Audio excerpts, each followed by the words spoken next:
Sacred Symbols, a PlayStation podcast, is brought to you by, well, you. If you want to learn how to support our show, go to patreon.com/laststandmedia.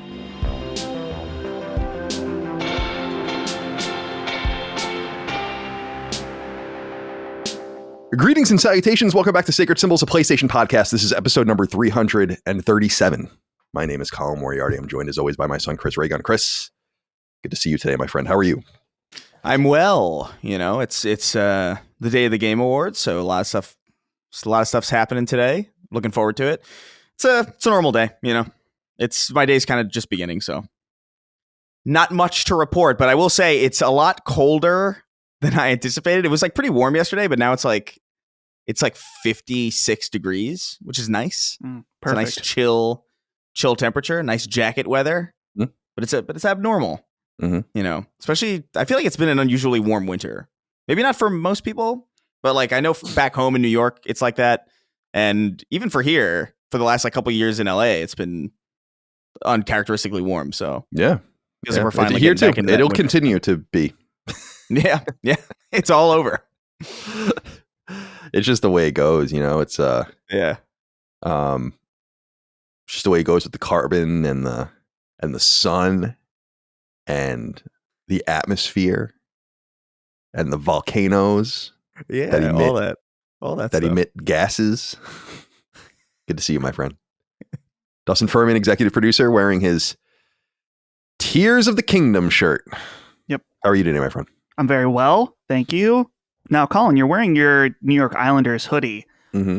Last night, I was looking, so I'm in the Christmas shopping mode right now, and we're considering, we want to clear it with Holly's mom first, but we're considering getting Holly's dad tickets to see the Penguins in Pittsburgh. And I was looking the Sunday after Christmas against the New York Islanders. Nice. So very nice. They're Penguin. The Islanders and the Penguins are in the same division, so they play each other a ton of times. Okay. I think they play each other 6 or 7 times this year. But so they're Penguins fans? Oh yeah. Yeah, I didn't know that. Yeah. Him in particular loves the Penguins. Holly told me last night that she's like, I like hockey, but I just don't keep up with it. She likes the sport. She doesn't have any kind of affiliation towards it's a teams or great anything. sport. It's the only sport in the Pittsburgh region that I haven't gone to a game before. So you've been to a Steelers game? I have been, yes. In That's like interesting. I didn't know that.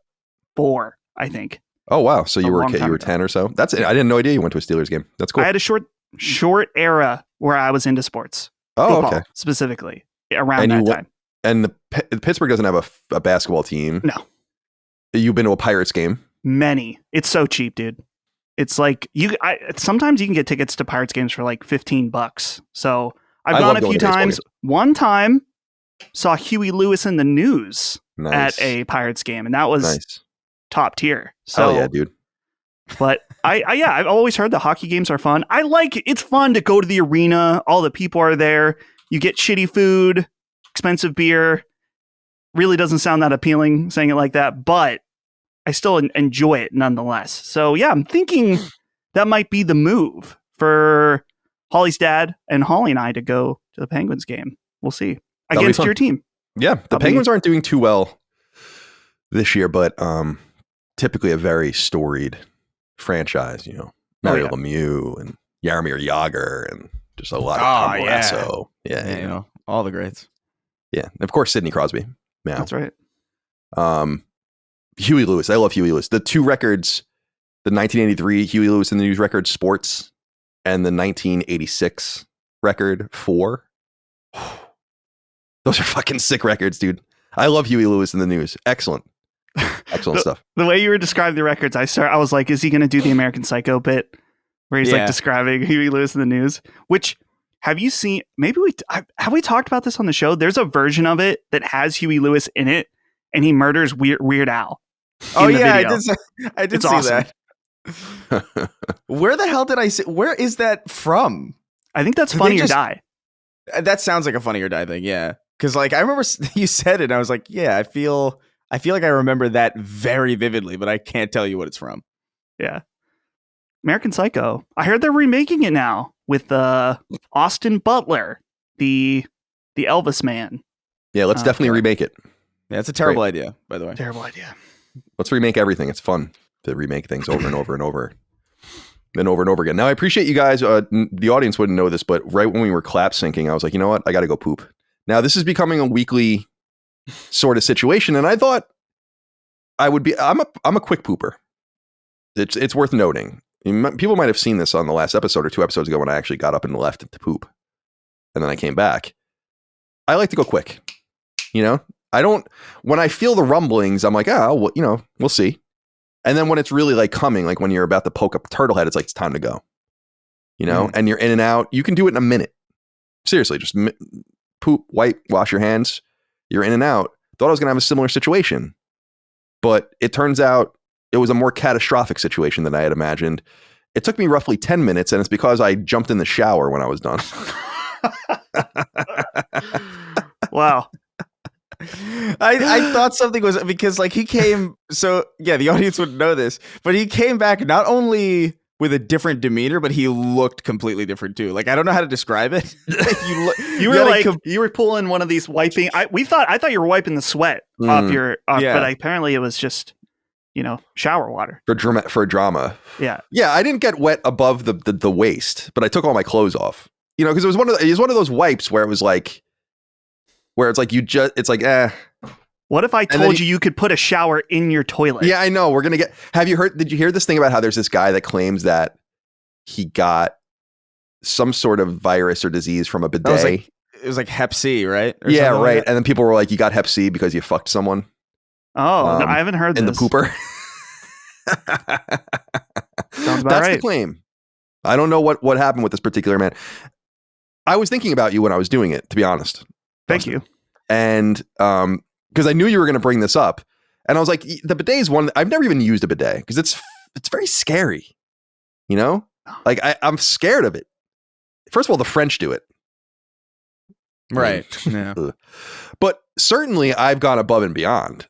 I went right in the shower, cleaved apart the butt cheeks. You know, washed with soap. I mean, that's above and beyond. You know, you could eat a fucking 4-course meal off my asshole right now, and it would be told you wouldn't know the difference. Sure. Now the bathroom stinks. I'll tell you that. Yeah. But can't do anything about that. I guess we can put the fan on, but it's kind of loud. The bathroom fans they bother me. I like a little tranquility in my life. You know. I feel like the bathroom fan is like a somewhat of a tranquil. Like there's like a room tone to it. I can't go to sleep. I can't go to sleep in silence. Like dead silence petrifies me. I hate it. Makes me feel like the world is gone. And I don't like that. I can't go to sleep if I think the world is gone. Interesting. Yeah. You like a little fan noise or something like that? Is that what you're gonna? Well, I keep my fan on basically. Like I remember in Yonkers when I was growing up, like I would just go to sleep to the sound of people arguing outside, and it was awesome. Right. And then we moved upstate, and it was all silent. I hated it. It was like so eerie. But yeah, I keep the fan. Dustin, on. you were gonna say something. I'm sorry. Well, I was going to go back to the pooping. I think that the shower, the act of having to shower after having a catastrophic poop is one of the funniest things. And it's funny, on the anniversary of the Game Awards, one of the times I was there, a friend of mine nearly shit himself in an Uber. And I remember him like running as fast as he could back to our Airbnb. And then seeing him go to the bathroom, and then about 10 or 15 minutes later, hearing the shower click on. And that was, I nearly died. It was just because it was the sequence of events, him being in the Uber, like you could see him like sweating and shaking. Like it was go time. Dude, he made it. But it was so catastrophic. The shower happened. So I'm happy to have this reoccur to some degree. I feel that deep within me. Like, because I have been in situations, first of all, I've developed this, and this is a totally different thing than poop. It's coming out of a different hole. But I've developed this thing over the last few years where because again, everyone knows I don't eat all day. I'll go like 20 hours.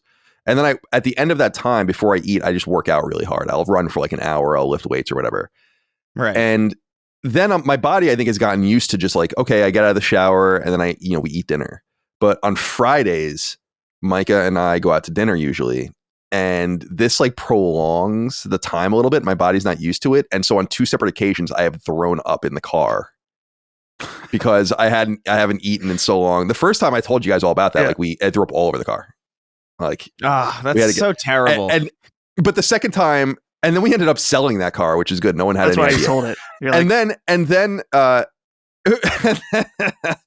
we cleaned it really well. We don't know what anyway. And then the second time in the new car, I grabbed a bag and puked in time into the bag, which was good. But it's like, Jesus Christ, like my body's all fucking out of sorts and messed up. But you know what I'm talking about when you wipe. That first wipe, right? You have a good idea of what you're dealing with.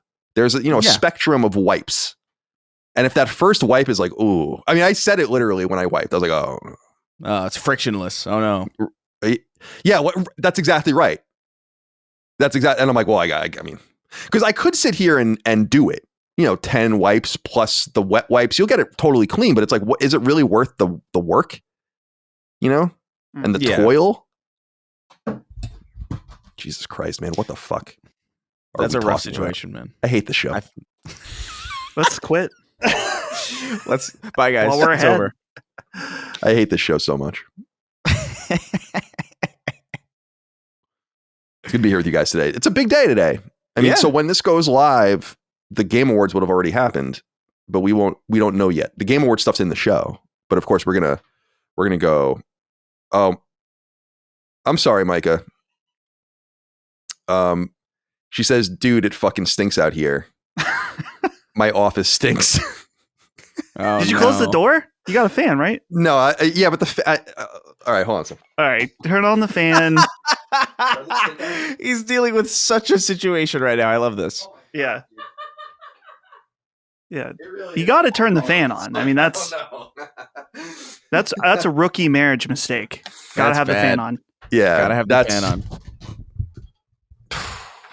I'm sorry, go ahead. I have one question. I've never actually been to your house in where you are now. Do you have multiple bathrooms? Yeah, we have 3 bathrooms. Yeah. I feel like in those situations, in the dire situations, you go to the tertiary bathroom. Yeah. But I think I did. I think there's a bathroom right here along this wall. On the other side of that wall is Micah's room. Like, I have a room and Micah has a room, and then we obviously have our master bedroom and some other rooms. But that's like, that is like it's like the guest bathroom.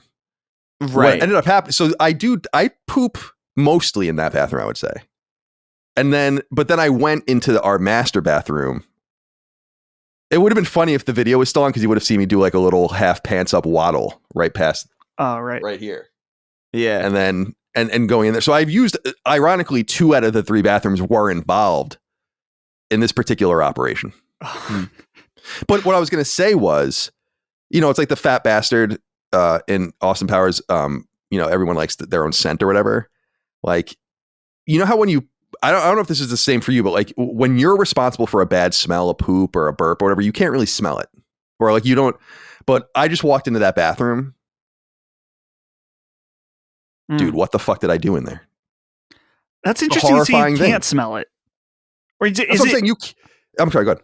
Oh, I was going to say the clarification. You can smell it, but it's not off-putting when it's your own. Right. Like, if I take a big dump usually and you're in it, it's like, I don't know, I'm not aware that there's even a smell because you're acclimated in some sense to it. You have to walk out of the bathroom, right, and then back into the bathroom. Yeah, you have to sniff coffee beans. Right, and then, right. Freshen up. Cleanse your palate. Right, like I'm a sommelier. Yeah. Yeah,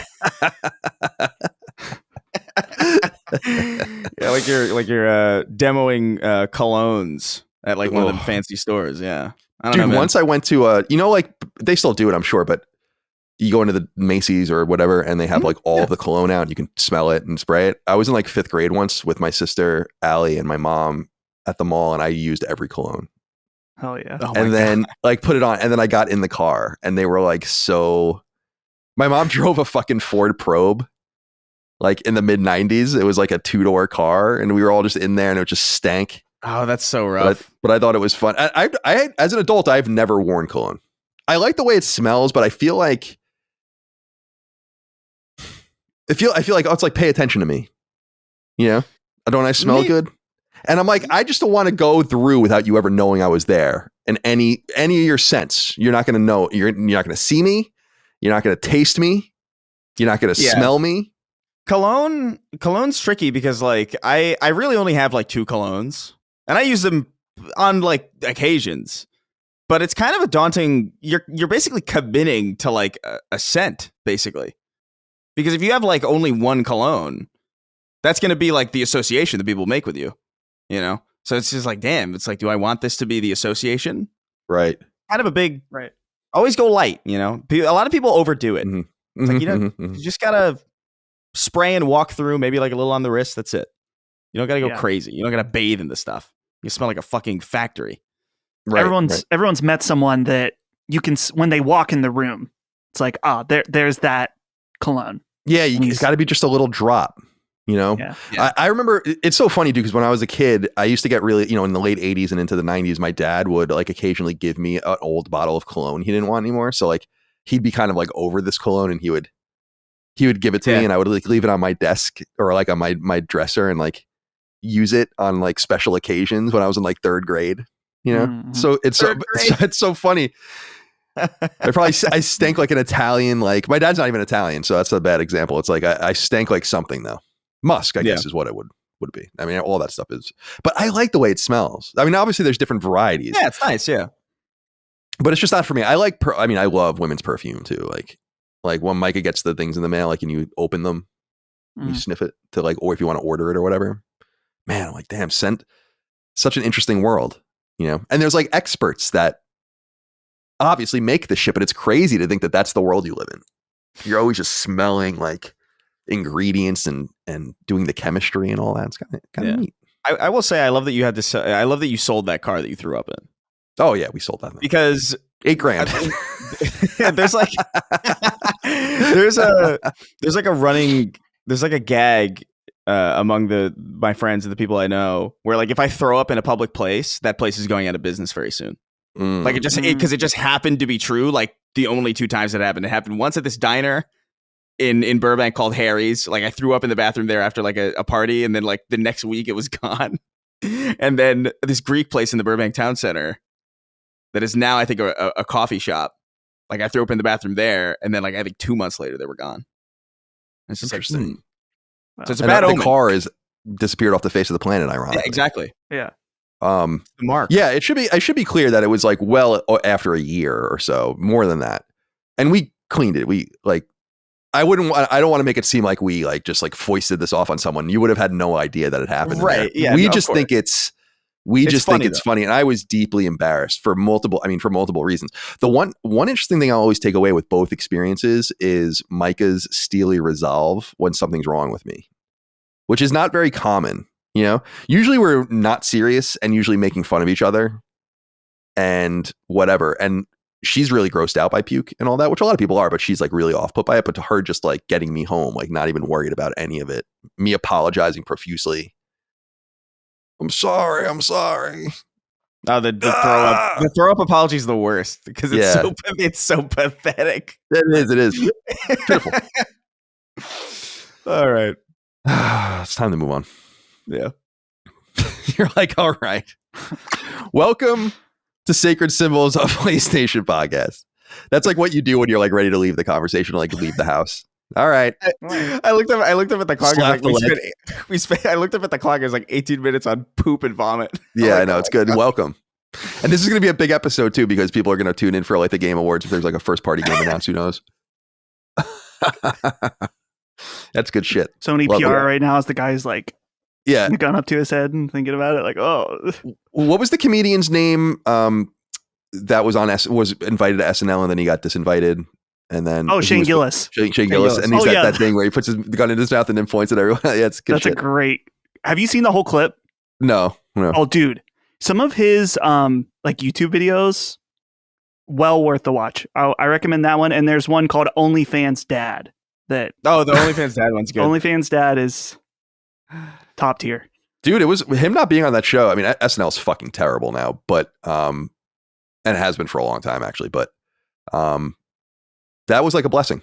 That would have been like a death knell to your career in another generation to be disinvited and kind of thrown away like that, and it worked out great for him, which I'm so happy for.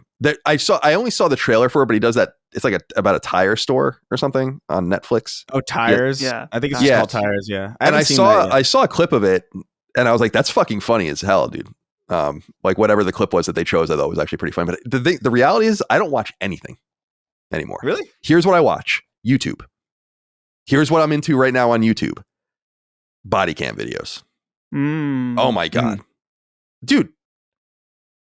There's endless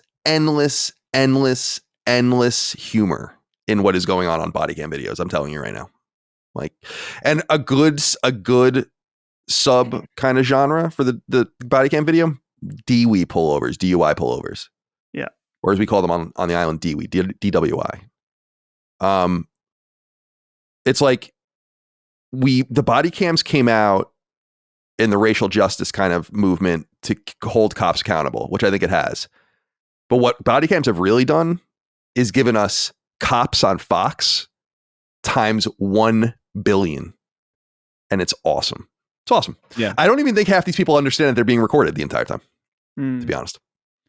I saw a lady that was in handcuffs just shit on the sidewalk while being arrested the other day. Nice. So nice. It's pretty epic. I don't know. Maybe I've seen a couple of these. Colin, I didn't know you were into this. Maybe I'll send you some when they pop up. Please. Oh, I love them. I've been watching one, like there's a whole sub genre of teachers going to work drunk and then getting removed from the school. Oh yeah. I've seen at least 20 of those, which is crazy. I've seen more of them than I thought there would be. Right. That's exactly right. Like I thought that would have only happened 20 times in the history of mankind.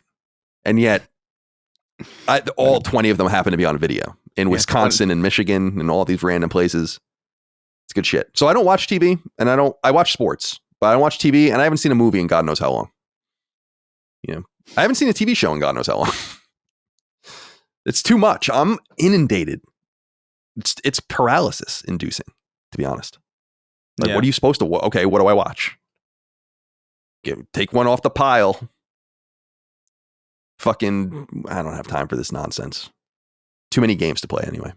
Sacred Symbols is sponsored by Via, an exceptional source of high-quality hemp-related products that will fulfill your many THC and CBD-related needs. Learn more now at viahemp.com. That's VIIAHEMP, and use the code SACRED at checkout for a discount. Friends, the holiday season has arrived, and with it a real need for all of us to truly find some rest and relaxation. As a 2-decade-plus user of THC products, I know full well that some flower, a vape, or even some tasty gummies can easily bring some peace and tranquility to one's life. And indeed, I regularly rely on THC to help myself feel less anxious, as well as to sleep at night. The great news here, though, is that to enjoy some THC for yourself, for whatever reason you desire, you don't need a medical prescription like I have in order to partake. With more than 500,000 customers served and counting, Via has an exceptional reputation for its organic, domestically indoor farmed, lab tested, and certified hemp, and both the THC and CBD that's extracted from it. This allows them to provide you with high quality flower, vapes, gummies, and even topicals and drops, all shipped discreetly to almost anywhere in America. I was especially keen to try Via's gummies, as I'm typically a flower and vape user myself, and rarely venture into the realm of the vaunted gummy.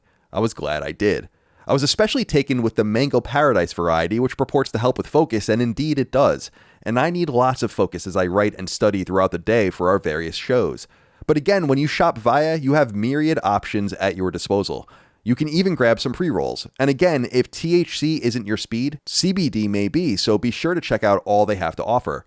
Whether you want to enhance your mood, find some Z's, calm your mind, or just get a little high while sitting on the couch playing a game, Via's got you covered. This holiday season, gift yourself some peace of mind. If you're 21 years or older, head to viahemp.com. That's VIIAHEMP.com. And use the checkout code SACRED, that's SACRED, for 15% off your order. Or simply check out the link in the description. After you make your purchase and they ask you how you found Via, please support Sacred Symbols and tell them we sent you. This holiday season, enhance your everyday with Via. Welcome to Sacred Symbols, a PlayStation podcast. You can get every episode 3 days early and ad-free on Patreon at patreon.com/laststandmedia. Like more than 13,000 of you do, we appreciate you and couldn't do without you. Your perks there are myriad. You get early ad-free access to every episode of this show and all the other shows under our network done by others. So, Defining Duke, the Xbox podcast, Punching Up, the Nintendo podcast, and so on and so forth. You get access every week to Sacred Symbols Plus, which is our supplement to this show, where we expand the conversation, conduct interviews, and so on and so forth, deep dives. A lot of good episodes going live recently. over there. Hogue and I sat down. Rick Hogue, of course, a lawyer, legal analyst, and friend of the show, and lawyer, of course, in his own right. Virtual Legality is his YouTube channel. He and I sat down to do a 2-hour investigation into Ubisoft. They're quickly unraveling. We've done a few episodes recently on them in different regards, but what I did this time was I compared and contrasted to what happened at THQ, and I went in and explained exactly what happens to THQ. We go back and forth about that back in 2012, 2013. And interestingly, and I think a lot of people probably don't know this stuff, is I went through and pulled out what every IP, every license, and every studio that THQ had to liquidate when they went out of business, and who ended up with them, and then where they ended up from there. And it's really interesting stuff. And then we mirror it with Ubisoft, and we talk about what Ubisoft's assets might be worth to whom, and how things might be split up in a similar way. And one thing that I walked away from, and you guys might remember this, is how close THQ was to surviving. Like, they were in really bad shape, but they had games in development that if they just had like 6 months to a year to get the games out, they probably would have been okay, or at least survived longer. Because it's crazy. Like Metro Last Light was a THQ game. South Park, the South Park RPG, which was a THQ game. He was huge and was great. Yeah. It's like they just couldn't. Like Darksiders. I guess it would have been Darksiders 3 at the time was a THQ game. Mm-hmm. It's like, damn, dude, they just couldn't find enough time. And we go into one of the most interesting parts about it to me, which was the inclusion of Jason Rubin, co-founder of Naughty Dog, who kind of parachuted into the company at the last second to try to save it. So many interesting things there. So go check out that conversation. I also had Stuttering Craig from the Side Scrollers podcast, controversial podcast already, on to Sacred Symbols Plus. He's trying to do something called the Real Game Awards. It's this kind of Game Awards alternative. I'm very skeptical of this idea. So he and I kind of had our philosophical differences and broke down the idea of replacing the Game Awards. And he kind of makes the argument in that podcast. It's interesting. I wonder what people think of it. He makes the argument that we have to fight for all of the institutions, like to make them better and to make them more even and equitable in the industry. I'm of the mind that we just strangle them. And I use the example of how, like, I look at the games industry as like in a castle keep, trapped, or like an embargoed city on a coast surrounded by ships. And it's like, you just wait them out and everyone's going to die, and he's like, no, you got to go in and bust in. So he's trying to do something different. It's not what I would do, but I wanted to have heterodox voices and continue to have heterodox voices on the show. I think it's really important. So I hope that you guys check that out as well. Dragon Age the Veilguard review discussion spoiler cast that went live recently. I had a conversation with my buddy Obsolete Sony about his book that he's doing with Sandeep Rai over on Kickstarter and more. Sacred Symbols Plus has been a lot of fun. We appreciate you guys over there. Connor F wrote in on Patreon. One of the perks you get on Patreon is the ability to write in your inquiries to the show on the weekly news thread post. He says, hello, Sacred Boys. Just wanted to give a quick shout out of gratitude to the massive back catalog available for us patrons. Within the last few weeks, I finished both Resident Evil 4 Remake and Spider-Man 2. I remembered that you recorded Sacred Plus spoiler reviews and discussions for both games and was delighted to finally listen to some new Sacred content. Thank you for the plethora of content you guys give us at the $5 level. Truly the best deal I've ever seen on Patreon, and definitely worth listening to these old episodes where you discussed all of Sony's live service games, potential, the future of Insomniac before the leak, and more. Dustin, do you still hate open world games? Just kidding. Happy holidays. Yeah, he does. He does hate them. Thank you. I'm so glad. And remember, if you support us over on patreon.com/lastdaymedia, that whole back catalog's there for you. So be prepared for that. And the Lizard King wrote in and said, hey, CDC, after watching and loving the Sacred Bets episode, I must say I appreciate the touch from Brad in adding a little festive cheer to his setup. Any plans to include a little tree in the background for you guys? A few little lights, tinsel hanging from your tits. Anything to add to the coziness for this time of year I always enjoy.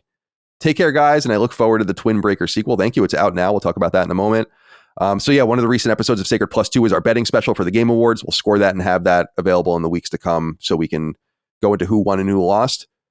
Dustin, it seems like you're already doing a little something there with the green and red lights. Yeah, I had it set like this for the Summon Sign Christmas episode we recorded yesterday, but I switched it back because I thought, I don't need it to be Christmas this long on the show. But since by request, one time I put lights back there, no one cared. So that's why I've stopped doing any kind of set dressing. No one. Yeah, so you were a little bitter about that. Oh, no yeah, one cared. certainly. Yeah, I understand that.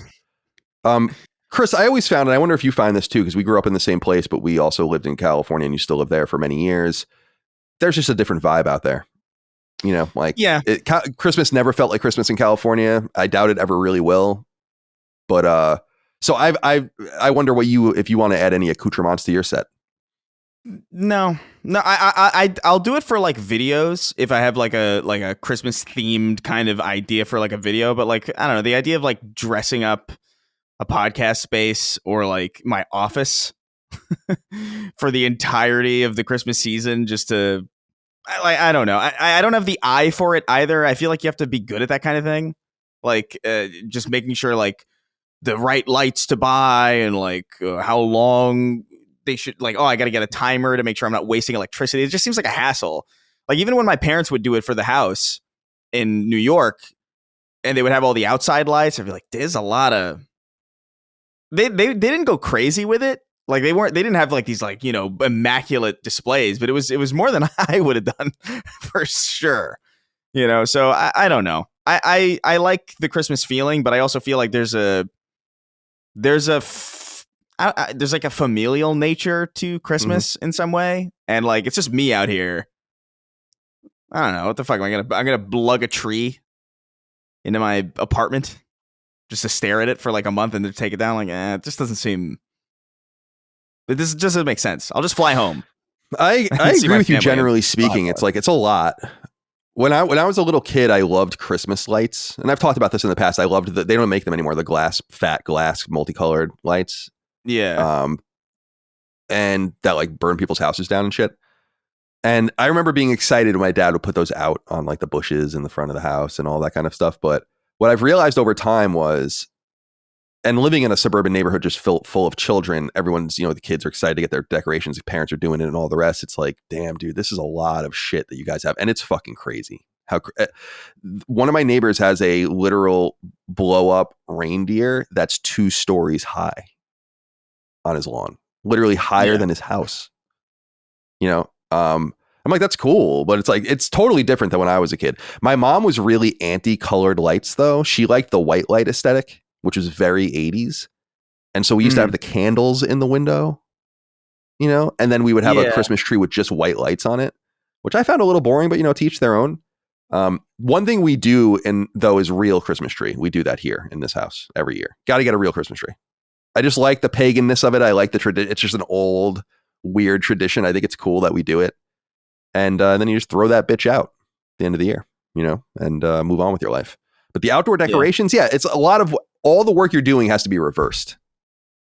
And to that end, no, I'm not doing that. It's like a far more excruciating and far more unnecessary version of like, there is the immature argument of like, well, why make the bed if I'm just going to mess it up again in like a couple hours? But it's like, that's kind of, I feel that more for Christmas decorations than I do for like making my bed. Like, I don't know. There's just something about it where I'm just like, this is a lot of effort. I'm like making new holes in my wall so I can have the hooks up for the lights. And it's not that I dislike the aesthetic. It's just the work is, I don't get, I feel like I don't get much out of it personally, unless I'm like home with like my family and we'll decorate the tree and we'll do all that stuff. We'll put the ornaments up, but like, no, not here. Right. Yeah. There is something about California, which is funny. Brad's obviously in Orange County and that's deeply traditional California.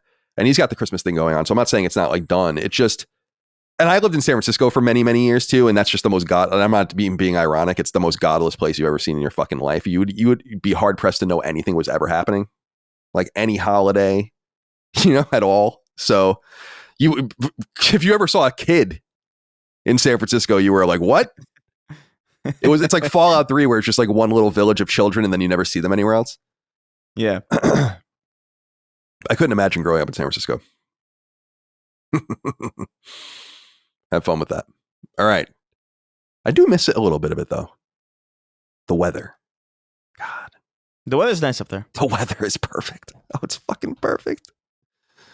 You just wear this every day, all year, a sweatshirt. It's perfect. I used to walk out of my apartment in the sunset to go to the train to go to work when I was a journalist, and it looked like fucking Silent Hill. It was crazy. It was foggy all the goddamn time. Anyway, maybe we should invest in some real estate in San Francisco, because then when it pops back, it'll come back, and you make a little money on it. I wish I owned real estate in San Francisco. That'd be sick. That'd be a lot of money though, right? Like millions? It would be millions. I've told you the story, right, about how I've said this on one of the shows, that when I lived in the hills in Daly City, right on the border of San Francisco. Daly City, for people that don't know, is a really big kind of town / city right on top of San Francisco. It's kind of like the Queens of San Francisco. And I lived on South Hill Boulevard there when I first moved to San Francisco. And right after I moved there, the recession happened, and the dudes that I lived with both lost their jobs. One worked at Levi, one worked at Wells Fargo. Both big San Francisco. Well, Wells Fargo is not really a San Francisco institution, I guess. Well, it kind of is, but both of them are based in San Francisco, or have big bases in San Francisco. And they offered me a piece of their house for $250,000, I think, which I was 22 or 23. I'm like, I don't have money, and that would probably be worth $1 million plus now. You guys should have seen that house. Like that I lived in for 2 or 3 years when I first moved to San Francisco. It was fucking sick. Oh my God, it was sick. And I'm so sad that I wasn't able to get in with those guys. So maybe I would have gotten a little bit of, and that's exactly what I'm saying, a little bit of discount San Francisco real estate. Sell it, flip it to some Facebook millionaire. Why not? Yeah. All right. I don't even know what the fuck I'm talking about. Where are we here? Oh, it's time. Merch. LastStandMedia.store. Stand Down merch is going out now. Mike is fastidiously shipping them, like 40, 50, 60 packages a day. So those are clearing, and hopefully people will start receiving them imminently if they haven't already. You can get t-shirts, sweatshirts, hats, stickers at LastStandMedia.store. Chris Adams wrote in and said, "Hello, capitalist Colin. Any thoughts on ever making LSM license plate frames? I've been looking for a good one for my new car and haven't found the one yet." I don't know. Is there money in that? Feels like that's going to be an expensive thing to get manufactured. Margins are going to be bad. We're not going to sell many of them. I mean, that's my instinct. I could be wrong. The highest margin thing we do is our stickers, which are basically free. And we sell them for almost nothing. And then we still make money on them. That's nice. But I can't believe how cheap stickers are, actually, to get made. It's awesome. Stickers, cheap. Yeah, that's an item that I think might be too niche. That's too risky, I would say. Right. Yeah. That might be something we would do as like a pre-order or something. But even then, it's like, do you really want that? You don't want that. No. We can do cooler things than that, I think. It's not a bad idea. It's an idea. Thank you for a job done. Chris, thank you for writing in. All right. Finally, big news, guys. As the day we're recording this, Tribreaker, A Sacred Symbols Odyssey, is out now for all. It's $10. PlayStation 5 and PlayStation 4, you'll get both versions for $1. Xbox One, Xbox Series X and S, all that is one version. The Nintendo Switch and PC via Steam. We think the price is really appropriate. At $10, we think the game is really good. The reviews have been good. We've had a lot of like independent and smaller creators give us their reviews. As usual, I have a very hard time reading and watching them. I get through like half of it and then I'm like, all right. Now they're saying something negative about something I did. So we're really proud of the game and we hope you guys enjoy it. It's the sequel, of course, to our 2020 game Twin Breaker, which is also a Sacred Symbols themed game. It's silly. It's a brick breaker just like the last one, but it's much different gameplay wise, I think you will find. And much more sophisticated. I think it's much less dependent on RNG. I think it's overall a much better game. I think Twin Breaker is actually a good game for what it is because I love brick breakers, but I think you guys are really going to enjoy Tribreaker. So check it out. PSN, Xbox, etc. Switch, $10. The baffling cultural significance of SpongeBob wrote in and said, "Give it up, Moriarty. We, the people of the missing generation chips, in order to form a more perfect union, demand the details of the physical release of Tribreaker. Despite the fact that it will be on my console digitally by the time this podcast goes live, it's about time we hand over our hard-earned government tax income to both Lilymo and East Asia Soft for the opportunity to secure a disc version of the future pillar of gaming history. Don't Alan Wake to us and give the dedicated people of your isolationist United States what they truly deserve. I'll hang up and listen. Thank you for writing in about this. I think we will do a physical release for Tribreaker, but it's not going to happen anytime soon. In fact, we have a physical game that's coming out before that. That is not Tribreaker. That's an older game. So if we do it, I'll say this. I haven't talked to East Asia Soft about it yet. We self-publish through them. They basically ghost publish the games for us now. It takes a few months. It's not a huge deal.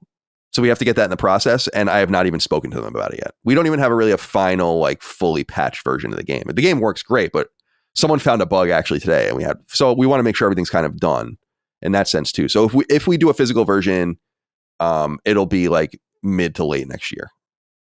So I hope you choose to support us digitally in the meantime. But we'll have more news on a possible physical copy of Tribreaker in the future.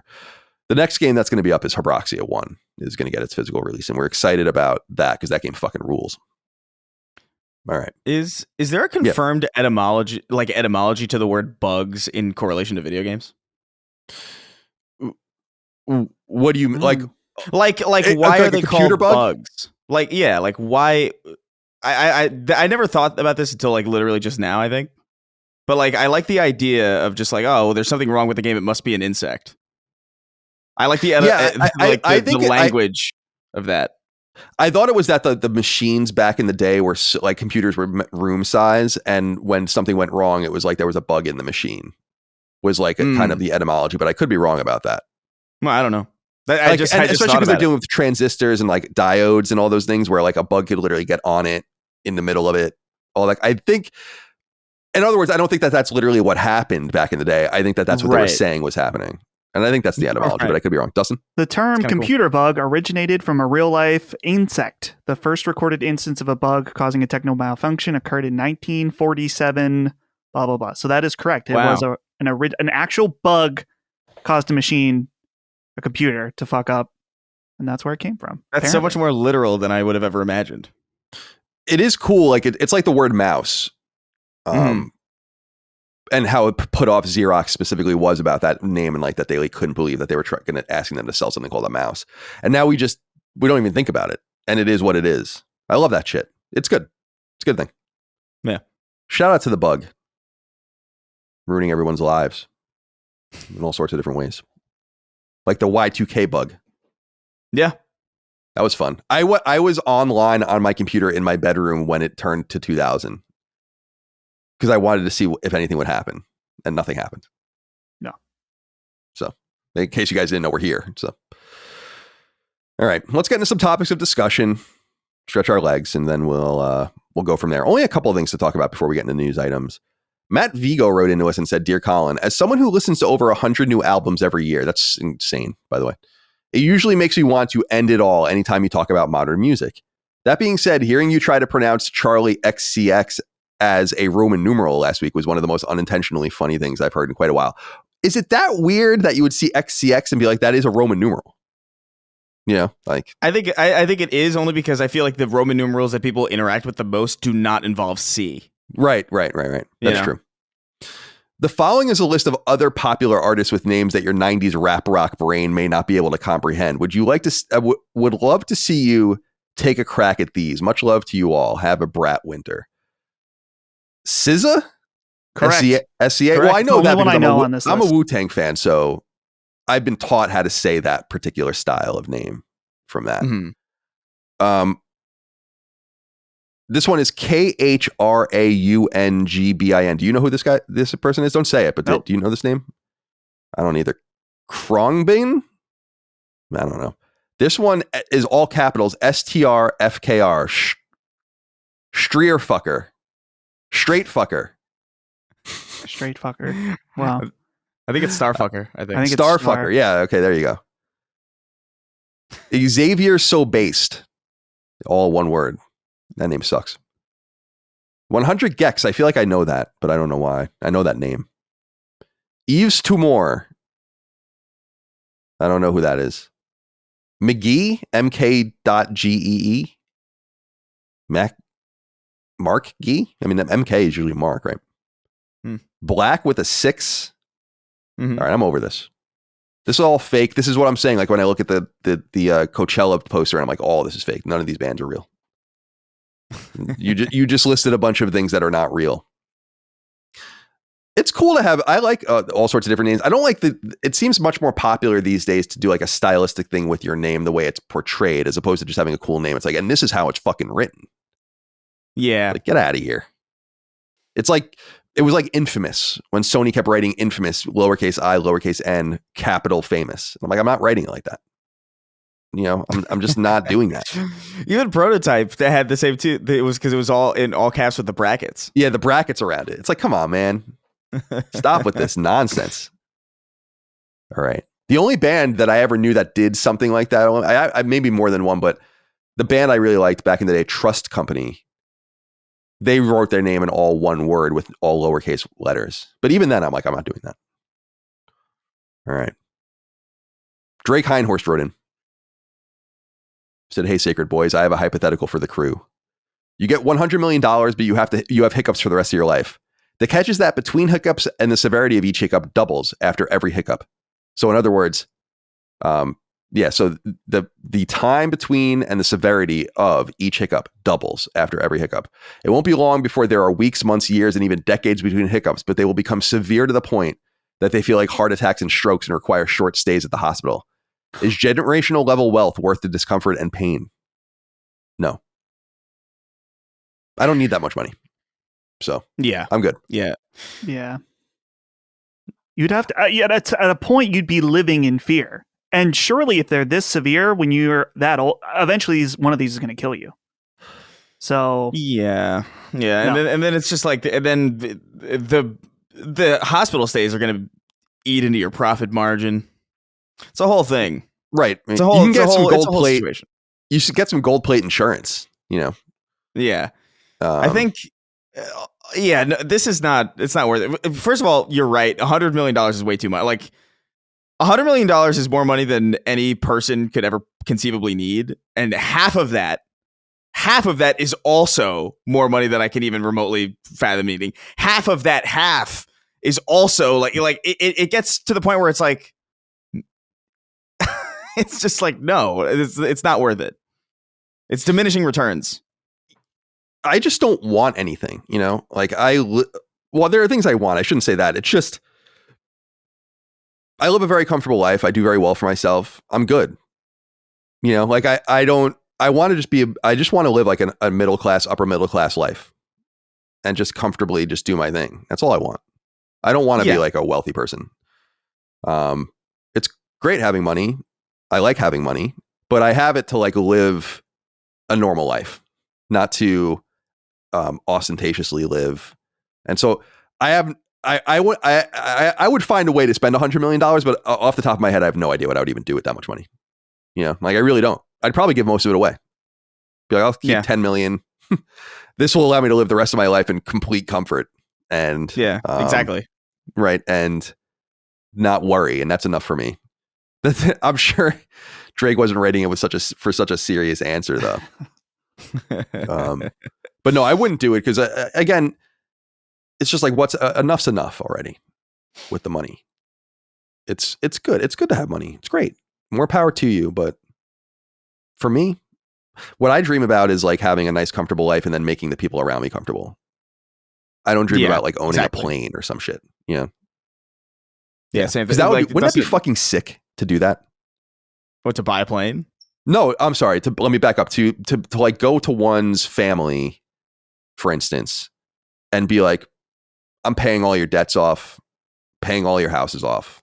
Oh yeah, exactly. You know, like we're just going to reset all this. No, none of this. And here's a little bit of cash for everyone or whatever.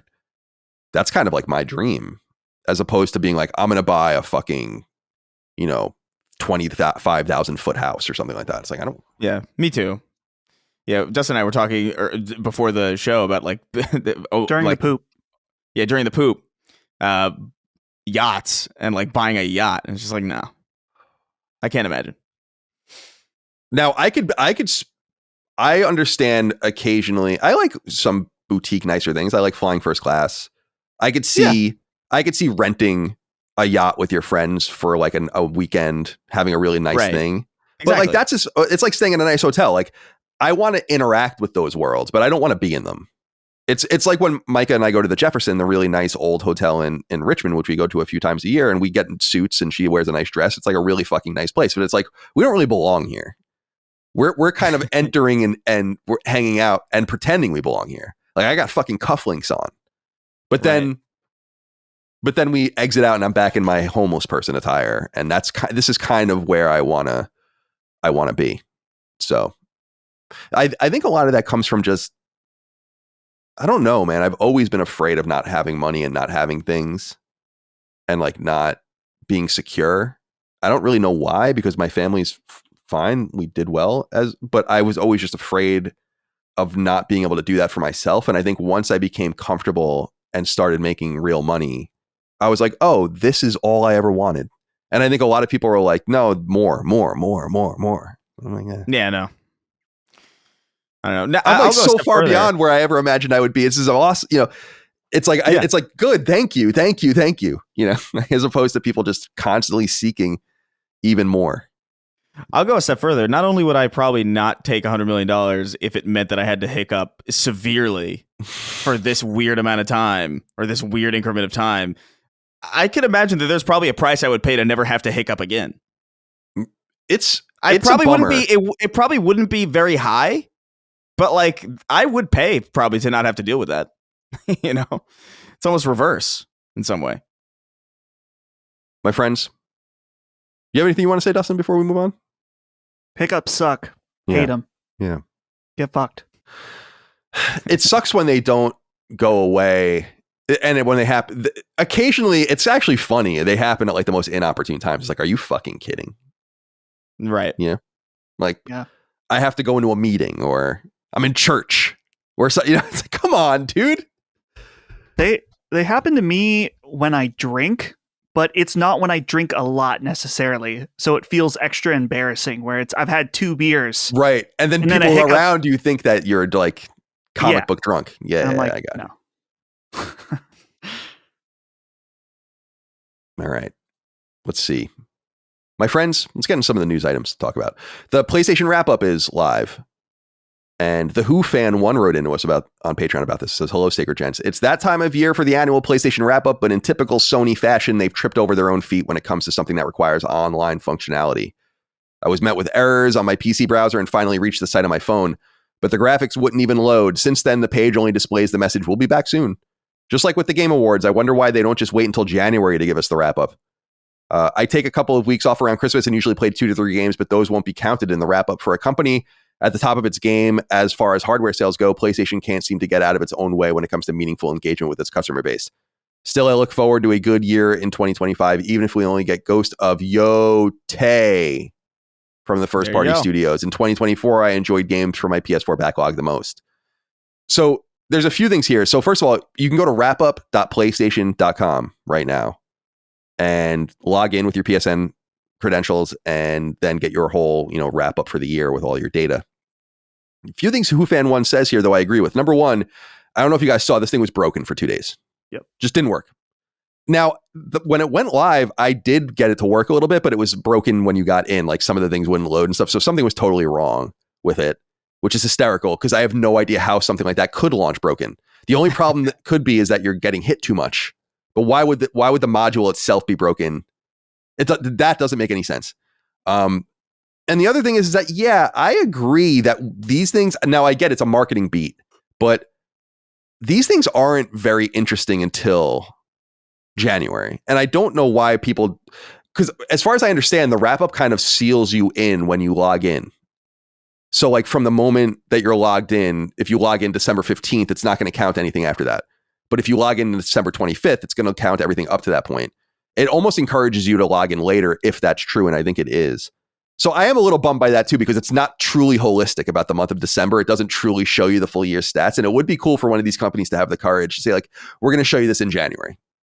But they don't, because they all want to compete with each other. And I understand that. Have you guys logged in and done yours yet? Yep. Mm-hmm. Want to go over it? Yeah. All right, let's do it. Sure. I'm ready to go, so I could go first. Okay. Yeah. Oh, should we go slate by slate? Sure.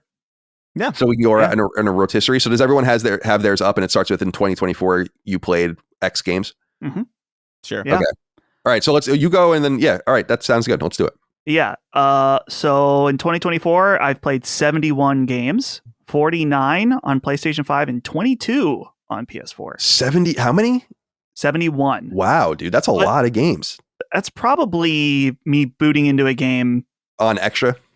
either on Extra or I boot into a game, play it for like an older, like, I don't know, like I played Nidhogg this year at a party. So stuff like that. There's random stuff that just I haven't played that in years. Dude, Nidhogg 2 is so good. We had a blast. We planned on playing all these games at this party. We only played Nidhogg. Nidhogg's the sword fighting game, right? Yeah. Yeah, that game was really cool. Yeah. All right, Chris, what does it say for you? Yeah, it says in 2024, you played 39 games, 26 PS5, 13 PS4. This is the first game's Control, which is interesting. I don't even remember that. Oh, I forgot that stat. Yeah, mine first one was Jackbox 10 on New Year's Eve, January 1st. Yeah. That makes sense. For me, it says 40 games, 34 PS5 and 6 PS4. And my first game was Tales of Arise, which I was playing over the holidays. So that makes some sense. All right, next slate. Dustin, your top 5 games for 2024 with the hours played, I guess would be interesting. Small disclaimer. When you have premium, only the main account can access those games, to my understanding. So one of these is Holly, but the list is number 5, Stellar Blade with 53 hours. 4 is Final Fantasy VII Rebirth with 60 hours. 3 is Holly with 62 hours in Dragon Quest Builders 2. Wow. Number 2, Elden Ring, 70 hours. Number 1, Persona 3 Reload, 73 hours. Nice. Okay. Christopher? So my number 5 was Destiny 2 at 25 hours, which makes sense. 4 was Fallout 4 at 31 hours. This year feels long, doesn't it? Yeah. Because this actually feels like an eternity ago to me. I actually feel like this year has been pretty robust. Yeah. Yeah. For games. Yeah. In my opinion. But so 3 was 33 hours in Final Fantasy VII Remake. 2 was Final Fantasy VII Rebirth at 47 hours. And number 1 was Mass Effect Legendary Edition at 71 hours, which makes sense because I played through basically that entire trilogy. Nice. And yeah. By the way, these hour counts seem totally accurate to me based on what you're saying and also the hours I'm looking at. People have noticed that the hour counts on PS5 are really broken when you look at PSN. Like, it doesn't make any sense. I have a theory about this, about what it could be. I don't know, though, if this is true because I don't know if a lot of people use multiple PS5s, but I do. And I feel like it's counting the PS5 hours on all of the consoles, like as if they're unique play sessions. So like if you play Final Fantasy VII Rebirth on 2 consoles and you played it for 40 hours, it counts it as 80. Do you think so? Oh. I don't know how else the hour count could be. Like, I have hour counts that are so wrong that it's like, this is crazy. Like, how could you even think that I played that? It's impossible that I played it for this long. 120 hours or something. I'm like, no, I didn't. I remember seeing that with Far Cry 6, where it claimed I played for like 130 hours or something. I'm like, there's no way. That's like not even possible. You know? Well, dude, Mass Effect Legendary Edition for me, if I look on PS5, it says 100 hours. Yeah, there's no way. That's exactly what I'm saying. 100. Like, I wonder if it has something to do with, like, everyone knows that those numbers are wrong, but it seems like in the back end they are counting it right. Like, your numbers are. Yeah, go ahead. What my assumption is that because I use my console also for like multimedia stuff, and if you're playing a game, as long as you don't switch games, the games are kind of running in the background a little bit. My assumption is that that's kind of what's happening. Like, maybe if you go to YouTube or if you go to Spotify or whatever, and you happen to link it on your PS5, and then you come back to play it, it'll count like those hours because it's happening in the background. Yeah, maybe. Or something like that. Because I was thinking something similar where I was like, even just leaving the game up like on the start menu or something, but not playing it. But it's like, this is suggesting I did that for as much time as I played it. Like, I understand maybe doing that for 10% of the time, but not sure. Yeah. So there is something deeply wrong. But what I'm saying is, like, what's interesting is that they do actually seem to have salient real numbers somewhere, because these reflect like reality more. All right. So Number 5 for me was Tales of Arise at 58 hours. That's the 58 hours I played this year because I played that game for almost 100 hours. I want to say I platinumed it. Number 4 was Final Fantasy VII Remake with Intergrade at 59 hours. Number 3 was Kunitsugami at 60 hours. That I platinumed that, and that took a long time.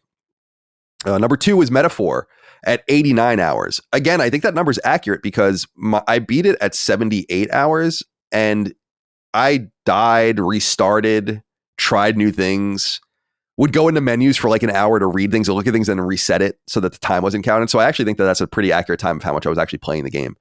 And then Final Fantasy VII Rebirth is number 1 at 98 hours. Because that game certainly felt like it was never going to end. So that is a weebish fucking list, is it not? Very interesting. All Japanese games. All right. Third slate, Dustin, let's go back to you. So I was looking ahead. The next few slates are kind of boring, so we could probably triple up. So, okay, yeah. Do it. Yeah, my gaming style. Role player, 61% playing role-playing games. The next one is a month-by-month breakdown, which we could do, but we don't have to. No, let's not do that. That's boring. After that, there's a PS Plus ad. After that, okay, well, this is a good one to end this part. In 2024, I have 604 hours across 674 play sessions. So there you go. All right. Chris, let's go with your gaming style, and then we'll go to this hours played. Mine was role player too. It's at 47%. And then skip PlayStation Plus. It says in 2024 you played 383 hours. How many? 352 play sessions over 39 games. So cool. What was the hour count again? 300 total is 383. 383. Okay. And it's important for people to note out there, these guys are much more console agnostic. This is going to represent everything I've played. I'm a role player, but this shows how eclectic I think my gaming style is. I'm a role player, but 35% of my gaming was role playing, which means that there's a lot of like shit in there. Yeah. That's not a huge surprise. And then let me fast forward here. I played for 1,072 hours over 886 play sessions, 40 games. And you guys wouldn't have this, I don't think, or maybe you would, Dustin. Do you have the Portal thing? I do, yeah, and PSVR. Oh, and VR, yeah. So I didn't play VR at all. I have a little module for Portal, and it says I played 60 hours on Portal over 87 sessions, and I played 7 games on it. Those games, it's probably like I played a lot of Kunitsugami on it, Metaphor, Iron Meat. Yeah, I don't even remember. So I don't, because not everything makes sense on it. Yeah. But that's about right. Because I'll play it for every Sunday for a couple hours at least when I'm watching football. Okay. What's the next one here? Trophies? Trophies. I earned 598 trophies. And what's shocking to me is that it says I've earned 5 platinums this year, which... That's great. The only 2 I can think of are Persona 3 Reload and Astrobot. But while you guys go ahead, I'm going to look and try to remember what these other platinums were. It doesn't sound right. Yeah, just go to PSN profiles. Yeah. What about you, Chris? So for me, it says 408 trophies with 3 platinums. Nice. Which I don't remember I only remember Astrobot. I actually don't remember. Did you platinum any of the Mass Effect games? Oh yeah, I did platinum Mass Effect 2, I think. But there's still a straggler sitting there. I have no idea. I have no idea what that other one could be.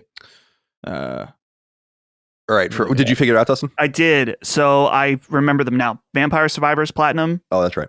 Animal Well Platinum. Right. Stellar Blade Platinum. Stellar Blade. Yeah, that Platinum's not hard. It's obtuse because of the fucking maps. Yep. And that's what, I don't know if you guys remember at the time when I was like, I just can't do this. Like, I'm not doing this. It's just, I was just so annoyed with it. I loved the game. I thought the game was great. I'm like, it's going to ruin this game for me. You got to be kind of more defensive on that front. All right. Let me see here if I can find, because I just want to have a list of the completion platinum. Here we go. Okay. I just wanted to get a list of the platinum. So in 2024, I earned 1,058 trophies, it says, 17 platinums. and my trophy level went from 534 to 549. Did you figure it out, Chris? Yeah, it was Spyro the Dragon. I forgot. That was like early January. I platinumed that back in the day too. That was a fun one. My platinums this year in order are Tales of Arise, Prince of Persia: The Lost Crown, Animal Well, Ion Fury, Everybody's Gone to the Rapture, Crow Country, Proteus, Power Wash Simulator, Pentiment, Still Wakes the Deep, Tales of Kenzera, Ayuden Chronicle Rising, Dead Rising Deluxe Remaster, the original Until Dawn, Kunitsugami, Lego Horizon, Astrobot, Iron Meat. So my goal was to get to 20 this year, and I think I could get to 20. I'll probably platinum Dragon Quest. That'll be 18. Tribreaker will be 19. And I could even do both Tribreakers for the 20th, but we'll see. I'll play something probably this holiday season too. I want to do about 20 a year. So, all right, nice. What's the next one here? I think is that about it? That's about it. Yeah. This is all just kind of stuff stats. To share. Yeah. PlayStation Stars. Yeah, that's about it. What's worth noting is that so you can share a summary. They'll give you a little it's kind of very old school to like give you a little card that you put in like your forum signature or whatever. And then if you do this wrap up at wrapup.playstation.com, which you should, it's just interesting to look at. You can redeem a voucher for a special avatar and a digital collectible if you're a PlayStation Stars person, and everyone has access to that. So go check that out if you'd like. It's cool that they finally got it fixed. I think they need to get it out more cleanly, obviously. Not that it really matters one way or the other, but it's a little disappointing that it was so annoying because I was excited to see the stats. And I do agree that if they're going to lock you into this stuff early, they should let you like redo it at the end of the year so you can get a more complete picture, because it would just be interesting from that perspective. It would be cool if there was, and maybe this already exists and maybe I'm ignorant, if like, because I play like a lot on other things too. Like it would be cool to like be able to feed this information like into like a module that compiles like Steam and Xbox at the same time to get like a overall, because I know I guess they all do their individual one, I guess. Yeah. Is there a site that allows you to is like sites like Exophase? Do they allow you to like log in with all of your different stuff to like cross? Because that's the only site I know that is like cross achieve. It has like a total feed of every achievement and trophy for all of the platforms. Yeah. You know? And maybe you would need a third party for that, because that would be cool. Maybe it exists. I'm not sure. I haven't looked super into it, but that would be cool if that was accessible. All right. Well, it's been a good year so far. I think this has been a surprisingly good year. The way people talk about this year is like, I don't think it's confusing. Yeah, it's not rooted in my opinion, in any sort of reality about what the year's actually been. But nonetheless, to each their own. Okay, so yeah, wrapup.playstation.com. Go check it out. Log in with your PSN and go from there. Okay, just thought I would talk about this. The Wall Street Journal reported, and you could just look for this for yourself on the Tokyo Stock Exchange if you want, but Sony Group shares hit record closing high. This was on the 10th of December, so just a couple of days ago from when we're recording. It says, quote, Sony Group shares hit a record closing high driven by growing hopes for its gaming segment and other entertainment businesses. Shares ended 4.1% higher at 3,338 yen on Tuesday, surpassing the previous record marked in 2000 of 3,260 yen. The stock has been rising sharply in recent weeks after the Japanese entertainment and electronics company announced strong results for the 3 months ending September. Last month, Sony reported a 69% jump in quarterly net profit, equivalent to $2.24 billion, driven by the strength of its game business. Just wanted to point this out because there's so much noise about PlayStation's strength or lack of strength and Sony's strength or lack of strength. Monetarily, the company is doing literally better than pretty much ever. It's interesting to draw comparisons and the dichotomy that exists between, I guess, the perception of PlayStation, including some reasonable perception about like a lack of first party games and all the rest, to the actual commercial performance of the product. So I don't know if you guys have anything you want to say about that, but just wanted to throw that out there because a lot of people I don't care if people talk shit. It's just like, keep it within the realm of reason. We're talking about a company that's really doing quite well. Imagine how well they could do if they really got all systems going at the same rate and got some of these first party games out. And who knows, we're talking from a place of a little bit of ignorance, because by the time again this goes live and we record the pickup for the Game Awards, we might have a big product to talk about. That is my hope, but I have no insight into that. Also, news out of Japan about Sony. This comes from the website Automaton Media, automaton-media.com, which translated a Japanese language report from Bunshin. And they talked to an economic analyst called Takahiro Suzuki, who said this about the Kadokawa and Sony pending marriage. And there's actually two pieces of interesting information that kind of don't conflict with each other, but tell different stories. So this particular financial analyst speaking to the publication about Kadokawa and Sony's interest in Kadokawa, which of course owns a majority of From Software and all of the rest, says that it's not really a great deal for Kadokawa to do this. It says, quote, Kadokawa will lose its independence and management will become stricter. If they want to keep developing their business as freely as they have until now, the acquisition would be a bad choice. They'd have to be prepared for publications that don't lead to IP creation being put under scrutiny.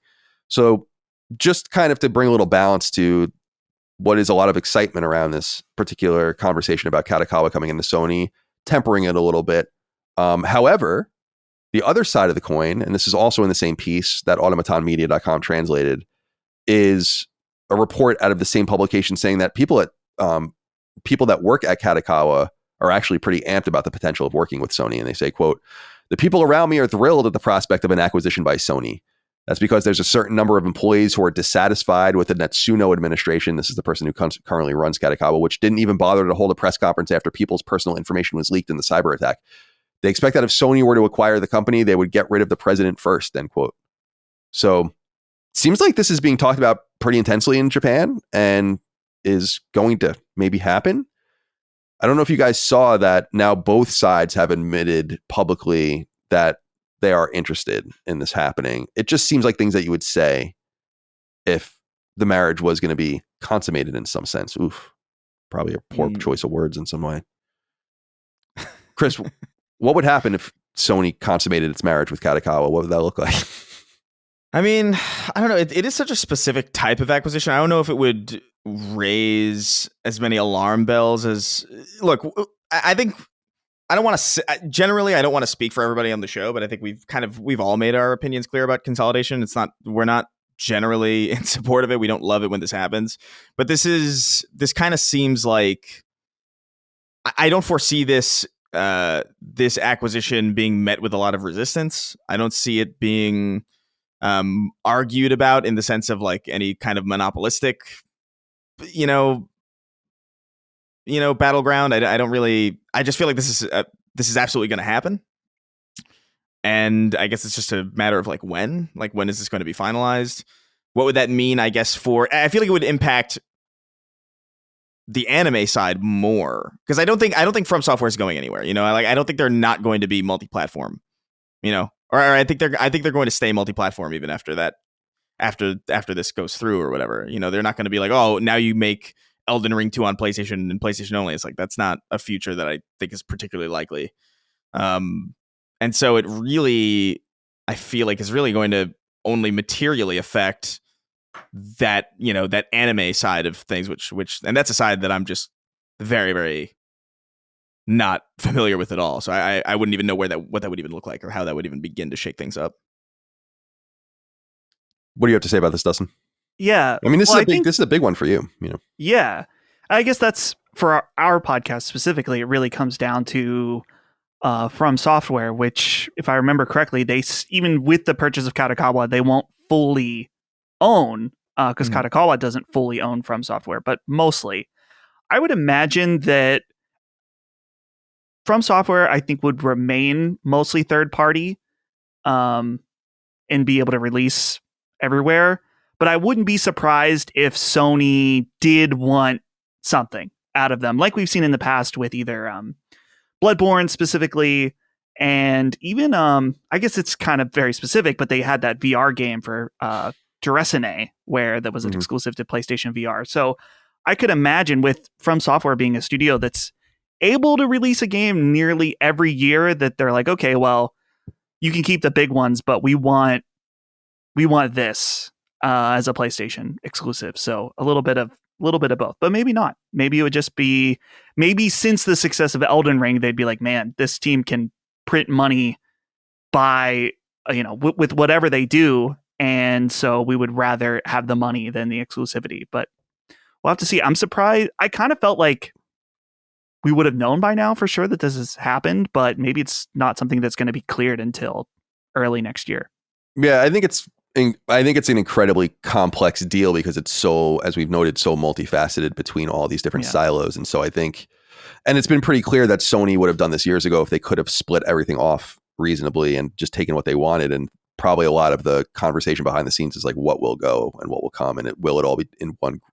If you're going to take it all, then what is the price? And it's probably pretty complicated, but it is, I find it somewhat heartening that first of all, I could really give a shit if this happens or not. And I'm of the belief truly that this is not going to mean anything for PlayStation first party at all.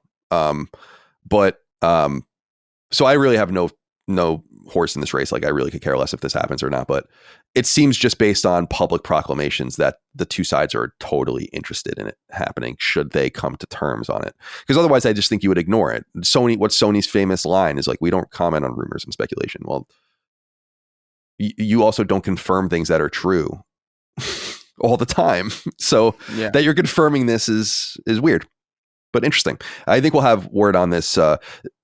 Obviously Christmas hits a little different in Japan as far as like, they have what Golden Week and all sorts of things like late, different times of year and all sorts of different holidays that society is more structured around. And so this would be a very unusual deal to happen in the West this time of year. But I could imagine like you get an announcement like the December 23rd, Sony and Kadokawa are together. We'll see. All right.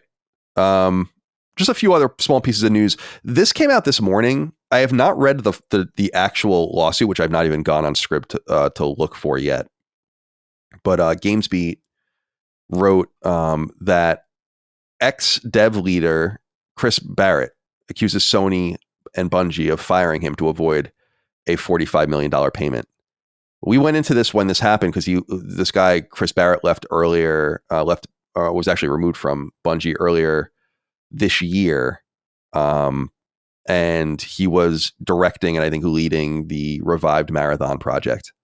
But he has a history with Bungie going all the way back to the 90s. This guy, and if you read the piece, it's pretty interesting. What he's basically claiming is that people might recall there was a bunch of like so-called Me Too allegations at Bungie and like some reporting, I think from Bloomberg and IGN and other outlets about kind of some unsavory shit purportedly going on there. This guy apparently got caught up in this and was accused of directly doing things, but it was never really brought out about what he really did or if he's guilty of it. And after what happened with Chris Avellone, by the way, I'm really skeptical of just all of these different things because I would like to know more information. Like Chris Avellone was cleared of what he was accused of to the degree where his accusers were forced to pay him an enormous amount of money. And it's not very common, especially in the United States. That's more common in like England and Western Europe. So anyway, what Barrett basically claims is, and he's suing Sony and Bungie, which are one unit now, but he's basically saying like this deal went so far south for the parties involved that they were looking for scapegoats and they got rid of him to avoid a substantial $45 million payout that he was owed. He apparently owned 2.5 at the time that Microsoft originally bought Bungie post, Halo 3 or whatever. He owned 2.5% of the company. And that's a substantial amount of the company when you're being sold for $3.6 billion. And who knows what his share was after they went back and became independent and started working with Activision or whatever. So I have to read more about this. I would like to, it's kind of, it's actually, I'm excited about the break. I need a fucking break. I'm totally shocked, but it's unfortunate just in that this would be a great episode to sit down with Hogue, have him go into the lawsuit and really figure this thing out. But nonetheless, I wanted to bring this to people's attention because it's definitely something that's happening. It's going to make news, whether it gets settled or goes to court. Understand that if this goes to trial, the discovery is going to be fucking crazy. Yeah. And we're going to learn all sorts of things about Bungie and Sony. So it's probably going to be in their best interest to squash this thing. Any thoughts on this? Probably not. It just came out. I don't know. Just wanted to bring it up. I haven't read through the whole article, but there are a couple interesting points where he's talking about part of the lawsuit is that I think about that he was singled out in particular for certain things because it says, talking about another leader, he joked that, quote, a woman's place is barefoot and pregnant. And then they talk about interviewing somebody. It says, during the interview, a potential hire told Barrett that Bungie should name a Destiny faction, the rotten C word. We'll get demonetized if I say it, so I'm not going to. But then it says that they hired him anyway. So apparently the joke was good enough to get hired. Yeah, I don't know. Go ahead, Chris. Yeah, I don't know. I look. I don't know these people. Obviously, these are complete strangers to me. But I'm familiar with Chris Barrett. I'm familiar with his work. He's a pretty instrumental guy at Bungie. And I'm not going to pretend like I'm not inclined to like him because of that, because that is definitely true. But I don't know. Like, I read some of this and I'm like, well, he joked that women should be barefoot and pregnant. Well, okay, so it's inherently a joke. He was saying that another executive said that, by the way. Oh, right. Well, yeah. I mean, even so, like the whole thing, I don't know. We'll see. Like, if he's guilty of something, then it'll be great to see it. What's with the barefoot part of it all the time? Like, wouldn't you want them to be more like, if they're pregnant, wouldn't you want them in like a comfortable pair of shoes for the support? I don't know. What does that mean? It is very strange. Yeah. That whole atmosphere is like, look, man, I don't want to touch that environment with a 10-foot pole. Yeah. But if there is wrongdoing, I hope they find it. And if they're genuinely firing him to avoid paying him that payout, then I hope that's unveiled as well. You know, again, I don't know these people, not rooting for anybody, but it'd be cool to see like what is actually happening here, because that is he's a big deal at that company. So I'm kind of inclined to believe that there's a financial imperative to get rid of him. Yeah, that's my bias. Yeah, it seems like that's a pretty plausible claim. That's why it's so interesting. It's like, yeah, that's a lot of money. When you're bleeding like they are, $45 million is a lot of money. I mean, it's a lot of money, period. Yeah. But on the other hand, if I were owed that money, I would be infuriated and certainly go for the jugular. This probably ends in some sort of behind closed doors settlement, I would imagine. And I think that would make everyone happy, because if this thing goes to Discovery, then we're going to learn how dysfunctional Bungie truly is. And I don't think people are ready for that. Because it seems like things are not good there, in my opinion. And I've gone into that at length. But yeah, as far as like the accusations made against him,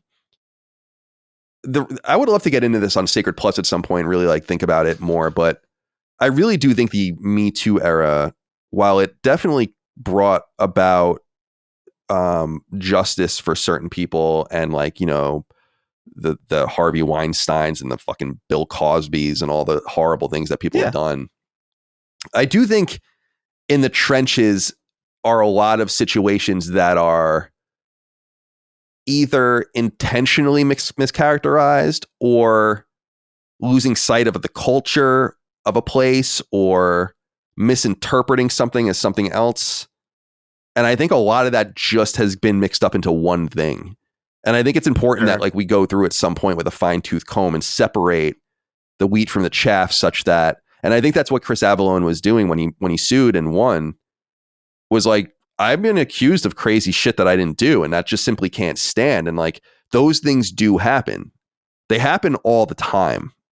And I never understood, it's like there's got to be justice for people who are abused and in unfortunate situations and castigated and all that kind of stuff. But I think that the slingshot effect has really hurt potentially innocent people.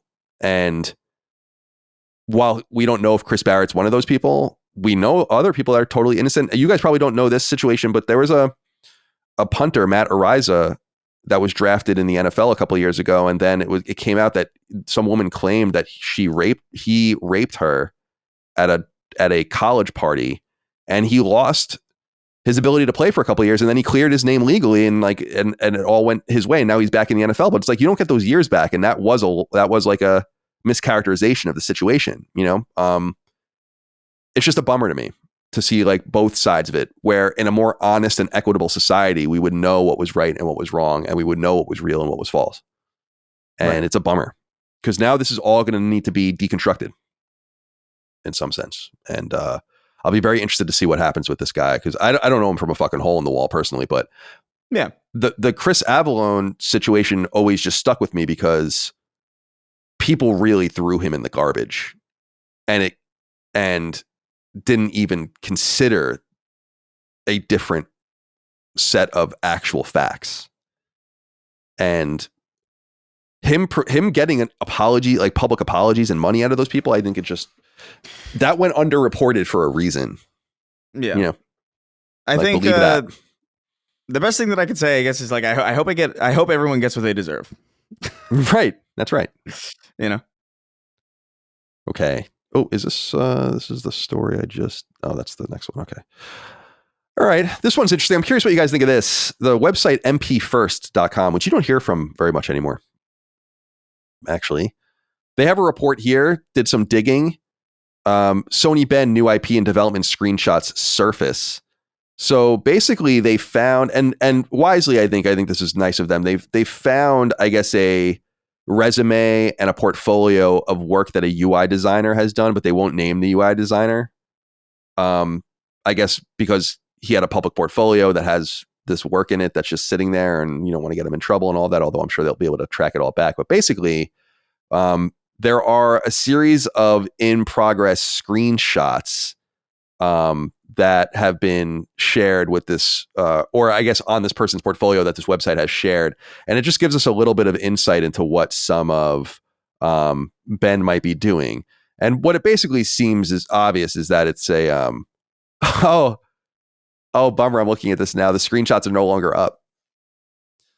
Okay, so they're real. Sony has issued MP First a DMCA takedown regarding the images which we've accommodated.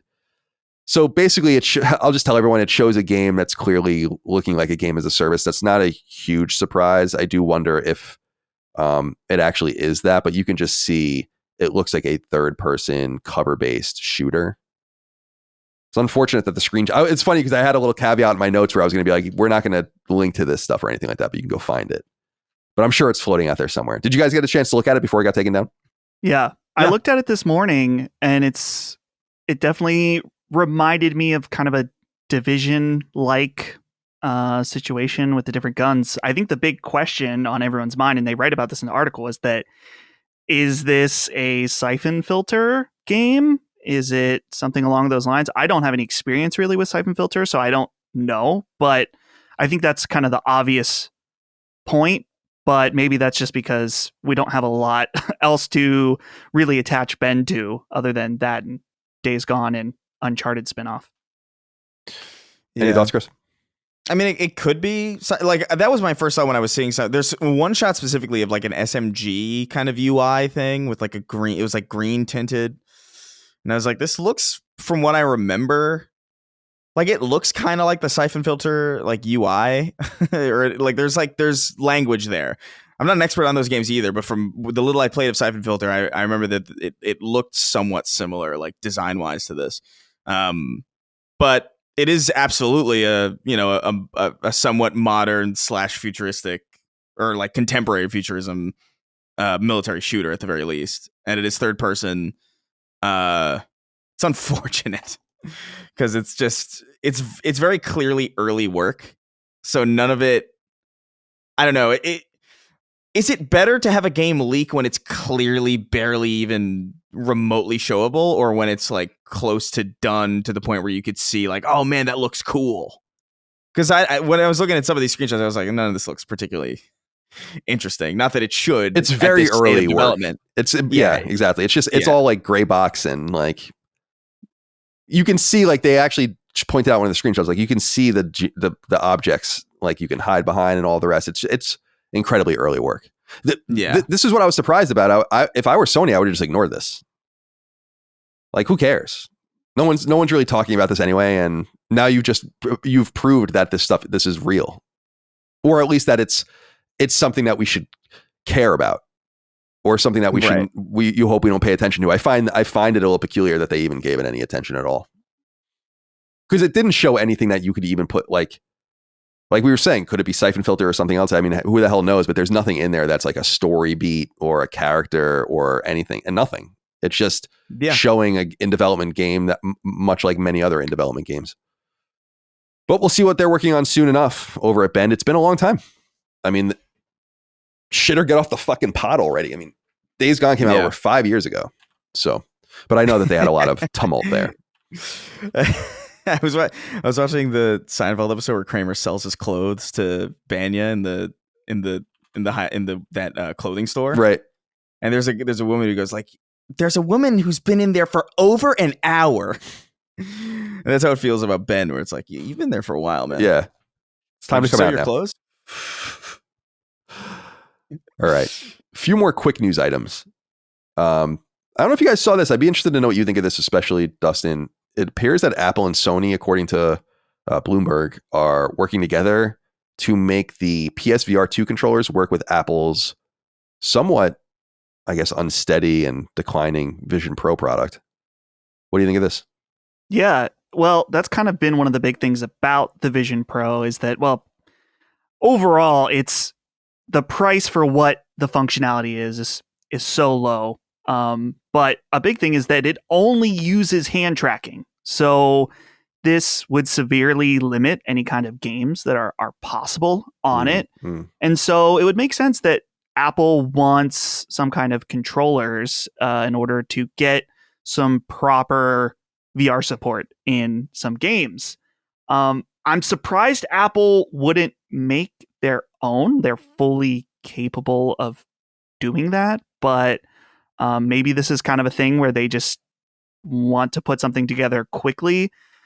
Maybe this means that Apple is prepping a more budget version of the Vision, or just Apple Vision and without the Pro.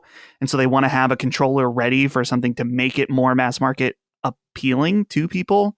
I also saw in addition, apparently PSVR 2 is getting hand tracking. So I don't know if that has anything to do with the Apple deal, but both of these kind of came out at around the same time. But it is interesting. It's not going to help Apple Vision Pro as is. And I'm curious about what even the game, like how powerful it is as far as like it's like GPU and stuff to be able to run some proper VR games. But it's an odd pairing. And the last thing I'll say is you cannot currently buy PSVR 2 controllers on their own, which is insane to me because especially if you bought in early on and you spent $600 on a headset. Yeah, what are you supposed to do? I don't. Yeah, what happens? What do you do if one of your controller breaks? Whether it's your fault or not, there's nothing. Maybe you can talk to Sony support and they'll sell you one individually. I'm not sure if that's the case, but these should have been separate for a while. So the fact that at least this deal is pushing them to do that, and I believe in the article they say it so they'll be able to sell them in Apple stores. You can buy them alongside a Vision Pro or something. That makes sense. But at least for the PSVR 2 users out there that may be in a situation where they need more controllers, at least this is going to be there for them as well. Any thoughts, Chris?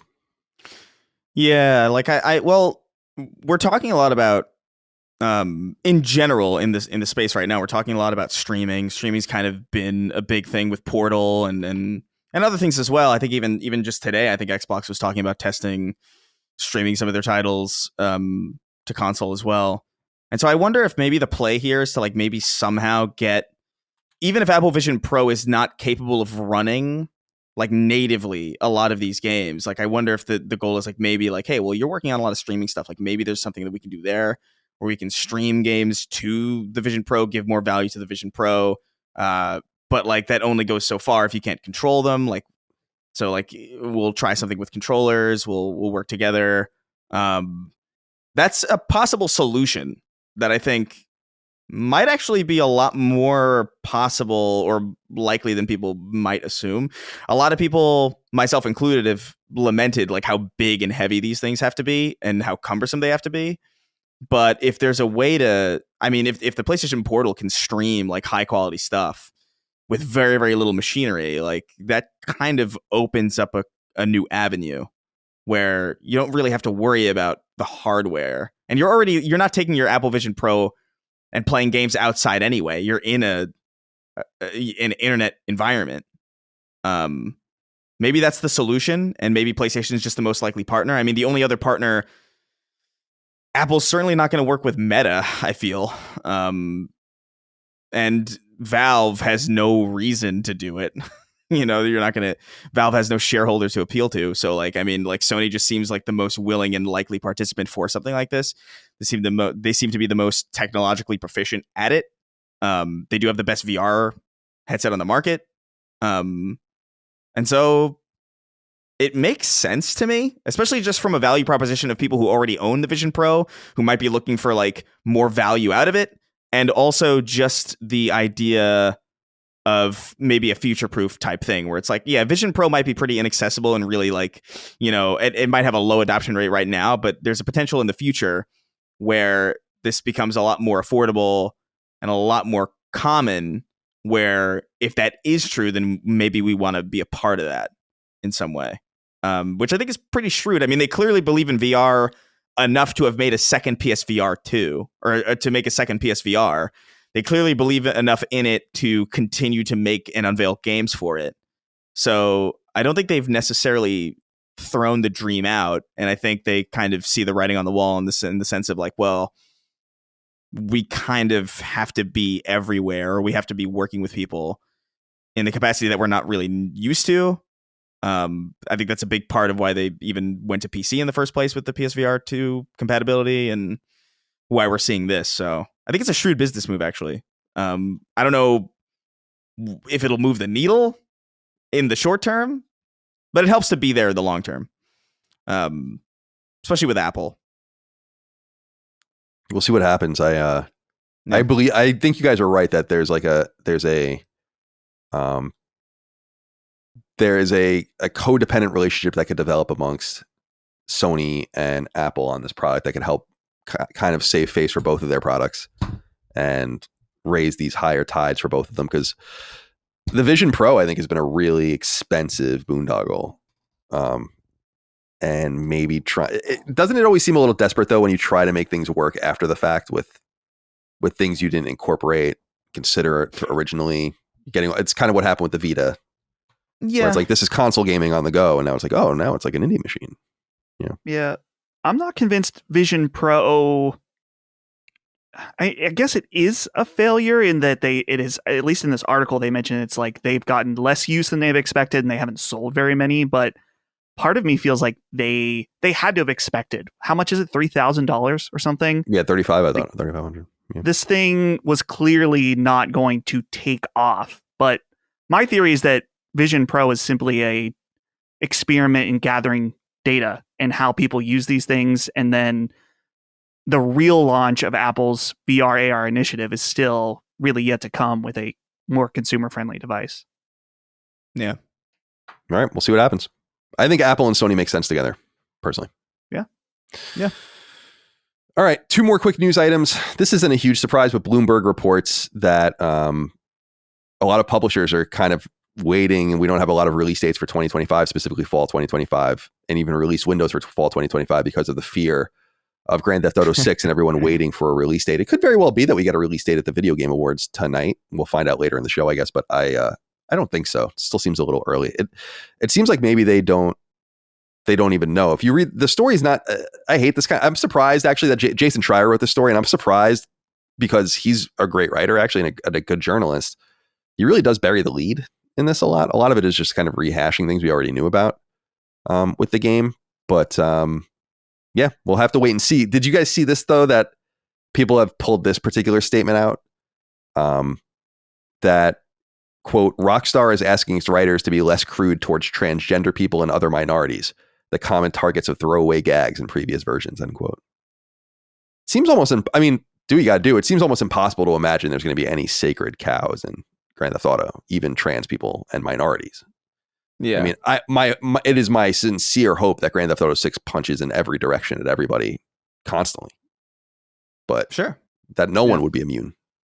Like South Park, almost. Right. No one is safe. And like Grand Theft Auto. Yeah. I mean, GTA 4 specifically was such an amazing commentary on American life.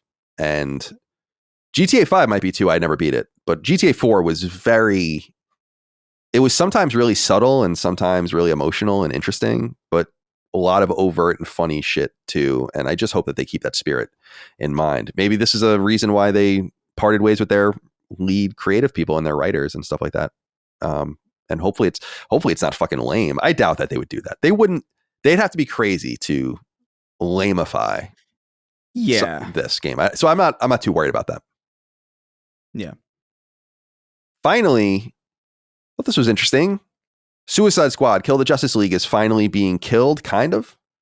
So WB, the publisher, and Rocksteady, the developer, are doing the right thing, in my opinion. They've announced that Season 4, Episode 7 of their post-release support is the final season and final piece of support that they will get. Episode 8 will be the final piece of the Season 4, and that will be the final season that will come out in January 2025. Importantly, they made two distinctions, though. Number one is that the game will remain online in perpetuity and that they don't have any plans on taking it down. I'm sure one day it will go offline, but that's not going to happen anytime soon, apparently. And the second and more important thing is that an offline mode is coming to the game, and the offline mode will allow you to play it without an internet connection, all of the content, apparently. So it won't matter if it's online or not. This will give them more leeway in the probably mid-future when they go ahead and just pull the plug on it completely. So that's the end of this very expensive boondoggle that was Rocksteady's Suicide Squad, Kill the Justice League. Any parting thoughts, Dustin? Yeah, Unalive Yourself Squad, Kill the Justice League, which got me thinking. I watched Chris has a great video about this Unalive Yourself trend that you see on YouTube where people are afraid of getting demonetized. How come we don't get demonetized, or anyone who talks about Suicide Squad, unless it's AI driven and knows we're talking about a game? You know, it doesn't make any sense. Chris, you remember that episode of Sacred Symbols where I was like, we can't say COVID or we'll get demonetized, and I was like, fuck it, and I just said COVID like 17 times in a row, and then they demonetized. We put it up and they literally demonetized the video immediately. It was so they listen weird. Sometimes, and then other times it's completely like I used all the words that those words are used to euphemize in that video, and that video's green. So like I don't really know what the fuck people are doing. But Suicide Squad, Kill the Justice League. Man, it's got suicide and kill in it. No wonder.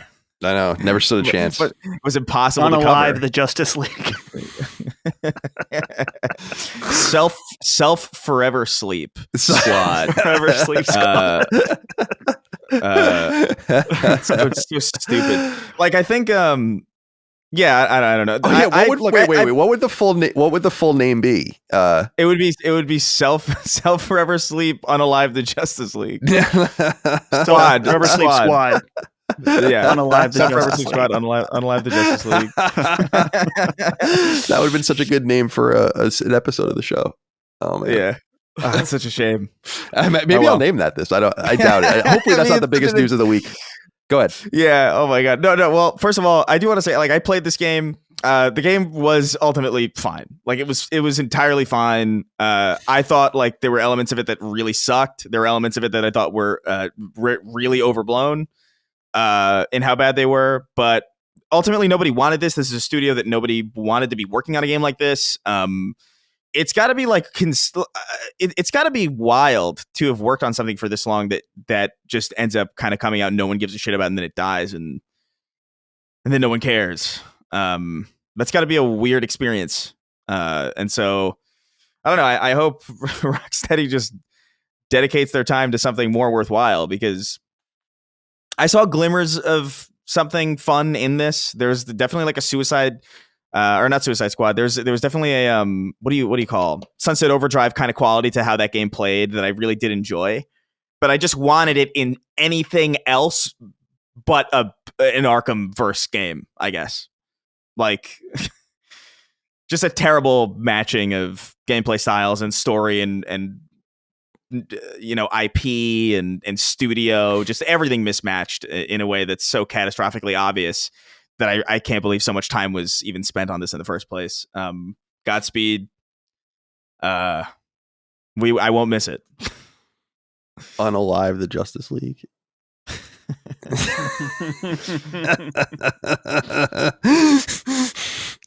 Why did I think of that as a title like 2 years ago? Oh my God. All right. That's all we have for the news. Let's get into some games that we're playing. And then we'll get into the larger news items, your inquiries, wrap this show up. I'll go first and get out of the way quick. Since we are, or since you two are playing at least one of the same games, and I'd like to hear more about it. So I'll just go really quick. I was talking a lot about that game Iron Meat, which was the Contra-like game that I've been playing. I platinumed that, so that's platinum number 171. That game fucking is awesome. I highly recommend that game. I beat Metaphor ReFantazio, finally. great game, very long, was over it by the end, but certainly liked it, tried to stay kind of even keeled. I get anxious when I play these games for so long. I feel like I should be doing other things, but I really liked it. And I must admit actually, I won't even talk about it here because it's going to be kind of spoilerish. Never mind. We are going to do a spoiler cast and review discussion for it though on Sacred Symbols Plus. So keep an eye out for that. And I started Dragon Quest III HD 2D remake, and I really like it. It's just a piece of comfort food. It is very traditional. I think that a lot of people wouldn't like this game, actually. I'm surprised by how well received it's been, considering how dry and traditional it is. I love that kind of shit, personally. Like, I love just grinding levels and like fighting and just buying new equipment and brute forcing your way through dungeons and stuff like that. I will say Dragon Quest III is tough. Though you have to really be patient. The games, didn't you say Holly played it recently?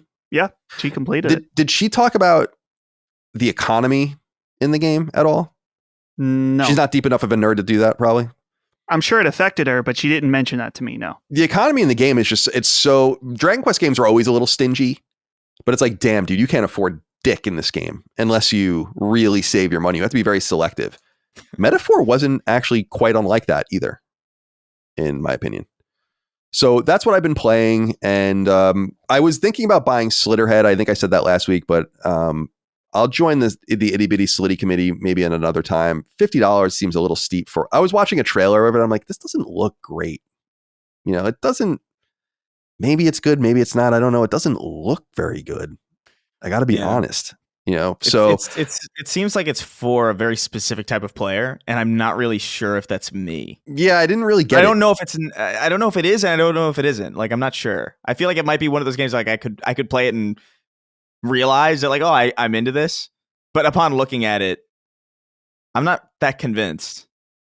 I don't know why it's a huge surprise. Like, I wasn't a big Siren person, and I wasn't a big Gravity Rush person, so I don't know why I would be so shocked that. Yeah, this wasn't for me. I think I wanted to like it because, in fact, it's called Slitterhead, and I very badly wanted to play it. So, yeah, I think I'll be spending some time with Dragon Quest III. What is it going to be? 25 hours, 30 hours, something like that.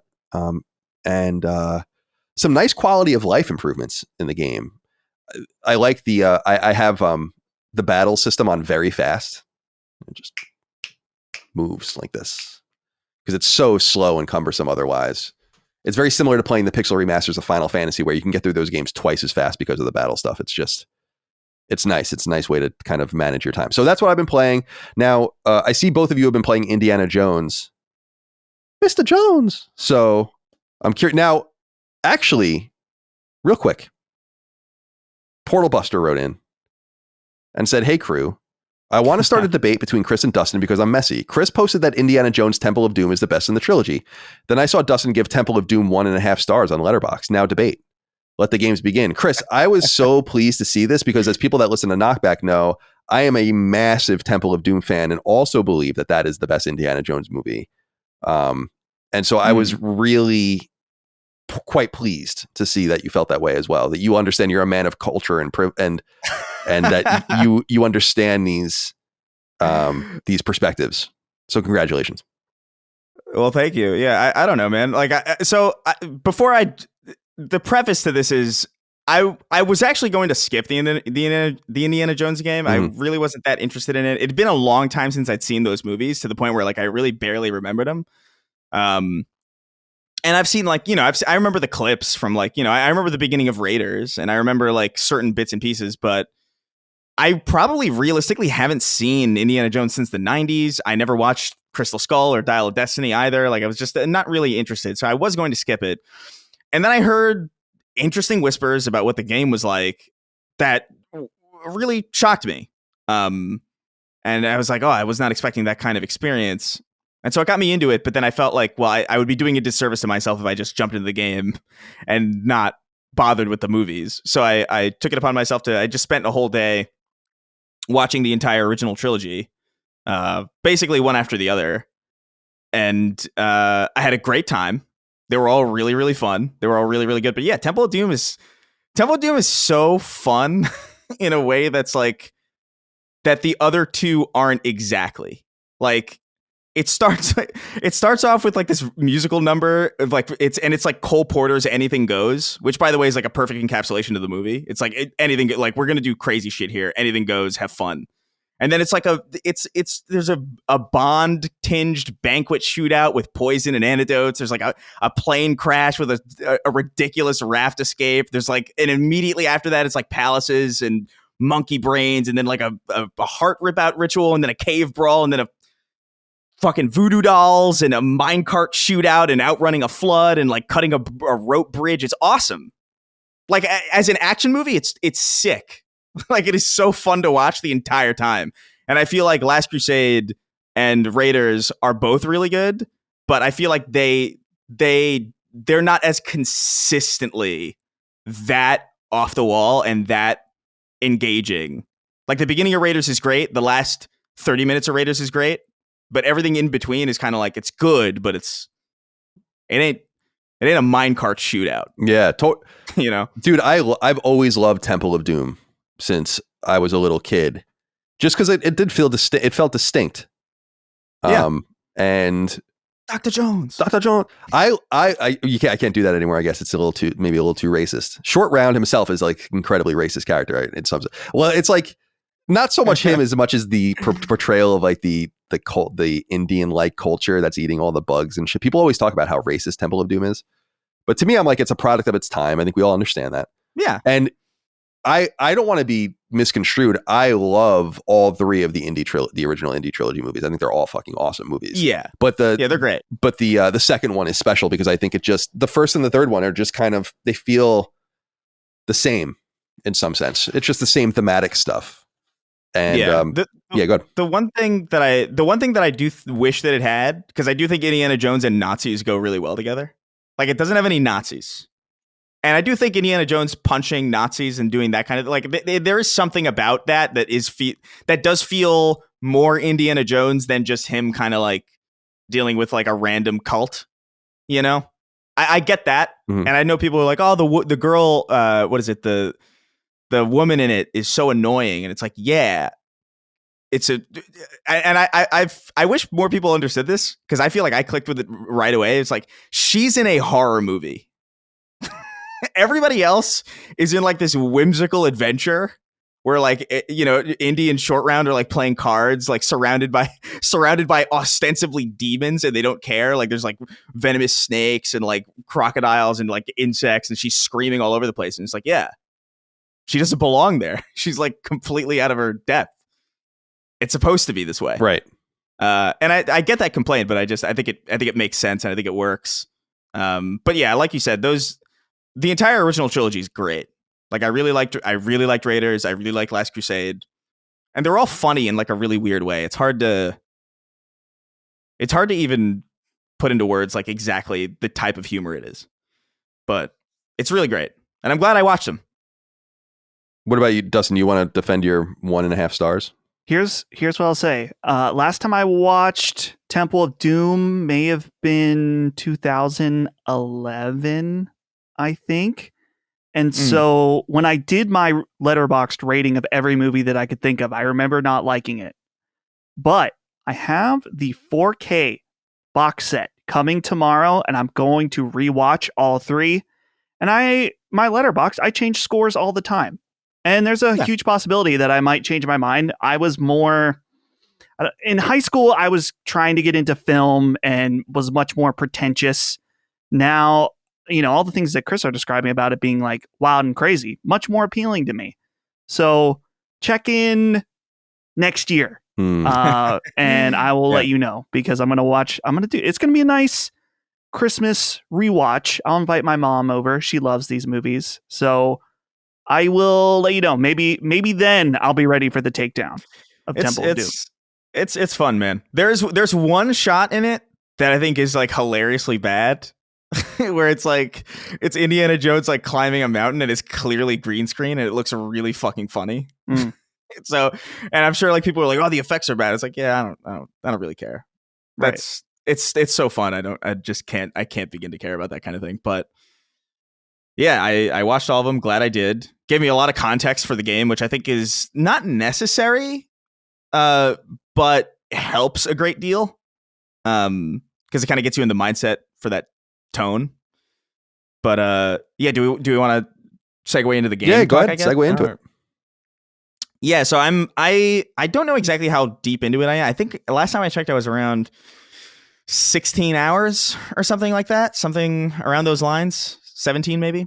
I'm in the snowy area, to if that gives anybody context and avoids enough spoilers. I don't want to say exactly where, because I think that's kind of part of the fun, is like figuring out where you end up. But yeah, man, I am thoroughly surprised by this game and what it is and how it feels and how much it nails the tone of something that I thought would be really, really difficult to capture. I think most people were fully expecting, as was I, like, okay, it's an Indiana Jones game. Indiana Jones inspired Tomb Raider. It inspired Uncharted. This is probably just going to be them being like, hey, we're the ones who did that. Let's just do that.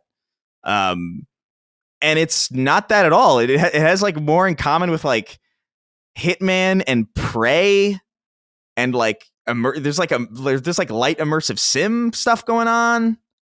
It's really fucking cool that they took this really old IP and infused it with very, very video gamey things. I feel like Uncharted and Tomb Raider took a video game and they were like, we're really inspired by movies. Let's make this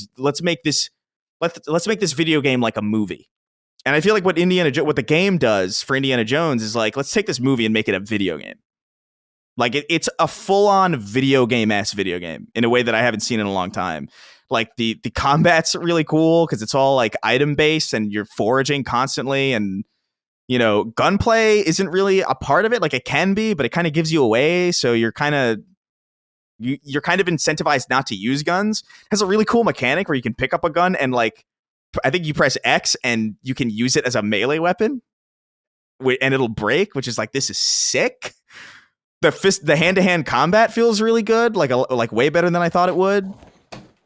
And I think there's like stealth elements too. The AI is not like super smart at all. Like it's not like, this isn't like Splinter Cell or like something where it's like hardcore stealth, but it's like suitably intelligent enough to give you like the kind of light-hearted kind of Indiana Jones experience. Like there are so many shots in those original movies where I'm like, Indiana Jones is like watching like a group of Nazis or like watching a bunch of people, and I'm like, how do they not see him? And it feels that way here sometimes too. It's like that classic, well, they can't see, like, oh, if they're walking down a hallway, they can't see like above their eye line. But I think that adds in some way to keeping the tone really consistent, because if you do get caught, it's not really, the game's not over when you get caught, because if Indiana Jones gets caught, he's just going to beat the people up and then you're kind of good to go. It's very casual in that way. So it's not necessarily like a hardcore immersive sim by any means, but it's way more of an immersive sim than I ever expected an Indiana Jones game to be. And it's so married to the tone, and the music's great. The level density is great. The production per square inch, which is a term that we use a lot on the show, is like really, really stunningly high. I'm really enjoying it so far, man. I'm not done with it. Obviously, there's always a chance that it could fuck up in the end, or like the story might not stick the landing. But I really am enamored with all of it, far more than I thought I would be. And if anybody does need convincing about like, oh, well, how well does it capture the tone? And it doesn't always. Like sometimes it feels a little bit new. But for the most part, there's a scene, and you can look it up if you want. It's technically a spoiler, not really. It spoils like the tone, I guess. But there's a scene where Indiana Jones interacts with like a fascist soldier who you're in a priest disguise, and he wants to confess to you. And so he drags you in a confession booth, and he forces you to listen to his confession. And it is probably one of the funniest scenes I've seen in a video game in very, very many years. And it's funny in that Indiana Jones way, where I'm like, wow, like this could have easily been like so that just happened, like the Marvel writing that we always complain about, but like, it's so good. I actually highly recommend people watch that scene because it is just fun, and it's a perfect encapsulation of like the tone. But yeah, I'm really enamored with it. Like I said, I'm like 17 hours in or something like that. I've spent a lot of time kind of exploring and doing a lot of the side stuff. The side stuff's great too, by the way. It all feels like very consequential, very rewarding, very immersive. Like there's not a lot of menus in it, which I think is cool. It's very seamless. It's very good. It's way better than I thought it would be. It's a genuine surprise. A nice way to end the year, frankly. Because like we talked about earlier, I just don't know what people are talking about when they say this year's been disappointing for games. I feel like we've had a really good year again. And this is a great year ender. Yeah, I haven't played it, but I have something I want to say about it. I'll reserve my thoughts until the end because I want to hear from Dustin first because I know you're playing it as well. Yeah. I guess for Indiana Jones, I'm still pretty early into it. The thing that surprises me about it overall, and Chris touched on this, but just the fact that they made an Indiana Jones game and it is very Dishonored like. Obviously you don't have supernatural powers. Indiana Jones isn't blinking across the stage, but when I was playing it, I was thinking like, damn, this feels like a really bold, creative decision to make this game in this way. And I totally agree. The tone is perfect. Troy Baker does an amazing job as you've seen from the trailers, of course. He sounds perfect for it. And I'm enjoying that it's not an open world game by any means, but I'm in the first level and there's all these interesting side quests and things to do. And I'm like, oh, I can kind of just hang out here for a few hours. And the things that I'm doing are all unique, little fun Indiana Jones like things, I guess, to do without spoiling any of them. So I'm enjoying it. I haven't played as much as I would like, but I'm having a great time with it. Colin, you had something you wanted to say about it as well. Yeah, well, we got this letter from Don, and this is just an outsider's perspective because I haven't played the game yet. It's funny because we talked about it earlier this year before it was announced for PlayStation, where I'm like, I might actually play this on Xbox. And now that they announced it for PlayStation, I'll just wait because it's going to be out in a few months. But I think it does look great. But there is something pernicious and annoying that I think is going on about this game from the outside that I wanted to speak on. Dante Martins wrote in and said, hey, Masters, with the recent presidential election, many companies are now doing away with DEI stuff. With Avowed already getting backlashes from it, do you think Western game developers will move away from that trend? He didn't write in particularly, he just wrote in about something not revolving around this, but I wanted to speak about it in this regard, is that a lot of people shit on Indiana Jones specifically because of a picture of the director of the game that went around where, the person has like a Bethesda logo on with the gay pride flag, like interstitial, the traditional, very progressive, blue haired, whatever, and judged a book by its cover. And I just don't know what people don't understand about why you don't do that in life.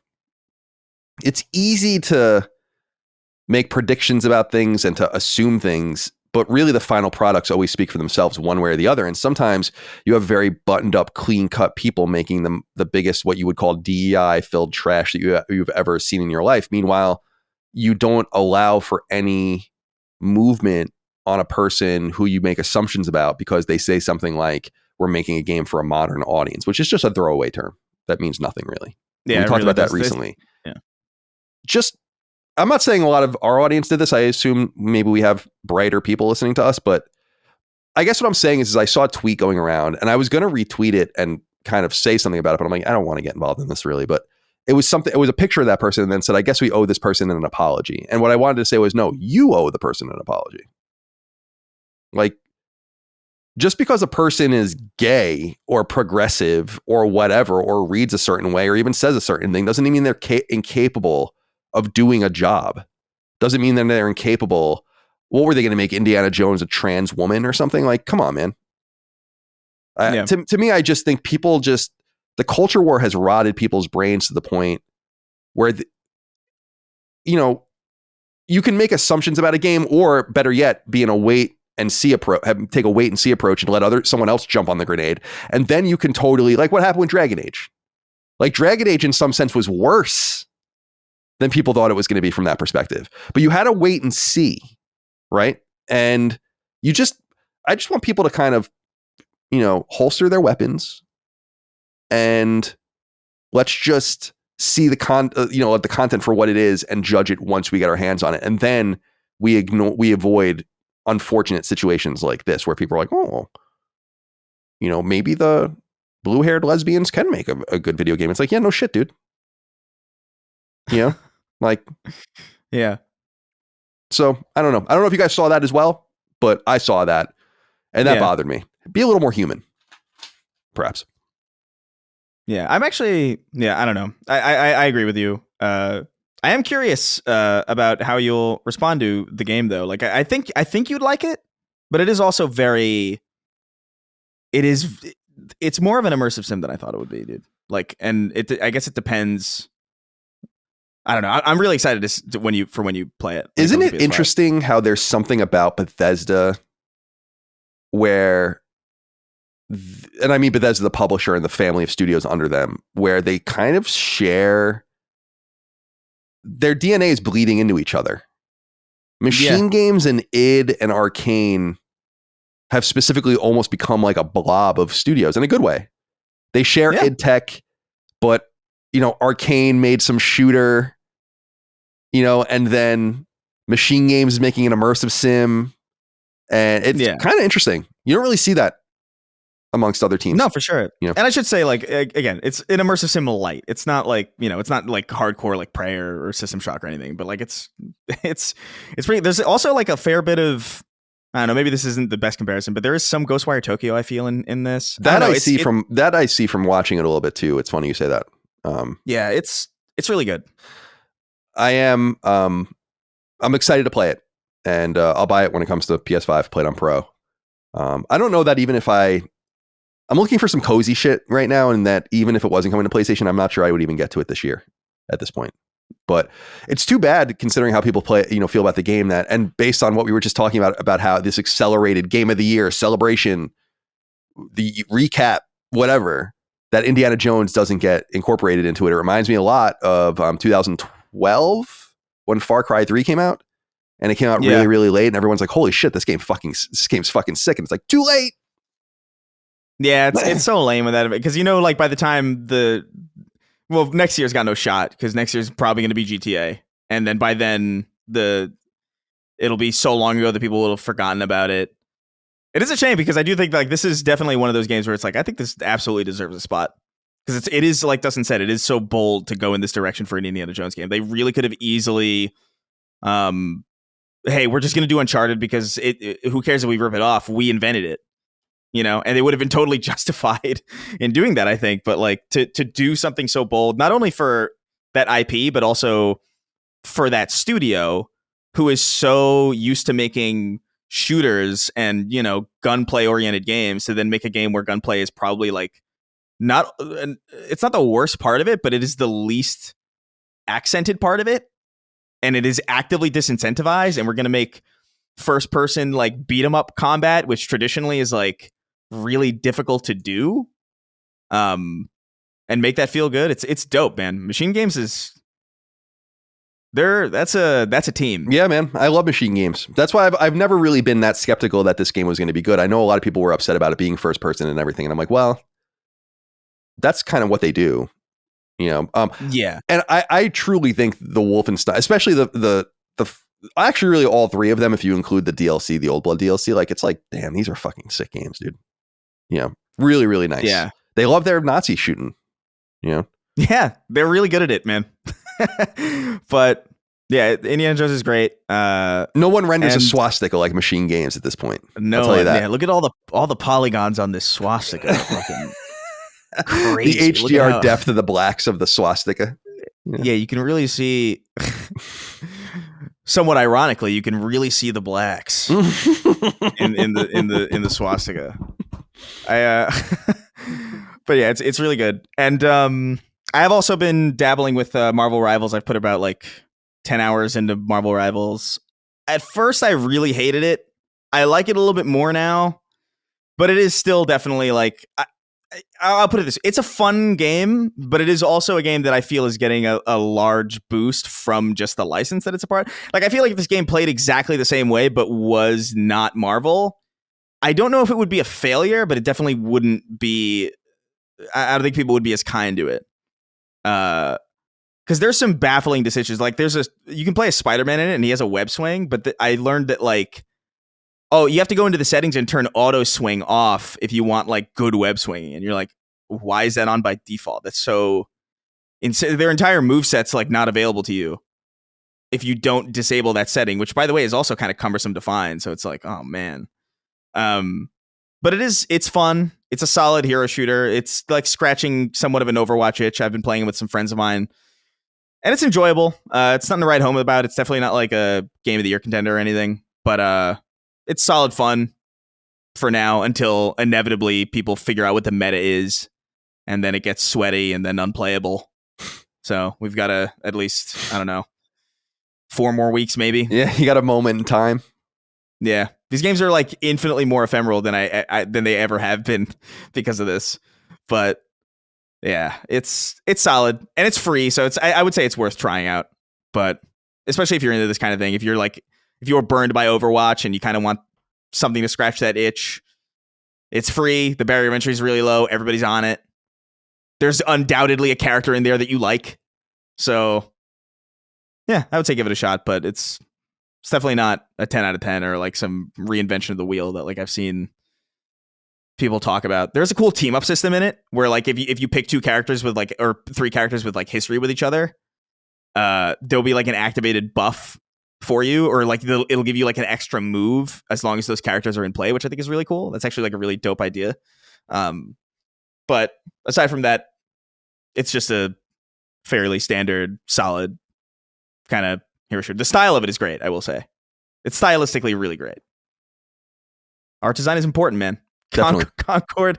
I look at this and I look at Concord and I'm like, damn, it is night and day how much better this game looks. Not like IP notwithstanding, just like way better character designs. It's insane. Did we get through everyone's games? No. Because we were kind of bouncing around with Indiana Jones. Okay, yeah. I just want to. Okay, yeah. Go ahead. So I don't want to skip anyone. That's why I was asking. Yeah. So over the weekend, like right after recording Sacred, it was either Friday or Saturday, I finished up Silent Hill 2. And overall, I would say I really liked it. I think that it's weird in that it's not a very long game. I don't remember what my hour count was. Somewhere between 10 and 15. Probably around 13, 14. But the last 20% of the game feels like 50% of it. Yeah. And it is faithful to the original, but I was struggling towards the end. I was getting bored, particularly with the gameplay. It's a tough one just because the gameplay of the original was never anything to really write home about. In fact, I think it's the worst part of Silent Hill 2. So by the end, I was kind of getting bored. I think overall it is it's good quality. It's a remake in the right ways. I would still recommend it, but the last bit, a bit of a slog. So keep that in mind when you're playing Silent Hill 2.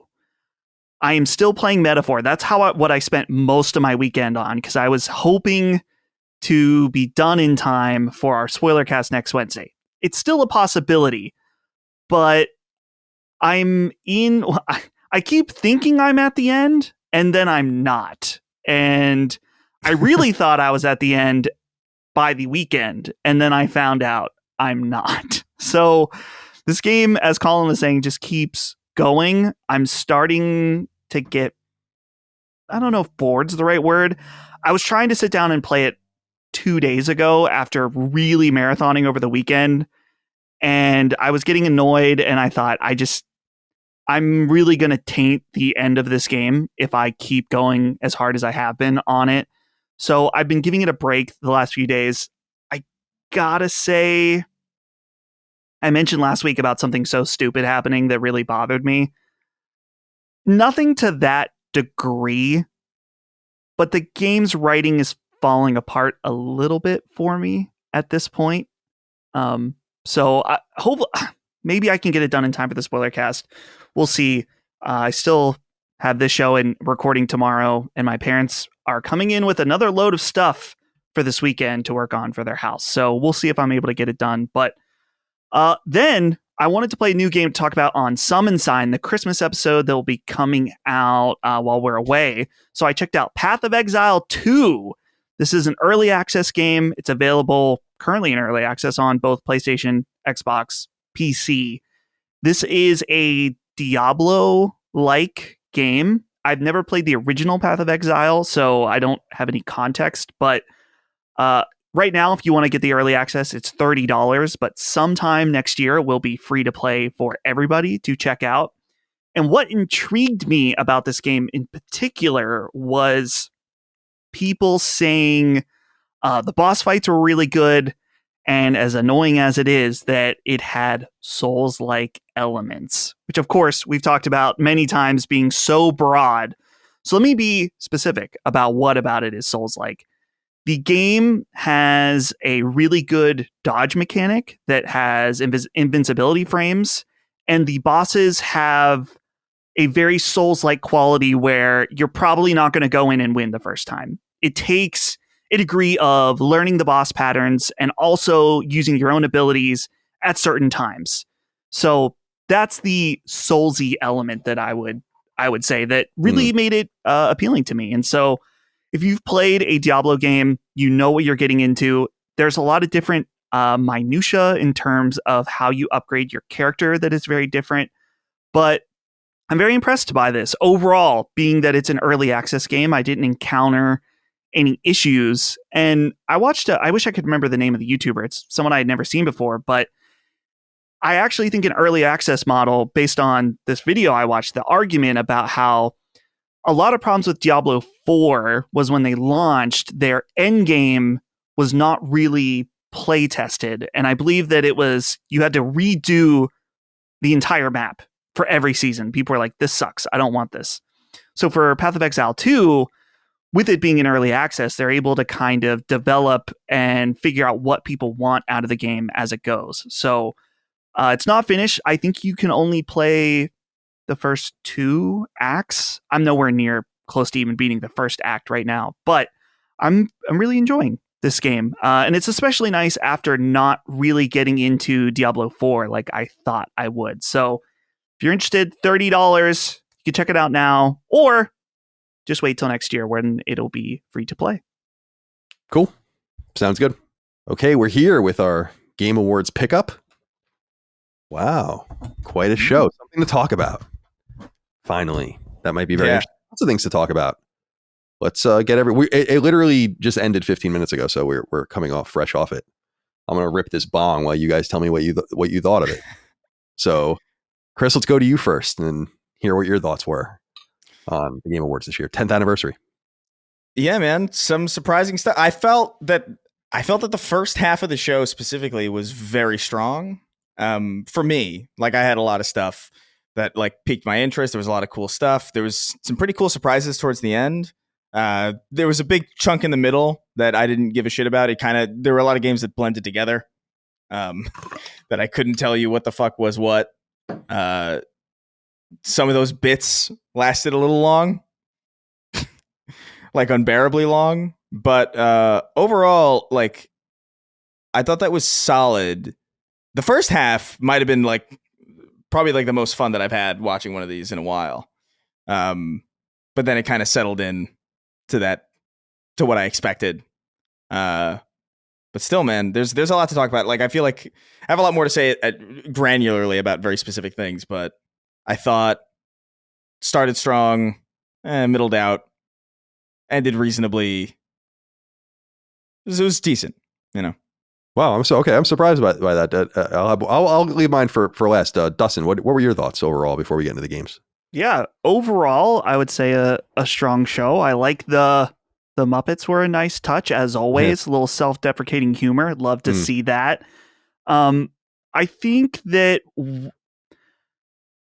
obviously with it being the Game Awards, there's going to be a lot of ads and fluff in there. And so I kind of feel like that comes with the territory. My big thing is that you specifically with the anime slop, and that's coming from me, is that you get to a point where even Holly looked up, she's like, this looks exactly like the last time I looked up from playing Pokemon. I'm like, yep. Yeah. That's because there is a lot of these. So, and which I would assume it's detrimental to those games, but so yeah, just a tad bit of slop in there, but Jeff definitely brought the heat in terms of announcements, and I really like this is maybe the Apple fanboy in me thinking of the Steve Jobs days where he's like, this is the last announcement, but then he's like, oh, we got one more thing. That's always nice. You can't do it every year, right? But he did it this year and followed up with something very, very exciting. So overall, good show. Still a little long. I think that's the thing we say every year. They're just a bit long, and that's even with condensing a lot of the awards. So, I don't know. A little shorter might be nice, but it is what it is. I guess I just expect it now. That I will say, man, that anime slop in the middle really dragged me back down. Like I feel like I was having a really good time, and then it just pulled me. It pulled my soul down to see so many games in a row that looked fucking identical. And I was just like, I don't know what I'm seeing anymore at this point. The announcements I thought were really solid. I just feel like the show itself, like that, at least pace those out a little bit more because it really fucked the experience, I think. But yeah, that ender, the beginning, it's like a reverse sandwich in some ways where the meat is on the outside. Double down. It's that. What was that called? The double down. The KFC double down. Yeah. That's what I felt one like. Of those ones. Nearly killed me for a Diablo 4 code. Yeah, it looked hard. I mean, you didn't have to eat it though. No, I did. That's the thing. I did have to eat it.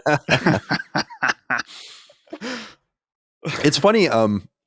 Usually I'm known for being the more negative one of the three of us, I guess. But I thought that was like an A-level showcase of games, personally.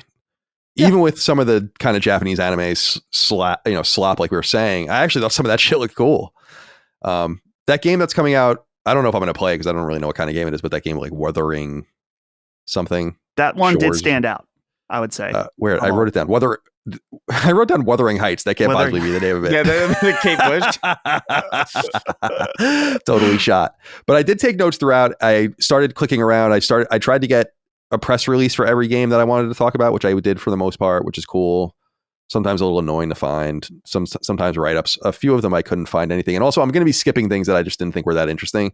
So if there's anything, I have the games in kind of the order that they were presented, but if you guys have anything either interstitially or afterwards you want to talk about, we can always do that. I don't care. But I wanted to take things in the order that they were presented. And I had a few notes too about little things that were interstitially shown or whatever that I thought were cool too. But I thought the overall show was really solid, actually. I think it can be shorter, but I think it's probably as long as it's going to be because they need to like wedge everything in. And I kind of perceived a production strategy that maybe I didn't look into too deeply, that Jeff knows the winners at some point, right? And like the production team knows the winners. It's not like they're surprised by it. So when they had best multiplayer game and they were doing it kind of like on the side from the balcony or whatever, I was like, that's kind of weird. It's a huge game. Helldivers won. And then I realized it's like, oh, best direction or best director or whatever was Helldivers. And I'm like, okay, so they're kind of making decisions to get everyone their shine, which I think is kind of cool. So it seemed very decently programmed from that perspective.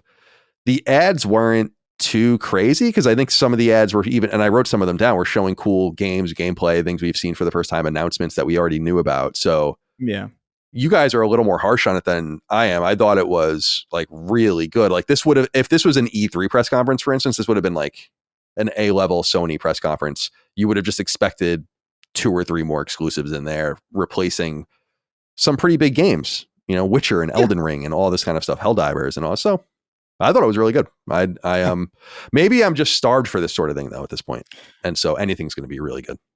Maybe I think for me, I look at it from like I was pretty excited for most of it, but then there's that rule that I kind of have where it's just like no game, no hype, where it's just like, okay, so it's It's a nice CG trailer of something that could potentially be cool, or some things where I'm like, you did not have to announce this right now, and I'm a little frustrated that you announced this right now. We'll get into what that is when we get to it, but there were some things that just kind of sucked the excitement out of the room, knowing that like, oh, that's 5 years away.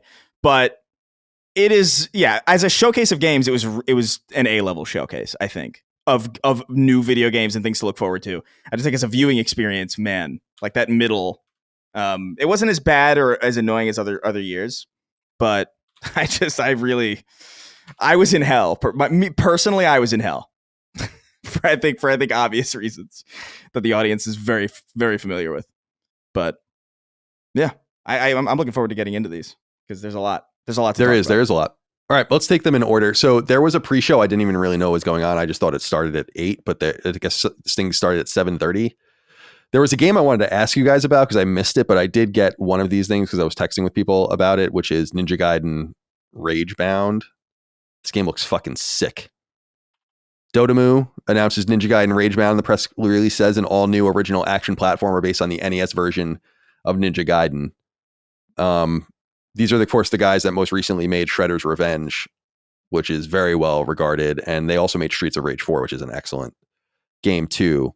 It says, quote, a new hero, Kenji Mozu, emerges in Ninja Gaiden Ragebound. The story picks up in Hayabusa Village after Ryu Hayabusa heads to America to avenge his father's death, as told in the NES version of Ninja Gaiden. Suddenly, the veil between the human and demon worlds has torn, opening a doorway to darkness in Hayabusa Village. Kenji Mozu, a young ninja of the Hayabusa clan, throws himself into battle, determined to protect his village and its people from a looming demonic threat in this dark and dangerous era. My God, does this game look fucking good? Are you kidding me? Yeah. I don't know if you guys are as into it as I am. I don't know if it's your kind of game, but we haven't gotten, I mean, this is a pretty substantial thing because Ninja Gaiden, 2D Ninja Gaiden essentially died with the NES. I mean, we haven't gotten a new real 2D NES style Ninja Gaiden game in many, many, many years, 30 plus years. It became a 3D game. It went dormant for a long time. And then when it returned with the Xbox, the original Xbox, it became a 3D series, which is totally cool. So when I saw this, I was like, this is fucking, I'm all over this. Yeah. I even reached out to my friend at Koei Tecmo, and I was just one of the PR people there that used to work at IGN, actually, that I've been friendly with for a long time. I was like, dude, that game looks so good. Just wanted to let you know. So what are your guys' thoughts? Yeah, it looks like the thing that stuck out to me immediately is that just the pixel art looks absolutely fantastic. And while, I mean, I've played Ninja Gaiden on the NES, I've never beaten it or anything like that. The gameplay of this looks awesome. Oh yeah, it's very hard. So I would imagine, being that this is still a Ninja Gaiden game, that this one is also going to be very difficult. But I absolutely love what I see of it currently. Oh, I'm just looking at the video now. It's just the gameplay. It's just so fucking nice. Oh my God, I can't wait. Chris, any thoughts? Yeah, no, it looks gorgeous. I love the way it looks. I don't know how to describe it exactly, but this is exactly the amount of space that I want my character to take up on screen in a side scroller. I don't know how else to put it. It's like a very inarticulate way of saying it, but one of my favorite games from back in the NES got remade recently, Shadow the Ninja Reborn. And I thought that game was great too, but they zoomed the camera in really close in comparison, and I kind of felt like something was missing because of that. And so I'm glad to see a game like this with this exact kind of framing and these exact dimensions and with pixel art that looks this good. I actually missed this on the I only saw this because you texted it. Because I didn't know about the pre-show exactly either, but this looks dope, and I'm totally into this. The other game I wanted to ask about, because I missed this, and I think it was in the pre-show too. Did either of you see this Shadow Labyrinth game? Well, I saw it, but it the name means nothing just because. This is the Pac-Man. Yeah, exactly. Okay, so I just watched the Secret Level. That's the show on Amazon that has all the different video game anthology type show. And this looks very clearly based on that, which I'm very curious which one came first. Wasn't really into the episode on Secret Level. So I'm kind of of the mind that's like, this is not what you need to do with Pac-Man personally, but maybe it'll play cool, but I don't know about a gritty Pac-Man. It's interesting. I mean, it looks like my kind of game, but I don't know. Maybe let Pac-Man rest and just be. Let him retire. Yeah, I don't know. I think, there is that kind of general cycle of like what is old is new again. And so like there was a point in time where gritty reboots of certain things were really, really tired and just constant. It's got to be more serious. It's got to be more, toned down. I feel like as an impulse, I look at this and I look at it as something that hasn't been done in a long time. Like we usually are like almost like very, very faithful. I think sometimes to a fault, sometimes definitely to the game's benefit or the property's benefit or the IP's benefit. But like I'm not opposed to the idea of a weird subversive kind of gritty take on Pac-Man. I just don't know if what I saw from this trailer convinced me that this was a great idea. It could be cool, but you guys should watch the episode on Amazon. It's interesting. It's very beautiful. But visually. Oh yeah, I mean, it's a lot like this trailer for the game as far as like its tone and evil Pac-Man in a way. So I'm just so curious whether they saw or they knew about what the episode was going to be and thought, oh, well, let's make a game like that, or if this game was in production first. The one thing that bothers me about it, if anything, just visually, is just 2.5D. And if you compare this to the Ninja Gaiden game, it's like night and day. Like the Ninja Gaiden game is fucking gorgeous because it's true pixel art, and and the Pac-Man game isn't. So one looks very high production value, one doesn't look very high production value. But we'll see. I don't know. Maybe it'll be good. Check it out whenever the time comes. It'll be 2025. Says Pac-Man will commemorate its 45th anniversary with a variety of partnerships. So, all right. Oh yeah, I have here. So interstitially in the beginning of did you guys notice when Ken Kutaragi was thanked that he awkwardly got up and started coming to the stage? I saw that. I felt bad. I was like, oh man, because he obviously doesn't speak English probably very well or at all, and so he didn't know if he was being summoned or something like that. So that was hysterical. But then they got into The Witcher 4. And I was telling Micah, we were watching it together, and I'm like, towards the end, I was like, damn, this is one of the reasons why I should live stream these things, is because, and I'll shit you not, I predicted just seeing like fucking frames of some of this stuff. I was like, oh, Witcher. Mm-hmm. And later, my coup de grace was Onimusha in that regard. I was like, it's Onimusha.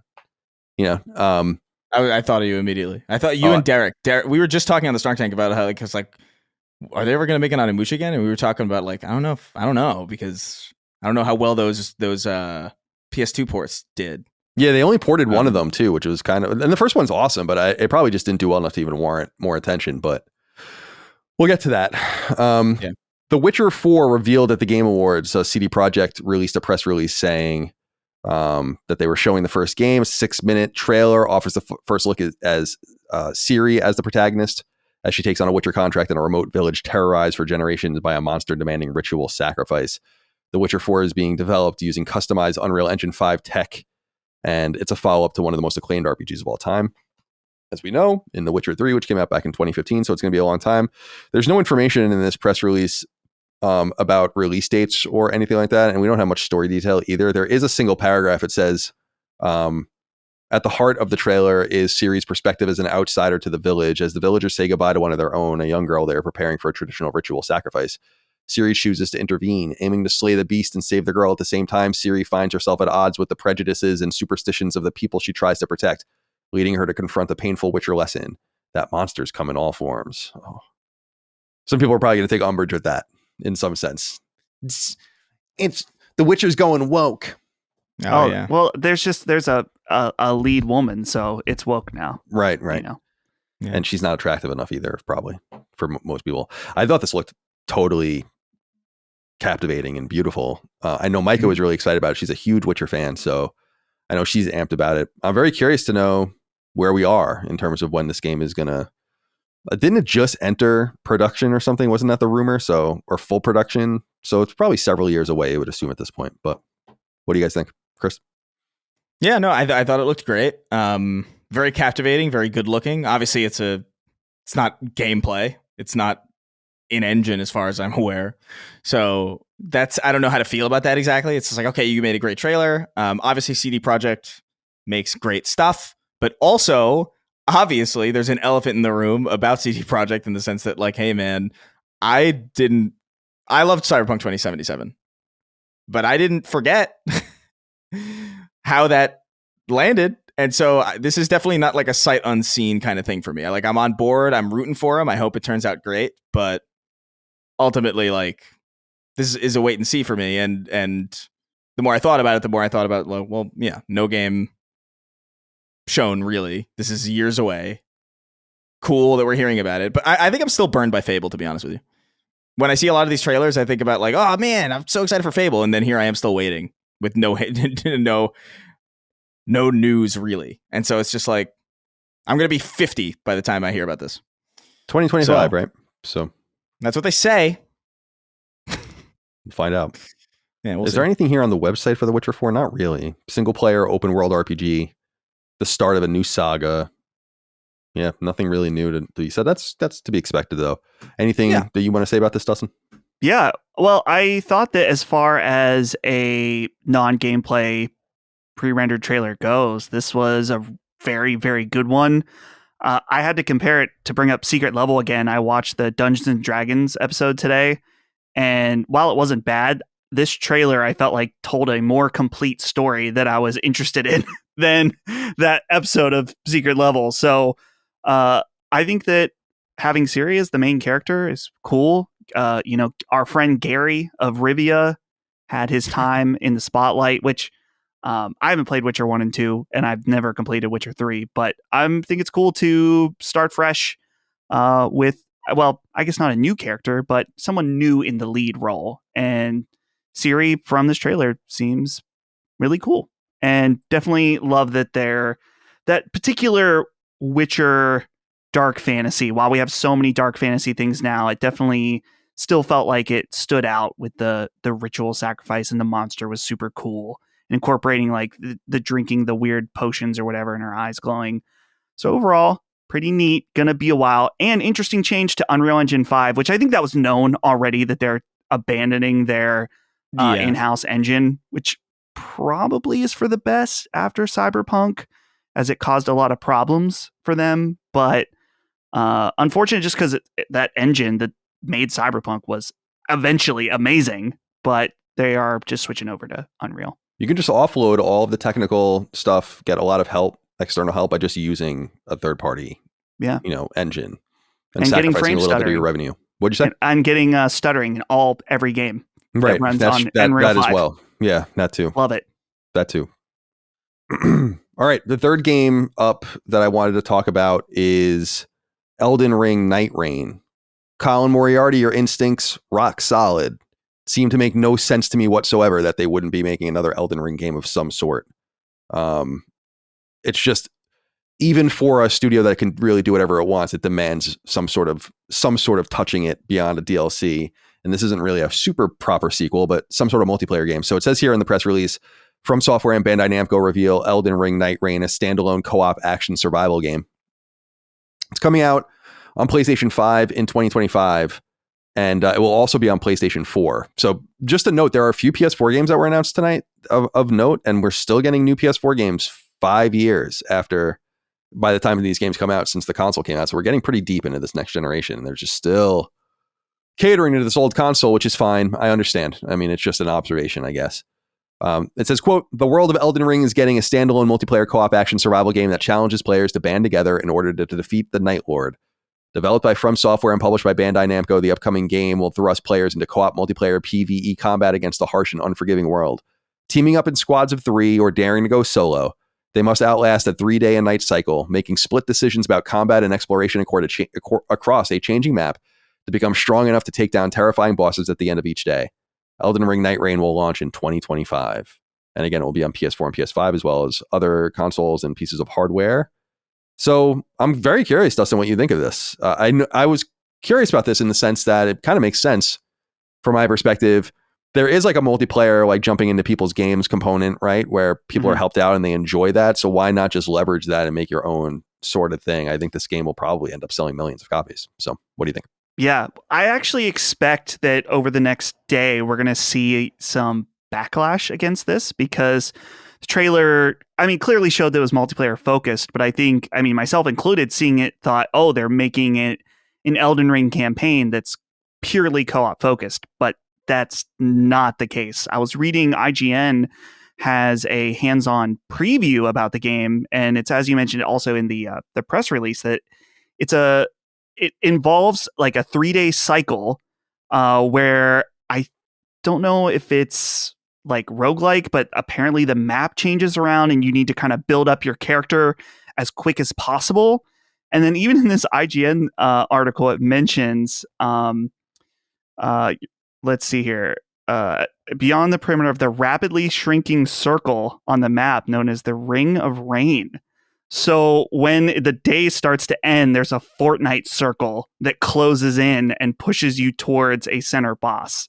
So it sounds like more of an arcade-like Elden Ring co-op experience. So very much not like a traditional From Software campaign. Very different. Here, by the way, before you go on, here's some information about what you were talking about. This is what they say in the press release about kind of how it's played. Players take on the night together in an all-new experience from the team at From Software. Elden Ring Night Rain will be multiplayer-focused return to Roundtable Hold, set in a universe parallel to the events of Elden Ring. Players must choose from 8 unique characters, each with their own unique abilities and powerful ultimates. Their journeys take them to Limveld, an ever-changing map, where they will have to make split-second decisions when it comes to combat and exploration in the face of a night cycle that shrinks the map with the coming night's tide.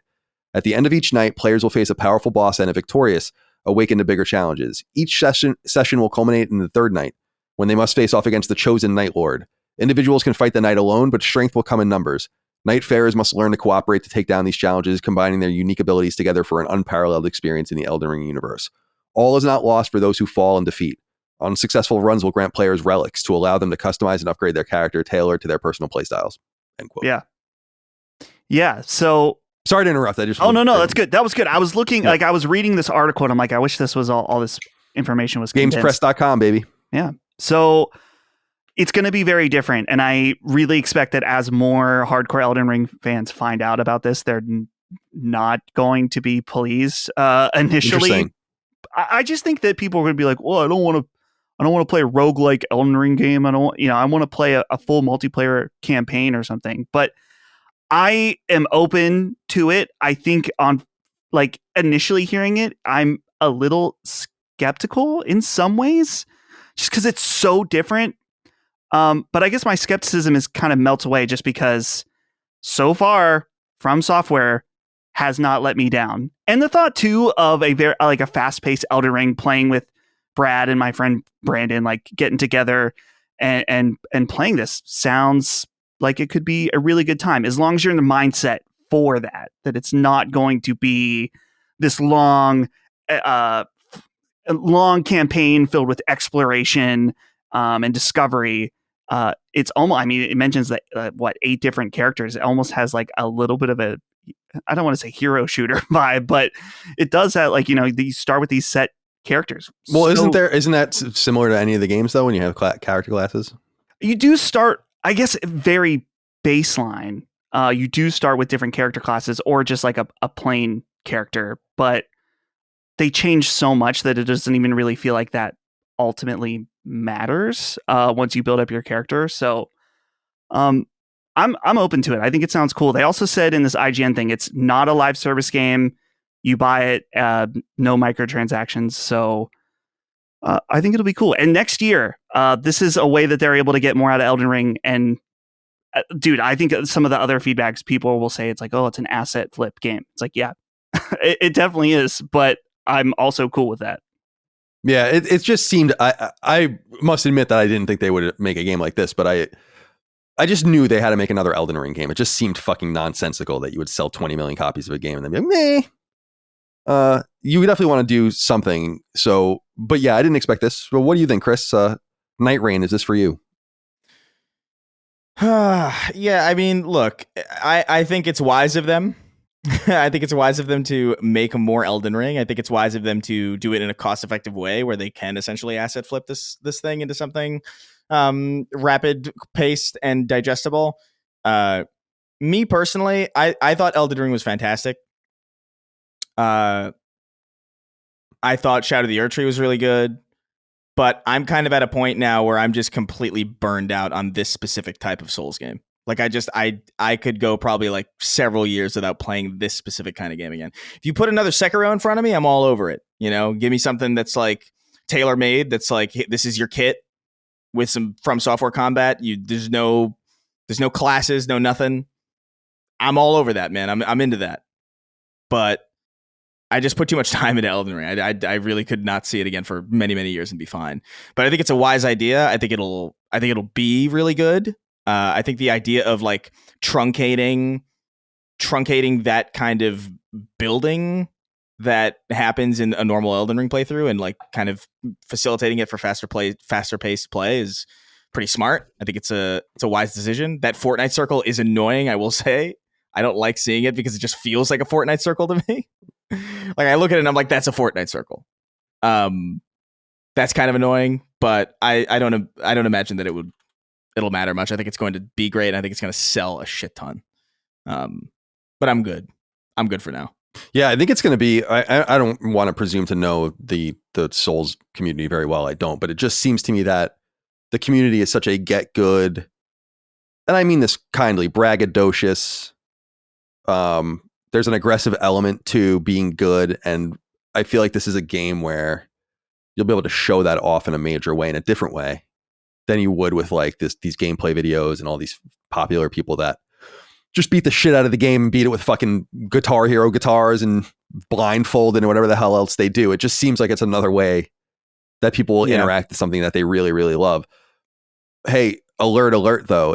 Sony bringing their stink to this project if Kadokawa gets purchased by Sony. So let's get this thing done and out the door ASAP. 2025 is the release window. We know a lot of people are on PS4. It's like Xbox One is still getting games too. How many active Xbox Ones do you think are out there? It's got to be, what do you think? Well, honestly, what do you think it is? 10 million? 15 million? Something like that? It's got to be enough for people to still bring games to it. Yeah. Then you're selling hundreds of thousands of copies or whatever, and that's pretty good. I mean, it's really just a port. The Xbox versions probably all speak to each other anyway. Very interesting stuff. I was watching I watch the fucking stupidest shit on YouTube. I was watching a guy that lives on like a container ship, and he like showed off his bedroom, and he had an Xbox One S in his room.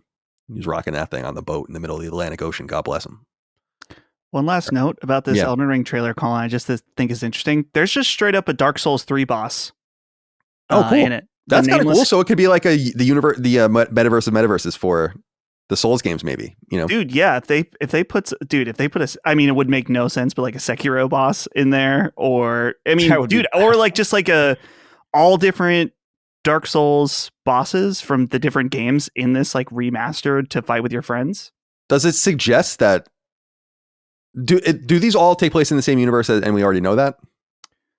I think there are some fan theories that. Well, so this kind of maybe suggests that they all take place together, right? Yeah, there's like a character that's in all of them patches. So. Oh yeah, Nameless King just showing up out of nowhere in this trailer, which is pretty cool. Sorry, I'm hitting the bong. It's late at night. Can't be up all night. You gotta do what you gotta do, man. Well, I'm going to. Thank you. Oh, I will. Oh, I will. Oh, I will. We do things a little differently at 12 a.m. Yeah, 12 a.m. at midnight. All right. The fourth game I was going to bring up here was Ueda's new game with Epic. We knew this game was happening. It was announced maybe more than a year ago, right? At this point, there was like a whole slew of announcements of Epic publishing. Like they were publishing a game with Remedy, they were publishing a game with X, they were publishing it with Y. We knew they were publishing a game with, I don't know if it's Gen Design or just a new Ueda outfit. And looking around, cannot find a press release for this. And it's not clear even what the name of it is. It looks like it's named Project Robot for now. I'm not trying to be a dickhead because I know Fumito Ueda is well respected. These games just don't resonate with me, so I kind of just blacked out during this whole thing because I just knew it wasn't. Well, oh, we're gonna fucking do some artsy cute thing. Great, Dustin. That's great, dude. I didn't like Eco. No, I know you didn't. I liked Shadow of the Colossus. I never played. I didn't like Eco. I bought it in high school. It was a long time ago. I never played The Last Guardian, but I just know these games. It's just a little too art house for me. Maybe this one will be different. But it's interesting to see it coming to Xbox. That's not a huge surprise, but it's just interesting that his games are now available there. And I don't know. Do you guys have anything you want to say about this game? I have really nothing to add. Well, I was really excited when it started because I love Shadow of the Colossus. I didn't like Eco either, but like the game starts and it looks pretty striking. And there's climbing on giant things. So like immediately I'm thinking like, what is this like? I thought it was gonna be something weird like Shadow of the Mecha Colossus or something because it was like sci-fi or something, which would be dope by the way. Somebody go make that. But I don't know. Like again, this is one of those things where it's just like this is too early to say anything. So I don't know why you even bothered, but I have an eye on it, and I hope it's what I assume it is. But I'm also just making a lot of assumptions, and so what the fuck do I know really? Yeah. Well, fair enough. Yeah. Appreciate your candor. 2 of the 3 Ueda games have you climbing a big boy. And looks like the 4th you'll also be climbing a metal big boy.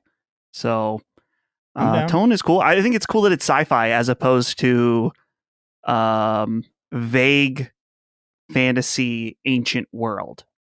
So something different from him. That's what's exciting about it for me personally. But again, we have no information, so it's a couple. All right, number 5 is The Outer Worlds 2. Found a press release over on Xbox Wire. This is, of course, technically an Xbox first-party game. Although the original Outer Worlds was published back in 2019, that was a Private Division game. Private Division, of course, is a waning label now with Take-Two. They're trying to unload it, and apparently they have a buyer for it. I don't think they've announced it yet, but could be Xbox for all we know. The big thing here is this. I never beat the original Outer Worlds. I did like it. It was kind of in that era, that fall, winter, where I was moving from California and everything just kind of got lost in there. I never beat a bunch of things that I was playing in there. Borderlands 3 was one of them too. Yeah. But I liked it. I thought it was really cool. I probably played it for 20 to 30 hours. What I remember about it was I wasn't trying to play passively necessarily, but I was trying to play as non-violently as possible. I had like a really high, speech rating or whatever the different ranks are for the different statistics. And so The Outer Worlds 2 looks interesting, and Microsoft's obviously going to be publishing it themselves, as Private Division never owned and Take-Two never owned the IP, but Obsidian did. And Obsidian obviously launched that game after they were purchased by Microsoft. Microsoft purchased them, I want to say, in 2018. The game came out in 2019, but the game was already in development. The deal was already in place. So anyway, the sequel was announced, as you guys might remember. I went and looked back in the spring of 2021. So it's been a long time coming. That was 3.5 years ago. We've seen it since then, but the interesting thing here is 2025 confirmation, which is cool. And we wouldn't be talking about it here if it wasn't this, is that they've confirmed for the first time that it's coming to PlayStation 5. I think this was fairly obvious.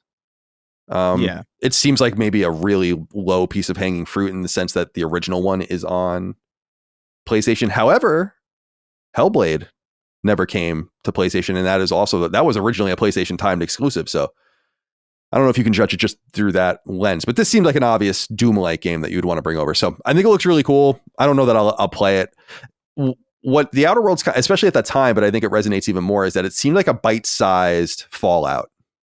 Mm-hmm. Like it didn't seem like an overwhelming. It felt like Mass Effect or something. And I'm not saying it's the same type of game. I'm just saying it felt like something manageable. You can kind of see the end. Right. You don't really. You're not just fucking wandering around for 100 hours.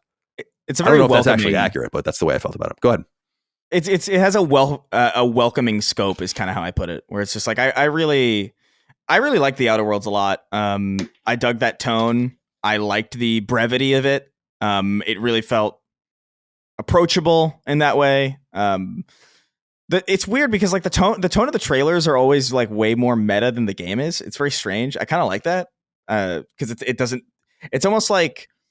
Sometimes a trailer can get so meta that it's like it feels threatening, where it's like, are you gonna put me through like 40 hours of like a Borderlands kind of thing, where you're just kind of winking and nodding at me the whole time? Is that? But the fact that it's just the trailers and the game has its own tone, I think is really nice.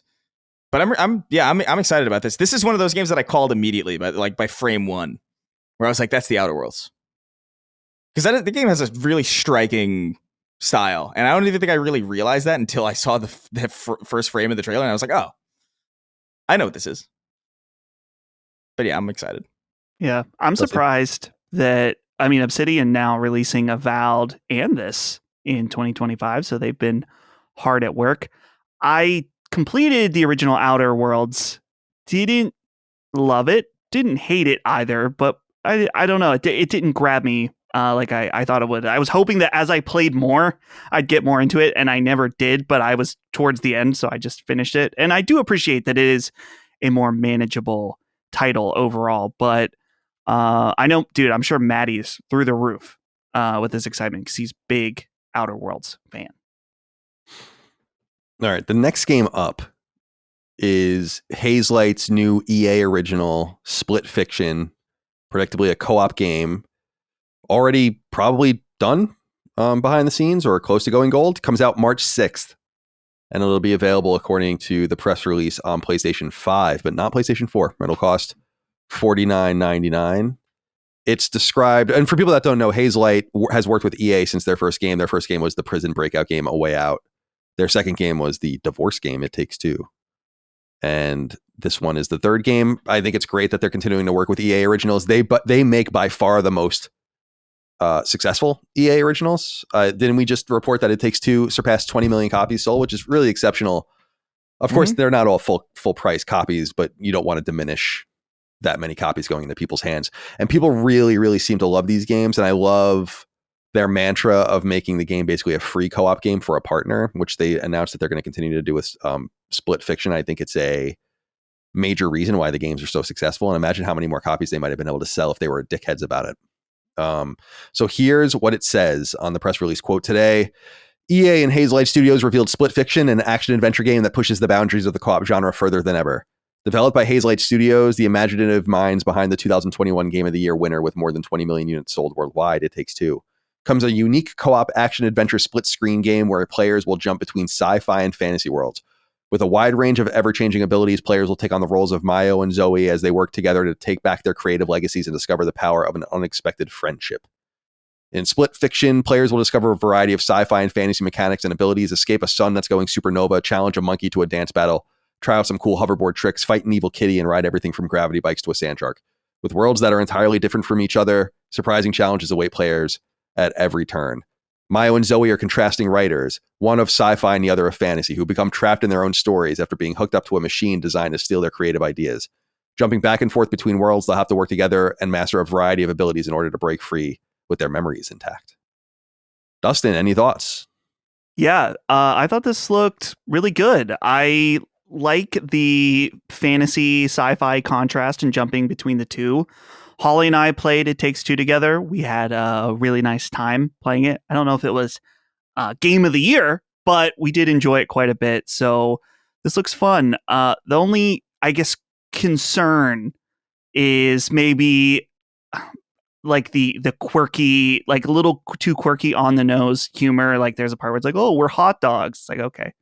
And then there's like a part with the dragon. She's like, what? It's a dragon. It's like, all right. But regardless of that, I can stomach that. Sure. I think it'll still be a nice, fun romp with a friend. Chris, any thoughts? Yeah, man, I've learned not to bet against these guys. That It Takes Two was, I think, phenomenal. Like, and specifically from a video game perspective, like the fact that they were able to just casually drop a game with that many different styles of minigames in it, and they all felt polished enough to be like their own full fucking video game is still to this day endlessly impressive to me. And this looks like it's kind of following that It Takes Two kind of spirit. It looks like there's a wide variety of gameplay styles in this, and I just think that specific wheelhouse is so underserved. It's so specific and so strange. No one else is doing this kind of thing. I think the consumer-friendly nature of giving so many every copy like that free pass is just great. I think this is going to be great. The writing doesn't work for me generally. It didn't even really work for me that well in It Takes Two, but that game was just so good that I didn't care. And I have a strong feeling that's going to be the case this time. I hope I'm right. It's just they're a really good team. Like, they make good ass video games, and I'm excited for whatever this is. It's cool that they kept it secret. Apparently, I was just Googling around when I was looking for their press release, and it looked like people already had hands-on with it. So it looks like they had an embargoed event to show it off to people leading up to the reveal, which is cool. So it seems like people are already pretty positive about it. How nice is that, by the way?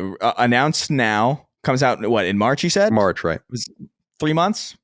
4 months? Sick. Really nice. That's great. Yep. Beautiful. More of that, please. Agreed.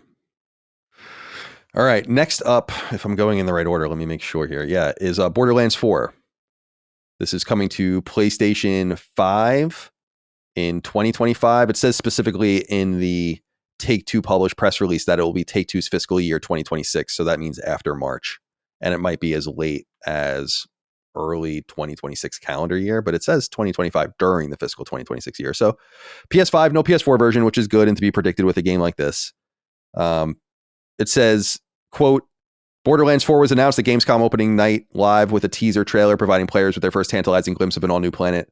Borderlands 4 is the fourth mainline title and seventh overall entry in the franchise. Players will once again assume the role of legendary vault hunter as they search for secret alien treasure while blasting everything in sight. This is actually the press release from the summer. So we don't even have a new press release.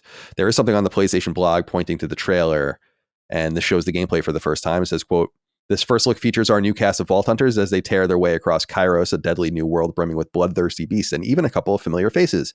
It also reveals the Timekeeper, Borderlands 4's primary antagonist who rules over Kairos from on high. So looks pretty cool. I was saying to Michael when we were watching it, I've said it before, I love Borderlands, and yet I've never beat any of the games and played them all extensively. Definitely play this. Maybe I'll try to beat the other ones, or at least one or two of them before leading up to it. But I was saying this game looks beautiful. There's something about the cell shaded, very distinct look of a Borderlands game really starting to pop now with this new hardware. And I think the game looks beautiful. I think it looks fun. It's going to be undeniably good. I don't know that Borderlands really holds up from a world building perspective or from a humor perspective or writing perspective, but I always thought that they were just really, truly fun games to play. So I'm looking forward to it. What do you guys think? Dustin? I am so out on Borderlands and have been for a while. I do agree that was something I noticed, that it distinctly on current gen hardware looked very good. But other than that, I think if you presented this trailer to me and told me it was a Borderlands 3 trailer, because I'm so out of Borderlands, I might have believed it. It's not for me, but happy for the people that are excited. Chris, you have anything you want to say about it? I don't know how I feel about it, really. I didn't like Borderlands 3 that much. Granted, I think that was largely because of those antagonists. I really just did not like the antagonists of Borderlands 3, and also the weird technical hiccups, like the menus lagging, were just very, very off-putting to me. But I don't hate Borderlands. I would like to play another one and enjoy it. I just don't know if the trailer came up and I just kind of felt nothing. I didn't really care about what I was seeing. I thought it looked nice, but I wasn't like excited to jump into it. So I don't know. I gotta wait to see more. I gotta know more about this antagonist, because those antagonists really broke the third one for me. Like, really, like, because they were like streamers or something. And do you remember that? No, I don't. I really don't remember that. Dude, they were like, I mean, dude, compared to Handsome Jack, like, Handsome Jack's great. Like, that's a great villain, like, authentically. And then you go to like these two streamer twins, and they're using like streamer lingo. It's really bad. And so I don't know. I'm gonna have to see more of it. I do think it looks gorgeous, though. All right. A couple of things here. This was 8 and 9. I just wrote down. We don't have to talk about these really, but I thought that was just interesting. Was Clive from Final Fantasy 16 joining Tekken 8. When I first saw the Final Fantasy 16 stuff, I was like, oh, they're going to announce it's coming to Xbox. And then it quickly became became clear that it wasn't even showing Final Fantasy 16 at all. And I'm like, oh, it's Tekken. So there's that. And then Sega also showed up to show a new Virtua Fighter project, which they're going to have more to say about imminently. We'll publish before we hear more, so we'll have to wait for next week to talk about that. And then another Yakuza or Like a Dragon project called Project Century, which is a early 1900s Yakuza spinoff, I guess. These are both being made, including Virtua Fighter, by Ryuga Gotoku, Sega's internal studio. I don't really have anything to say about this stuff. These are not my franchises, but do you guys want to speak on these? I am curious about Project Century just because it's a way that I could play.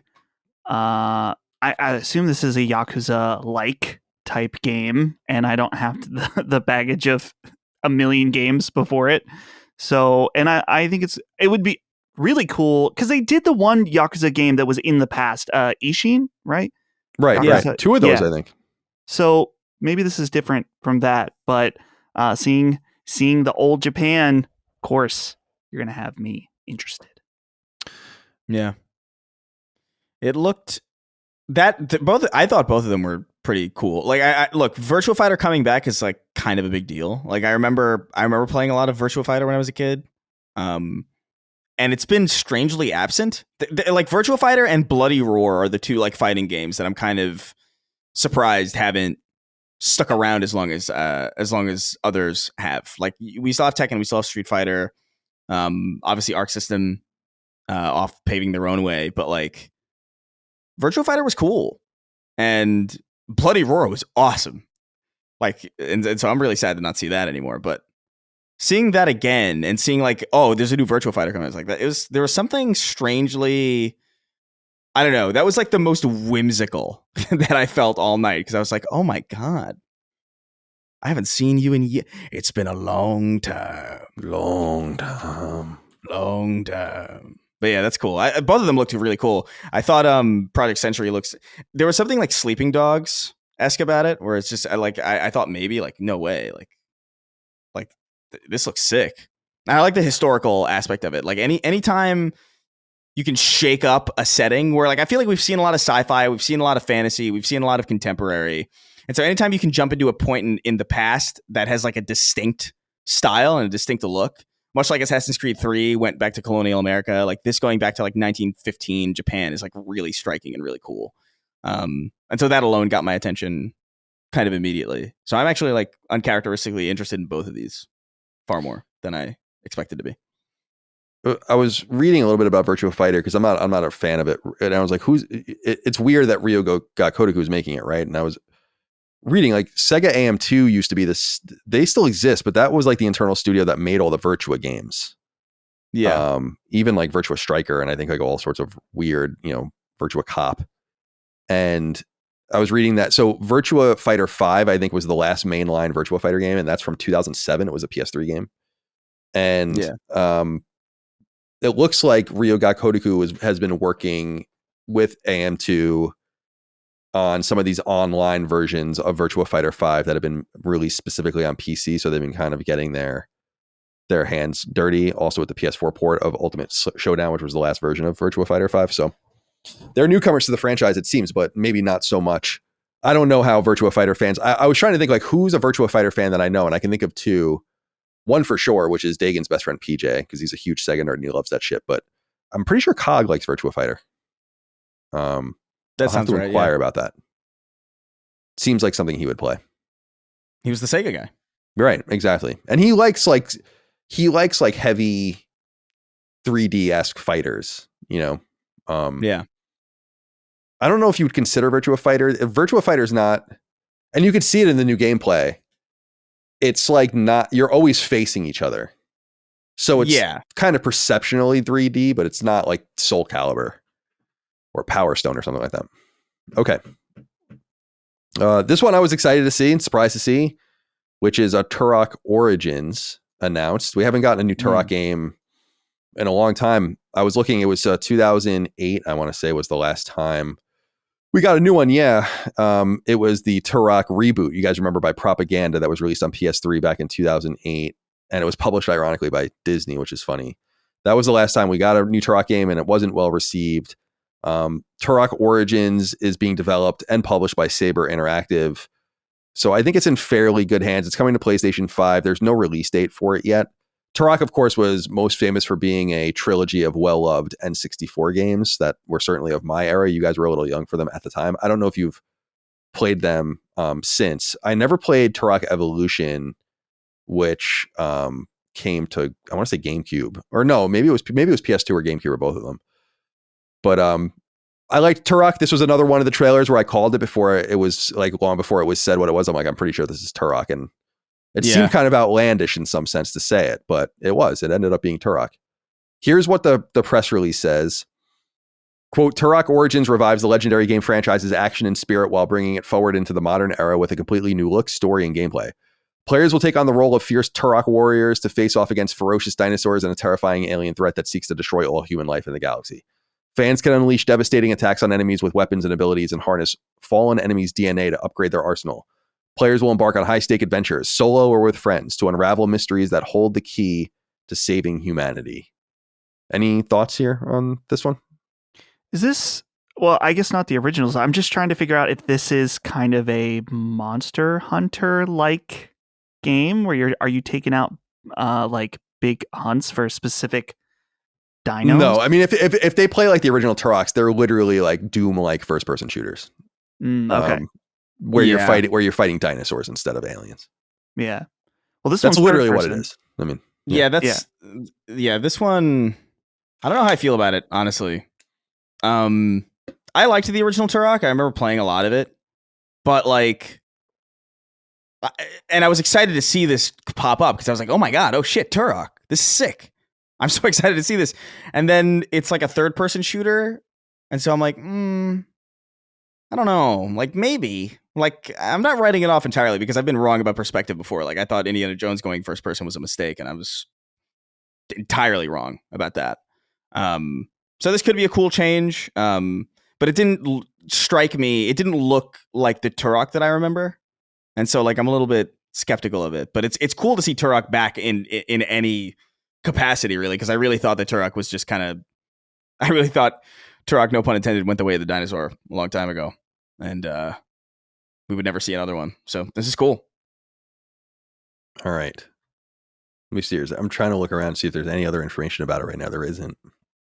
And it was originally an Acclaim game. I'm trying to figure out who, I guess, owns it. I guess Acclaim went away and then Disney owned it for a while, I think. And now I guess it's in kind of private hands because Saber is self-publishing it. So they might have acquired it in some sort of fire sale somewhere. I have no idea. The Turok games were recently re-released on PlayStation, maybe within the last year or 18 months. So you can check them out if you want. But yeah, they're just very N64-esque shooters of that era. I remember the first one came out when I was in 7th grade. And then the two after that came out in pretty quick succession. Like it's funny that it only took these studios like 12 or 14 months to make these games. You know, and then they were just like, here you go. Okay. And Turok was... It's funny. It's just kind of a dead thing now. People might not remember unless you were of that time, but N64 had a real perception issue as far as like being a child's toy compared to PlayStation and even Saturn. And there were certain games that came to it where people were like, look at how fucking serious this is. And a late one was Conker's Bad Fur Day, where people were like, look at how crazy this is. But the Turok games were very important early N64 games because Turok 1 came out like it was like the 13th or 14th month of the N64's life cycle. And it was finally like, yeah, look, it's not all for children. Never, like who gives a shit really? But. It's not all for children. It's so funny hearing that because I know that that's definitely what they thought. But then like, I remember distinctly, and this could be, dude, it's been a long time since I played Turok. Maybe I'm wrong.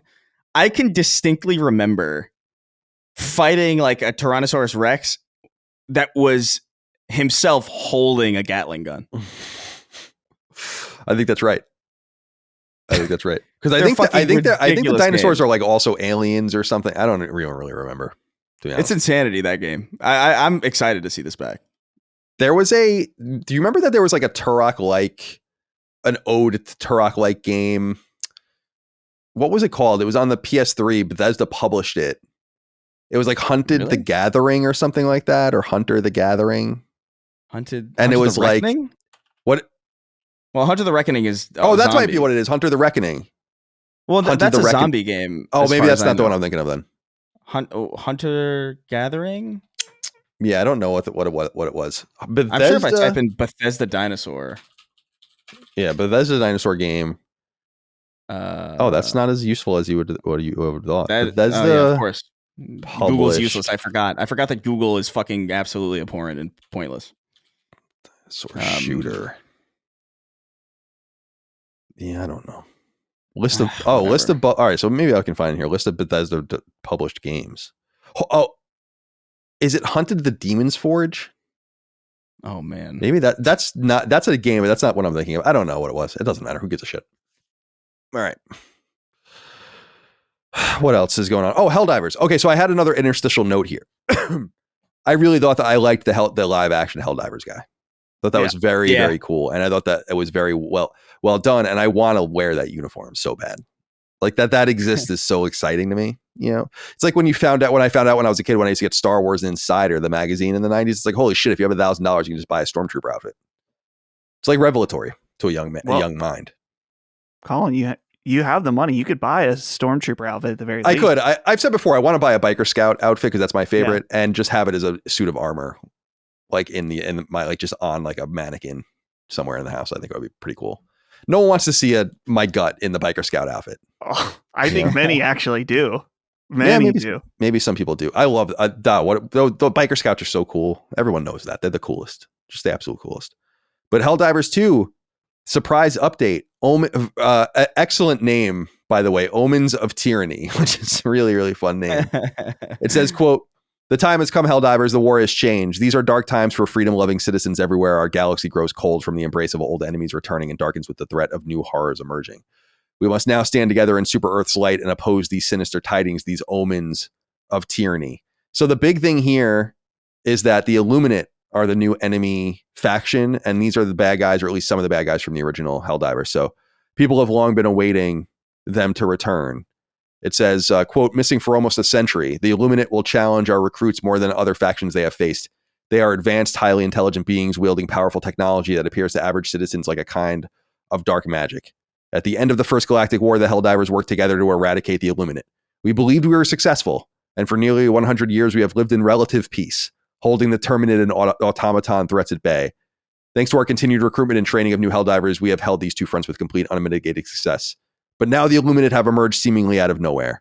Even though we don't know the true origin of the invasion, we have no choice now but to suppress 3 factions in the Galactic War. Hopefully this will bring some new energy to Helldivers. I think it's kind of regained a little bit of its hop in its step after they kind of undid a lot of the scaling of the weapons and making them, what's the opposite of nerfing a weapon? Making it is there buffing. And I know that made it really, or sapped a lot of the fun, let's say, out of the game for a lot of people, which was disappointing. But this is a cool thing. I was looking on PSN profiles. I don't see any new trophies or anything like that. I wonder if that's going to draw some people in, or maybe they won't even bother. Who the hell cares? I'm sure a lot of the player base is on PC where they're not even worrying about that sort of thing. Another big update here, though, if you go to the PlayStation blog specifically, is that there's going to be a DualSense controller, and you'll be able to start pre-ordering the Helldivers 2 DualSense for it's $84.99. December 20th, 2024, participating retailers, and it will launch on February 6th, which I'm pretty sure is close to, if not the first anniversary of the game, right? Or I guess wasn't it Valentine's Day?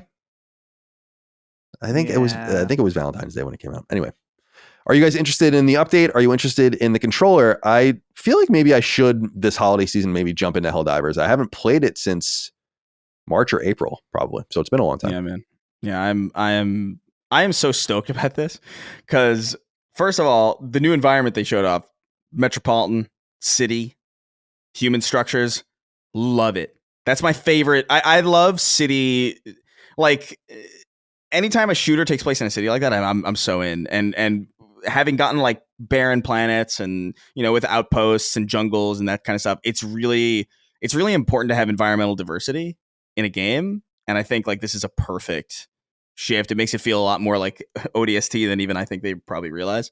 Seeing that, I was gonna call it a warthog. Seeing the Jeep drive through the city street, I was like, yes, dude, this is exactly what I wanted. So I'm stoked. I'm stoked about this.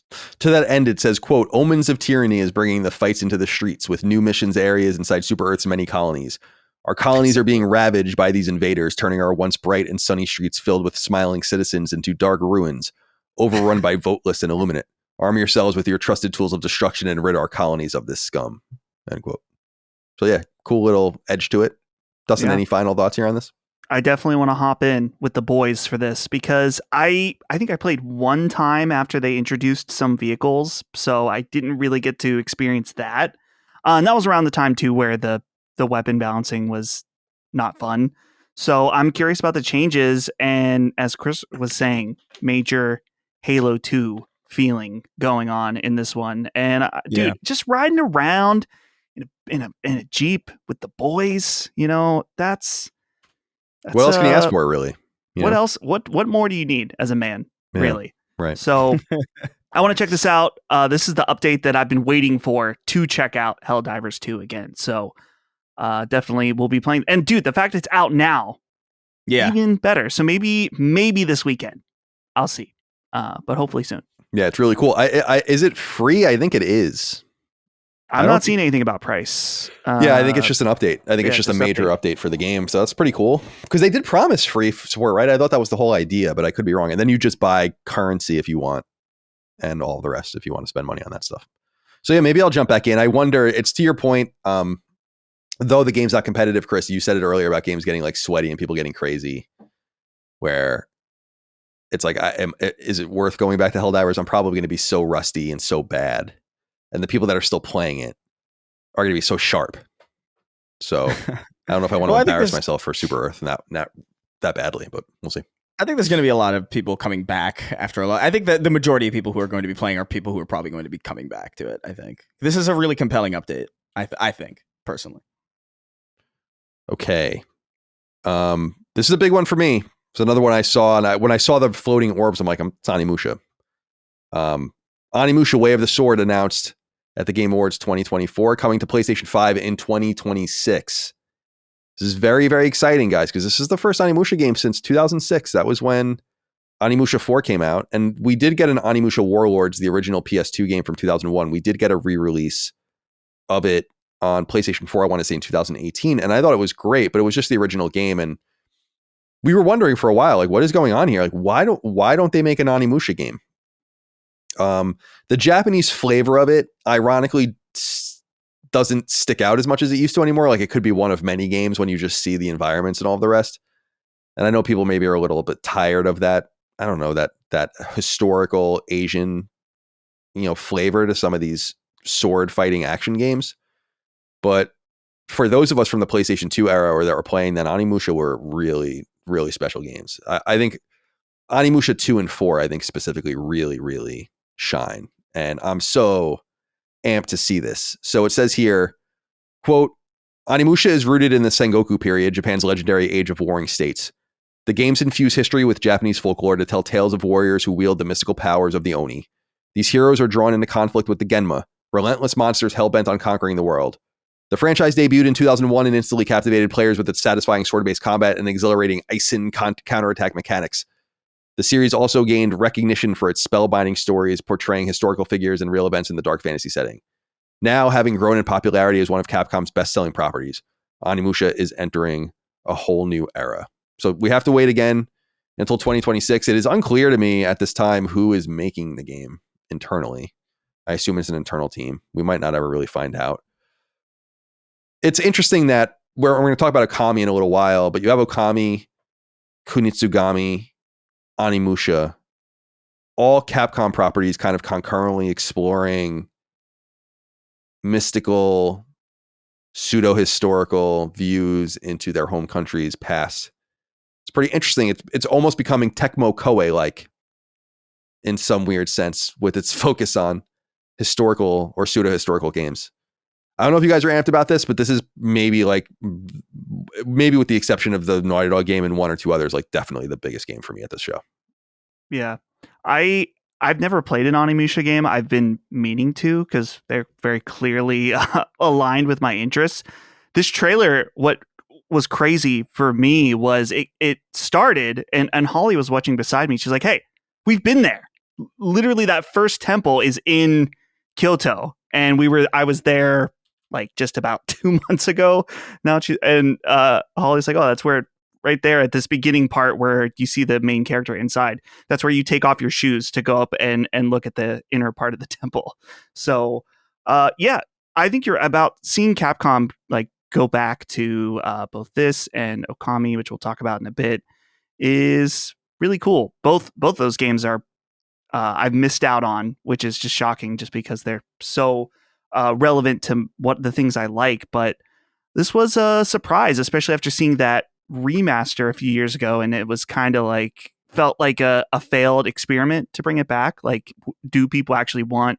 Is the interest there for a new Onimusha game? But Capcom is delivering, so definitely a imperative moment now for me to go and play these games.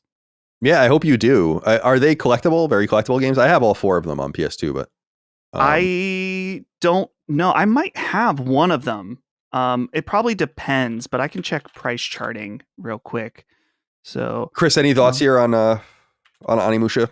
Onimusha 5, this will technically be, I guess. They're not going to call it that, but yeah, no, I was excited to see it. Like, you and Derek are big fans of this specific. I know Derek was probably shitting his pants seeing this, because we were literally just talking about how unlikely it would be that we would ever see Onimusha again. And to be so immediately wrong is really nice in this context. But yeah, I mean, I don't have a lot of familiarity with Onimusha. I think I played a little bit of the first one that came to PS5 or PS4 maybe at the time. Yeah, it was PS4. Yeah.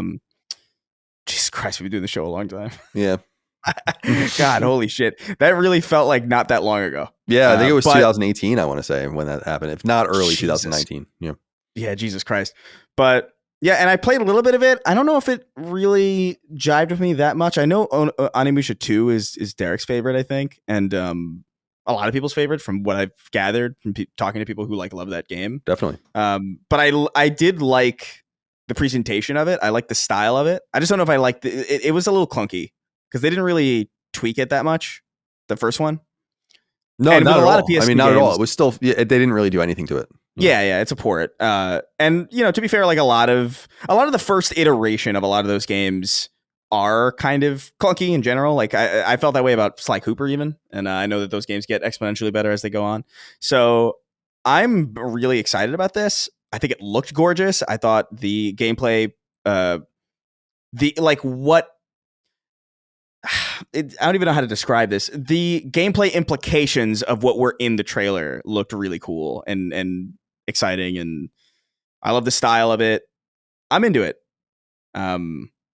But I definitely want to play. Maybe I'll go back and like play through the first one. Like, give it my an actual suspicion try. is that they're going to probably re-release some of these. Again, Onimusha 3 is stuck in a sort of licensing hell, and I don't think it's ever going to see the light of day because of who's in it. But why? Oh, is it a spoiler or something? No, not at all. It's like there are like real actors in it. Like what's that guy's name? Jean Reno, that French guy, and others. It's like they're like real people. Like they were like really. You could tell it was them. You know, right? Yeah. Even in a PS2 game. And so and I didn't like Onimusha 3 that much, but Onimusha, I wonder, Onimusha 1's already out. 2 would be cool to get out, and then which came out the next year in 2002. It was like the late summer 2002, and then 4 came out when I was in college. And I wrote the strategy guide at IGN for that, so I remember that. And that was literally the last Onimusha, and I want to say that was spring 2006 at the latest. So yeah, it's been a long time. So it will have been about 20 years between Onimusha games by the time mainline Onimusha games by the time they get this out. So I'm really, really looking forward to it. Is this accurate that Onimusha, this is the main story, is 4.5 hours? Yeah, it's very short. Yeah, I don't know that I would be able to beat it that quickly, but yeah, I would say like 6 or 7 or something like that. Yeah. That sounds about. I feel like that sounds about right for PS2. It's kind of like it's got basic Resident Evil vibes where it's like you got to find this, relic, and then you got to put it in this door, and then you go through, but it's not quite as backtracky, and the combat kind of is, especially in the first one, it kind of is predicated on swordplay, but you interplay it with like magical attacks, and you siphon in, and that's what was being shown in the trailer, where like you siphon in these different color orbs, like red orbs, green orbs from like the enemies you kill, and some of them upgrade this and some of them upgrade that, and some of them give you mana, and so you have to balance the fighting with like the absorbing of everything as you like run through these areas. So it's super fun, and it's so it's very basic, like Resident Evil style. You could tell that at least design wise they're kind of constructed similarly. Like I even think other games like Devil May Cry, which literally started as a Resident Evil game, obviously, but it's always like there are a few weapons, there are a few options, some limited non-linearity, but it's kind of driving you in a certain direction, light puzzle solving, environmental observation necessary, fixed camera angles. They're all kind of, Devil May Cry obviously had to break that because it was much more of a 3D action game, but you understand what I'm saying. So Onimusha Way of the Sword, PS5, 2026, coming to Xbox Series X and S too. The S, I mean, as long as the games are still coming to PS4, who the hell cares? The S is like not even a major concern of ours at this point, holding games back. Glad to not see it coming to PS4 though. 13, I have Stage of Fright, which is the new Ghost Town game, the guys that did it, Overcooked. I can't find anything on it though. Like no press release or anything like that, but I haven't looked in about the last half an hour. That's what I've been clicking around, just trying to find the things that I need still. But did you guys have any thoughts on this game? Were you guys Overcooked fans? I don't remember. I think you are, right? I played some Overcooked with Holly. I have only played a tiny bit of the second one. This is the one where they had they tried to be cute with it and have the stage go and then step out on stage, and Jeff was like looking around for a second. Right. I was wondering, it's reminded me of a game like It Takes Two, with it being a co-op and split screen, more adventure than an arcade game from this team. So, and Hello Games is publishing this. So. Yeah, that was the thing I noted. I said that to Micah when we were watching it, and I'm like, that's unusual because Hello Games doesn't act as a publisher. And I did find something from them that this is their first publishing endeavor, is to help them get this game out. They really turned it around. I mean, they were on death's door with No Man's Sky, and now they have enough money to kind of fund other indie games, which is really great to see. So I'm excited about this. I never played Overcooked 2. I did buy it, but I never played it. I did like Overcooked 1, but and Mike and I were discussing this, I was like, I played it with my ex who's wasn't really a gamer, and I really did get mad like during playing it. And it's so funny that they were speaking to that. And that's obviously famous with Overcooked. Like people just get infuriated with each other while they're playing it. But you really do have to play with it. And she was saying that she played it with her ex, and he was a gamer, so he, power to the players. So so he knew what he was doing, and so it was more manageable. And I imagine that that's the case. And so I was saying to her, we should really sit down one day and play Overcooked 2, because I had never even dreamed of playing it, because I wanted to literally throw the TV out of the window after playing Overcooked with someone who didn't really know how to play games. So I don't know how much stage fright is going to need, a gamer's touch or a player's touch, but it's described here as Luigi's Mansion meets Overcooked in a Hello Games presser. Okay. I don't know if I got that from the trailer. I was kind of struggling to figure out what kind of game it was going to be. But that's more appealing. I don't know. Overcooked, I actually got so pissed playing Overcooked that I deleted it and never looked back. I think I've had the opportunity to play it again at gatherings and parties and shit. And I refuse to do it. But it's a good game, but I cannot let myself get that angry again. There's a little bit of information on Steam. It says, quote, from the creators of the worldwide sensation Overcooked comes Stage Fright, an all new cooperative experience for 2 players. Take your friend on an amazing adventure as you explore, solve escape rooms, overcome fiendish obstacles, and unravel an ancient mystery. Stage Fright is built from the ground up as a cooperative experience, bursting with Overcooked-style chaotic moments and escape room-esque cooperation. Play online, or better still, side by side. I don't think you could play Overcooked online, could you? So that's, I think, new. Designed with communication and teamwork in mind, and instantly accessible to a wide array of players. The challenge is in the mind, not the fingertips. So, guide Drew, Blake, and Charlie through a charming coming-of-age story with real heart and memorable characters. Switch between pairs of kids as the story unravels from 2 unique perspectives. Guess we'll have to see more. It's very limited, and probably intentionally so. They're going to have more marketing beats in the future. So you can go. This is on Steam. I don't know if it's on PSN yet, but I'm sure. I'm not even sure if it was announced for PSN, but it will be if it hasn't been, I'm sure. Yeah, it just says at the end of the trailer, wish list now, but it doesn't even say any platforms. So presumably everything. Overcooked was obviously huge on console. Okay, just a couple more things to get through. The Last of Us Part 2 Remastered is coming to PC on April 3rd, 2025. When this happened, I remarked out loud, I was like, didn't we already know this? But I guess we didn't. Then I went to the PlayStation blog and there it is. I think The Last of Us Part 2 came out early this year, right, on PS5. I bought it or upgraded or whatever, but I never played it. It's coming to PC via Steam and the Epic Games Store, according to a write-up from Naughty Dog on the official PlayStation blog on the date of April 3rd, 2025. And it says, quote, Part 2 Remastered for PC, made along with our development partners at Nixxes Software and Iron Galaxy Studios, features the award-winning campaign focused on Ellie and Abby's thrilling journeys and brings with it all new features the PS5 version introduced. That includes our thrilling and fan favorite no return roguelike mode, a series of levels left on the cutting room floor, and guitar free play mode, optimized and enhanced for PC. They're going to have more information on that sooner or when they get to launch, so like specs and all of that. I'm sure it'll be beautiful. Can't wait to see what people do with that, that specific scene with the golf club. Ooh. Going to be fucking around with that, making that heinous. What if it's like Barney the dinosaur doing it? Oh, it should be. Barney the dinosaur beating Jesus with the golf club. Horrible. Jesus Christ. Literally. They showed Mafia the Old Country, which now they've dated kind of loosely to summer 2025. So that's going to probably preempt Grand Theft Auto in Take-Two's release schedule. So that's kind of cool. I think this game looks great. It's also worth noting, and they made this clear in an ad just a little bit later, that all the Mafia games are deeply discounted on basically all the platforms right now, so they're easy to get.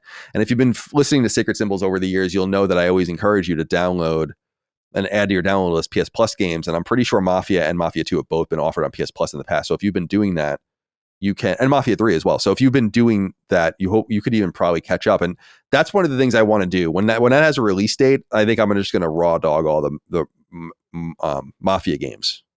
And they're pretty easy and pretty quick, especially the first two.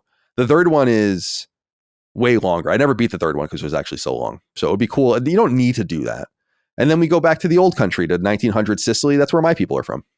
So we'll get to visit with my mom's side of the family and say hello to those Sicilian bastards. Yeah. If we kill them, do you disappear? I don't. A little grandfather paradox, huh? Yeah. No one got shot in the trailer. That's true. Yeah, I was immediately furious. Paid off. That was a risk. Yeah. Oh yeah. I mean, so where are we at mentally with who we think won? What do you like? Game of the year? The competition with Brad. Oh, I don't know. I was trying to remember the bets as it was going on. That was the one that I paid the most attention to because I was worried about it. But yeah, same. Someone on Twitter said that they tagged me and you, and they said for Colin to get ready to call me senpai or whatever. So that person thinks that I won, but I'm not so sure about that. Okay. Yeah. Well, I mean, I don't know. I really don't even remember almost any of the things that we said. What I do remember is that I said that he would wear black shoes. Jeff would wear black shoes. I did say that, I think, right? Mm-hmm. Yeah. So score one for Colin. Yeah. All right. This was a big surprise. Okami 2 announced in a really unique and artful way with a little bit of a live orchestral accompaniment. Okami, of course, is the famous internally developed Clover Studio game released by Capcom on PlayStation 2 back in 2006. Well-loved game. It came to PS3 in Okami HD form in 2012, and then it came to PS4 in 2017. So it's available pretty much everywhere for you to play. And it's kind of like a Zelda game in a weird way, like more of an ethereal, spiritual Zelda rooted in some sort of Japanese folklore. And it did have kind of like a I don't know if it was a sequel or what it was, but Okamaden. Do you remember that? That was a DS game, but I never played that. And that came out back in 2010, I want to say. So Okami 2 is announced. Now, what's really interesting about this is that Hideki Kamiya is back at Capcom, I guess. So Clover Studio was a subsidiary of Capcom that made the Beautiful Joe games, beginning on GameCube in 2003, of course, and then Okami in 2006, and it made the game God Hand as well, which was very controversial at IGN because we gave it like a 2 or something fucking insane like that. And then it disbanded, and then Kamiya ultimately ended up co-founding Platinum it seems like he left Platinum Games. The last games he worked on, I think, full steam were like Bayonetta 3. So he was still deeply involved in stuff that was going on there. I think he worked on Astral Chain, and he was the director, obviously, the wonderful 101. And he was the director of that random game Soul Cresta. Do you remember that? I never actually got a chance to play that game, but that was like that random, I think it was like an arcade shooter. So kind of a weird, like lower budget game for them. But he was long working on this thing, right? Project GG for a while. That was like some sort of wanted thing. And of course, it's interesting to see him go back to Capcom and reignite the spirit of Clover. And I don't know if you guys heard that the studios is called Clovers, the internal kind of like subsidiary. So Okami 2, early in development, Kamiya getting back with Capcom. I think this is a pretty big story, one of the bigger stories of the night. What the nature of the game will be, of course, remains to be seen. And I guess that forever puts the nail in the coffin of any sort. There was like a theory for a long time that Scalebound was going to be revived. I don't know if you guys saw this. I don't know if that was like, copium or hopium. Well, that's not copium, right? It would be hopium. Yeah. But that's the end of that, I guess. So any thoughts on Okami 2 or Kamiya's return to Capcom? My only experience with Okami is when it came out on Wii with the copy with the IGN watermark. That's right. Right. Do you have that copy? Do you have that version? No, not anymore, unfortunately. That's funny, man. So yeah, I remember playing this game, never finished it. I was looking, it's actually surprising. It's like 33 hours for just the main story. So decently long game. But this is, again, along with Onimusha, one of those games that I always feel like I need to get to. And so clearly this is one that people are really excited about. I love the art style of this game. Anytime I see that character, the dog, he's a dog, right? Is he a wolf? Yeah, he's a wolf. He's a wolf. Yeah, it's Jeff the dog from Jeff the dog from Okami. I love that character. His like his art style and his the way he looks. So I will get to this, and looks like I'll have plenty of time to catch up on it. Being that this studio, what Jeff said, that is like just reformed and they're getting ready for pre-production or something. So it's gonna be a while. Yeah, it will be. It will definitely be a while. That's okay. Yeah. Plenty of games to play interstitially. It's just interesting from a business perspective to see him back in the fold. Yeah. To bail out of Platinum or whatever, but he wouldn't be the first one to do so. All right. Finally, we get to the new Naughty Dog game, Intergalactic: The Heretic Prophet. You guys will remember back in February that this trademark actually leaked. Yeah. And we talked about it, I think, on the show. I'm not crazy about this name. I think terrible name. I think The Heretic Prophet is a cool name, or Heretic Prophet or something, but Intergalactic, I just like. I think it will become like I remember being really critical. I've said this just recently about the Switch, where I was like, that fucking name sucks. And then you just kind of say it, and it's just, it's what it is. What it is. Is this going to be the next Uncharted or the next Last of Us, where it's just, okay, that's just what it is, and then we just stop talking about it. But I want to say just at the top before we get into the game itself, I'm not crazy about the name, Intergalactic. I don't mind the subtitle, The Heretic Prophet, at all. I don't mind that. But the game has been announced.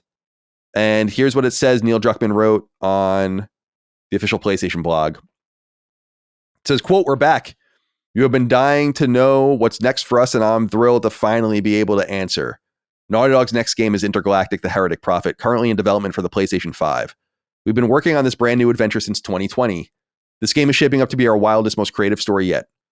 And he encourages you to check out the trailer, which they showed during the show. Intergalactic stars our newest protagonist, Jordan A. Munn, a dangerous bounty hunter who ends up stranded on Semperia, a distant planet whose communication with the outside universe went dark hundreds of years ago. In fact, anyone who's flown to it hoping to unravel its mysterious past was never heard from again. Jordan will have to use all of her skills and wits if she hopes to be the first person in over 600 years to leave its orbit. Beyond that, we're keeping everything about the story under wraps, at least for now. What we can tell you is that this game lives up to the Naughty Dog tradition of creating an emotional, character-driven, epic journey.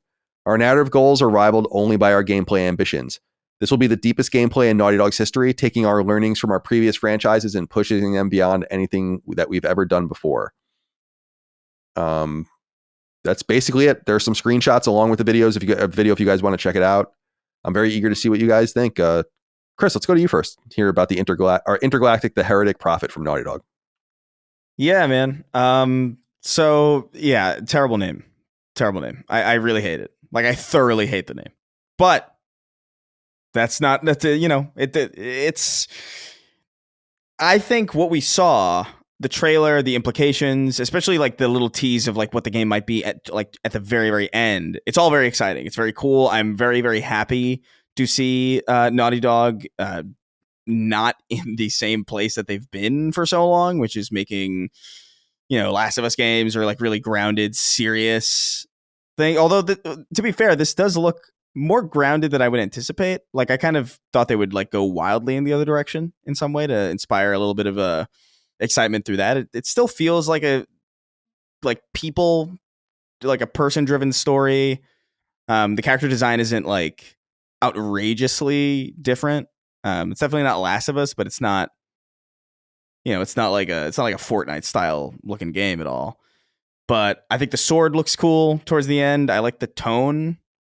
I'm happy that I'm happy to finally see this thing, and I'm happy to finally know for sure that we're kind of out of, at the very least, in the meantime, we're out of the shadow of The Last of Us. And now it's like, okay, you want to make Last of Us 3? Go ahead, go do it after this. It's fine.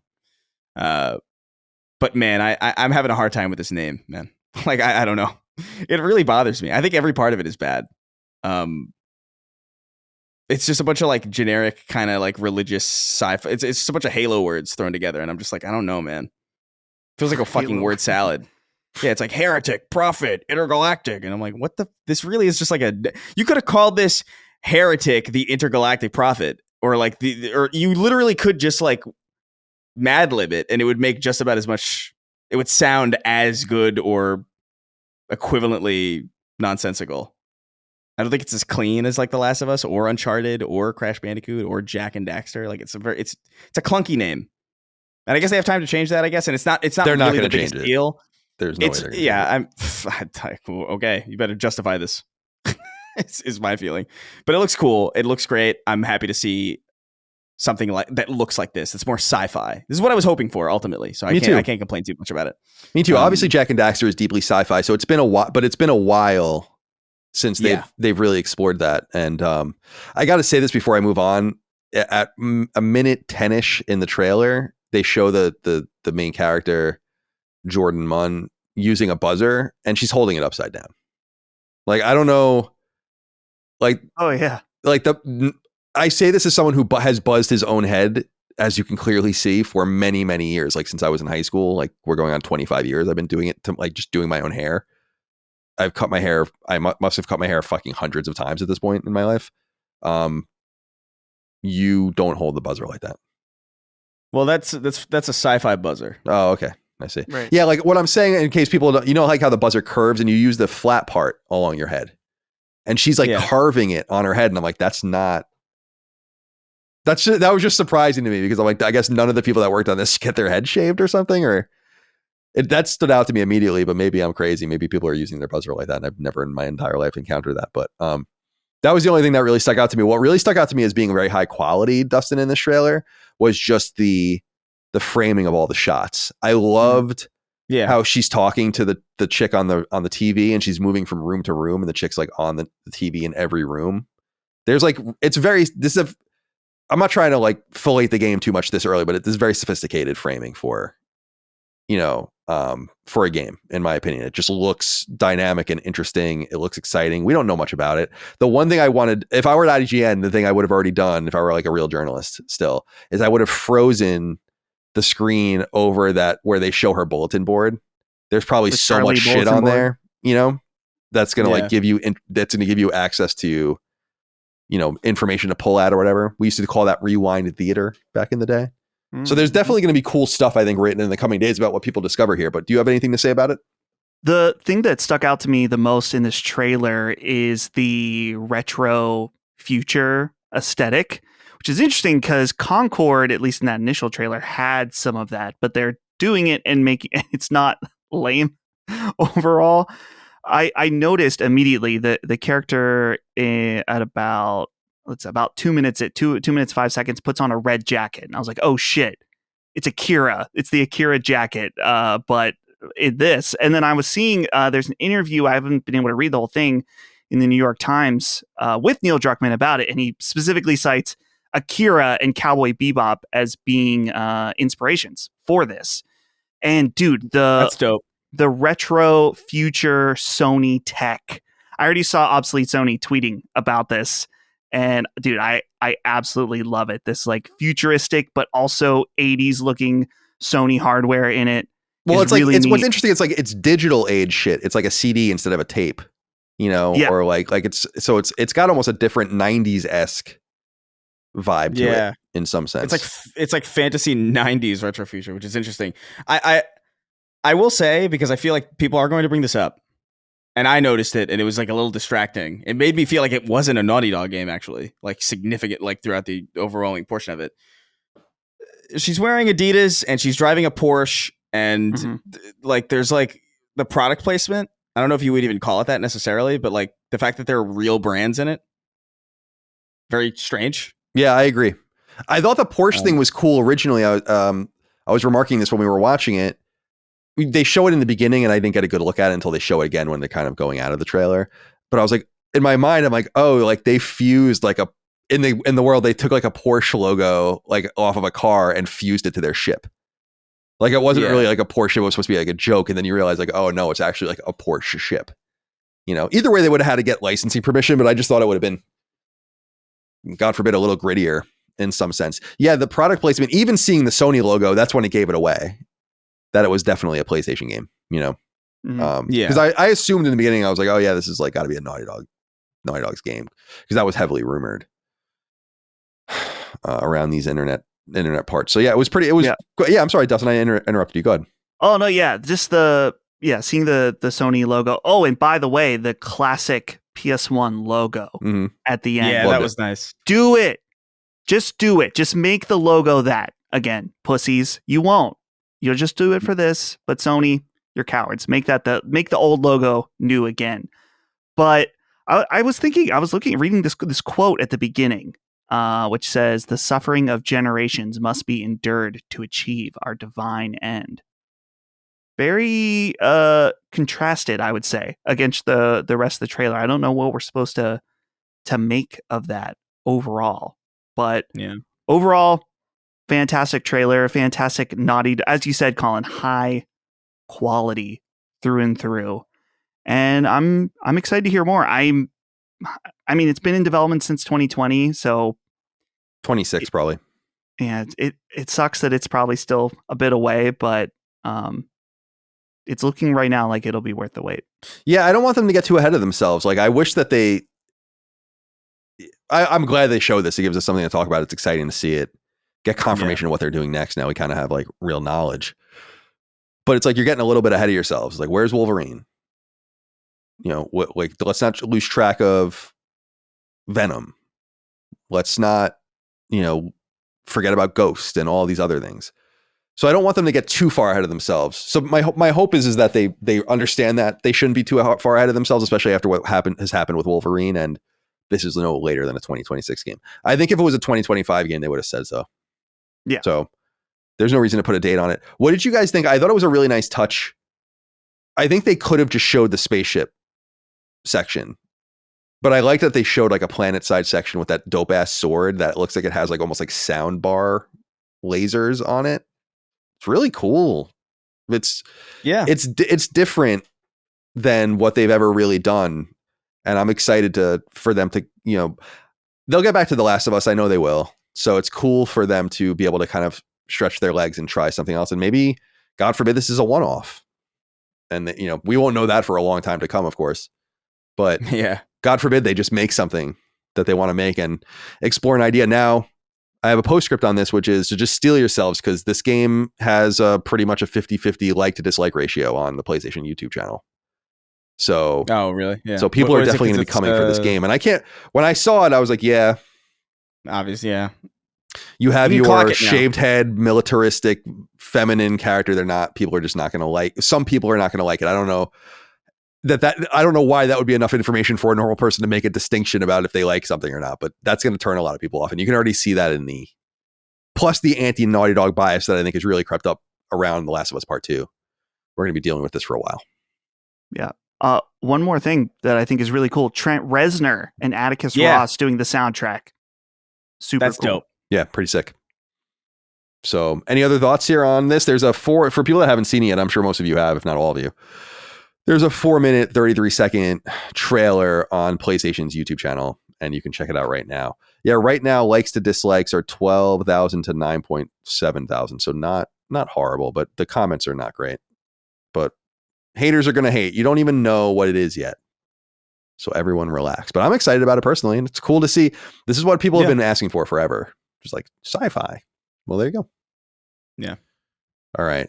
Is there anything else to note of? Oh, you know what? I opened this. Did you have something to say?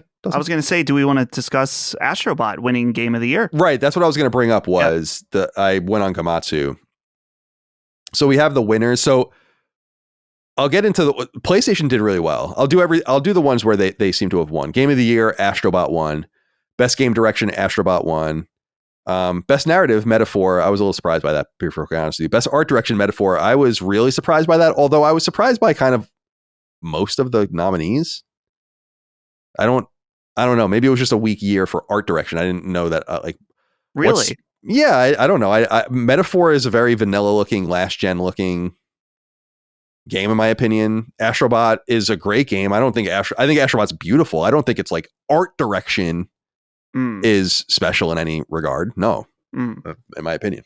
But yeah, I agree what you're saying with Metaphors in terms of its like literal graphics. But as far as the art direction overall with its UI and character designs and stuff like that, I'm like, oh yeah, definitely. The UI screams. I mean, if you're either into that or not, I just got used to it. Yeah. But I found it personally somewhat distracting. I'm not trying to hate on it because I beat the game. I played it for fucking 90 hours, for God's sake. Best score in music, Final Fantasy VII Rebirth. Best audio design, Hellblade 2. Best performance, Hellblade 2. Innovation and accessibility, Prince of Persia: The Lost Crown. I don't know why that won. I didn't even see that. Games for Impact is the game Neva, Neva. Best ongoing game is Helldivers 2. I was shocked. Interesting. Yeah. That seems like a preposterous choice, actually, in my opinion. I don't mean to disrespect Helldivers, but that just seems preposterous. And especially considering the games it's going up against. Destiny 2 has no business really winning either, but something like Fortnite or something very reliable like Final Fantasy 14, you'd think that would have won. I thought Fortnite would win. Fortnite had like a weird trailer, or like it wasn't like I guess it was like an ad where they have like I guess they have a first person mode in that game now. Got me curious to try it. I'm like, what the fuck? They have like a straight up FPS arena mode in that game now. It's enticing, but yeah. Best community support is Baldur's Gate 3. Best independent game, Balatro. Best debut indie game, Balatro. Best mobile game, Balatro. Best virtual reality or augmented reality game is Batman Arkham Shadow. Best action game is Black Myth Wukong. Best action adventure game is Astrobot. Best role-playing game is Metaphor. Best fighting game is Tekken 8. Best family game is Astrobot. Best simulation or strategy game is Frostpunk 2. Kunitsugami got robbed there. Best sports or racing game is EA Sports FC 25. Best multiplayer is Helldivers 2. I think that's deserved. Best adaptation is Fallout. That seemed to be the only one that really could have won. I noted that when it was going on. I'm like, that seems to be the only logical answer to that. Most anticipated game, GTA 6. That was obviously going to win. And that's really the only ones that would, other ones were esports and whatever related. So, but Game of the Year, Astrobot. I said full on in our predictions episode, Astrobot would definitely not win. I'm surprised. Listen, I'm not trying to be disrespectful to the game. I think the game is awesome. I really, really liked it. I platinumed it. I beat all the DLC, got all the trophies in it. So I'm not disrespecting it in any way by saying that I just think it's somewhat preposterous as a Game of the Year contender compared to the game. Like Final Fantasy VII Rebirth is an exceptional game. Metaphor is an exceptional game. I don't know that I feel the same way about Astrobot, but clearly the voters did, and that's awesome. And so congratulations to them. But yeah, I feel like it's a little bit of a weak decision. And listen, I don't want to be too conspiratorial and feed any kind of fuel any fire or whatever, but comes off as a little pro Sony biased in my opinion. Like, do you think so? Yeah. I mean, I don't know. I could see a choice like that being made and people being like, yeah, okay, there maybe is a little bit of a bias with the voting parties and the media and all these kinds of things where Sony gets a little bit of a boost. Yeah, maybe. I think that Astrobot's a really great game. Like, highly recommended. Bought it for someone I bought it for myself and I bought it for someone else. So it's not like, I'm doing my part. I think a game like Final Fantasy VII Rebirth kind of got robbed in my opinion, but teach their own. Yeah. Each their own. What, you have thoughts? Oh no, Yeah, I thought. Okay. Oh wait, I'm sorry. Which? Go ahead. one? It doesn't matter. You can go, Chris. Well, I thought the right game absolutely won. Like the way that I think about it is like you have, Rebirth is great, but objectively bloated. Metaphor is great, but also objectively too long. There are parts where you're not even fucking playing the game for 3 hours apparently, and so it's just like, yeah, I look at a game like Astrobot where like, wow, how did they make the credits fun? It's a video game as The credits were fun. That's true. And so to me, I just look at it as just like, yeah, that's a holistically video game, and I'm glad that it won because it's a win for video games more than anything. But not that it really matters. It's ultimately an award show, but well, no, I think it matters, happy. and I mean, it matters to the culture. I guess I don't care personally, but right. One thing I was happy to see was Elden Ring Shadow of the Erd Tree shut out because it just didn't belong, and it was annoying that it was there. So. Begs the question, why was it even there? Like, why even make the exception to put it on the fucking... it didn't win anything. Yeah, it didn't. As far as I saw, like, I don't remember it winning a single category. Even categories that I thought, like, oh, maybe it actually does. Maybe it has a shot here. None. So, like, why even make the exception? Always Very a baffling. bridesmaid. You know? What'd you think about the director of Astrobot shouting out Nintendo but refusing to say Nintendo? Yeah, it was so funny. It's so awkward. Yeah. It's because they know they work for fucking psychos that will get mad at them if they, all these people work for psychos on all these different companies. You got to be careful about what you're saying, and like you're accepting your Game of the Year award for your PlayStation exclusive and shouting out Nintendo. But I thought it was a very classy thing because he's right. Platformers, totally right. Platformers shine and have shined on PlayStation since the very beginning, but they don't come from PlayStation, and it's cool to tip your cap to not the first Mario's not the first platformer, but it's just like Wolfenstein is definitely the first person shooter, but you can squint and see other games as a first person shooter, and you could squint and see like Pitfall as the first, one of the first or the first platformer or something else, but it's really Mario, and so it was cool for them to do that. But yeah, I think that it was a little awkward. We just know how it works internally, and so he's just trying to save himself from fucking exhausting conversations with PR people. It was classy though. Yeah, it was. It was. I also liked the fairly incessant but very respectable bowing between Kojima and what was the team that he came up with where they came up and spoke? I don't remember who it was. It was a Japanese team. It might have been Astro. Where they were just, if you like looked in the background, like the translator and like the people, everyone was just kind of bowing, like as they were walking off the stage. Like what a nice culture, polite culture. I noticed that Jeff seemed to have hired random people to whisk people off the stage. Mm-hmm. It was like always or often a different person. Sometimes a woman, sometimes a man. And well dressed, handsome or beautiful, that would guide them to the side of the stage. Everything seemed to be buttoned up. Only Ken Kutaragi almost made as we said, he almost made a break for it. Almost. We didn't have a Bill Clinton kid either. It was pretty. They had the guards standing there. I noticed, like Templar Knights. Right. It was crazy. But like one thing I will say, my favorite moment is when Statler and Waldorf were there, and they were like, do you think there's Hideo Kojima, he's best friends with Jeff Keighley. It's like, do you think Hideo Kojima knows that? And then it cuts to Kojima and he has no fucking idea what's going on.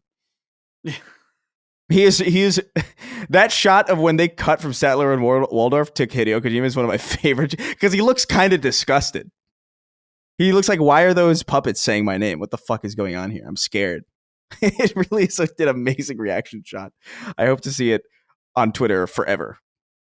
But all right, good shit. It was great. I thought it was a great show. Yeah. I think Jeff does a nice job. He was getting a little emotional tonight, wasn't he? Yeah. He was right before Okami. He was really feeling the moment, I was joking around saying when we were watching it, I was like, because it really is true. It's like everything that Jeff does leads to this moment. He does, the Gamescom thing and a few other bits and bobs, but it's really all about this. And like everything he does is engineered towards these 3 hours or 4 hours for his pre-show and all the rest. It's like pretty intense when you think about it. It's like it's like way more intense than even like an athlete with an NFL season where they play like 16 or 17 times or whatever. It's like, yeah, you got like your one shot. It's probably really nerve-wracking. And I think he did a really nice job. I think he deserves a lot of credit for what he did.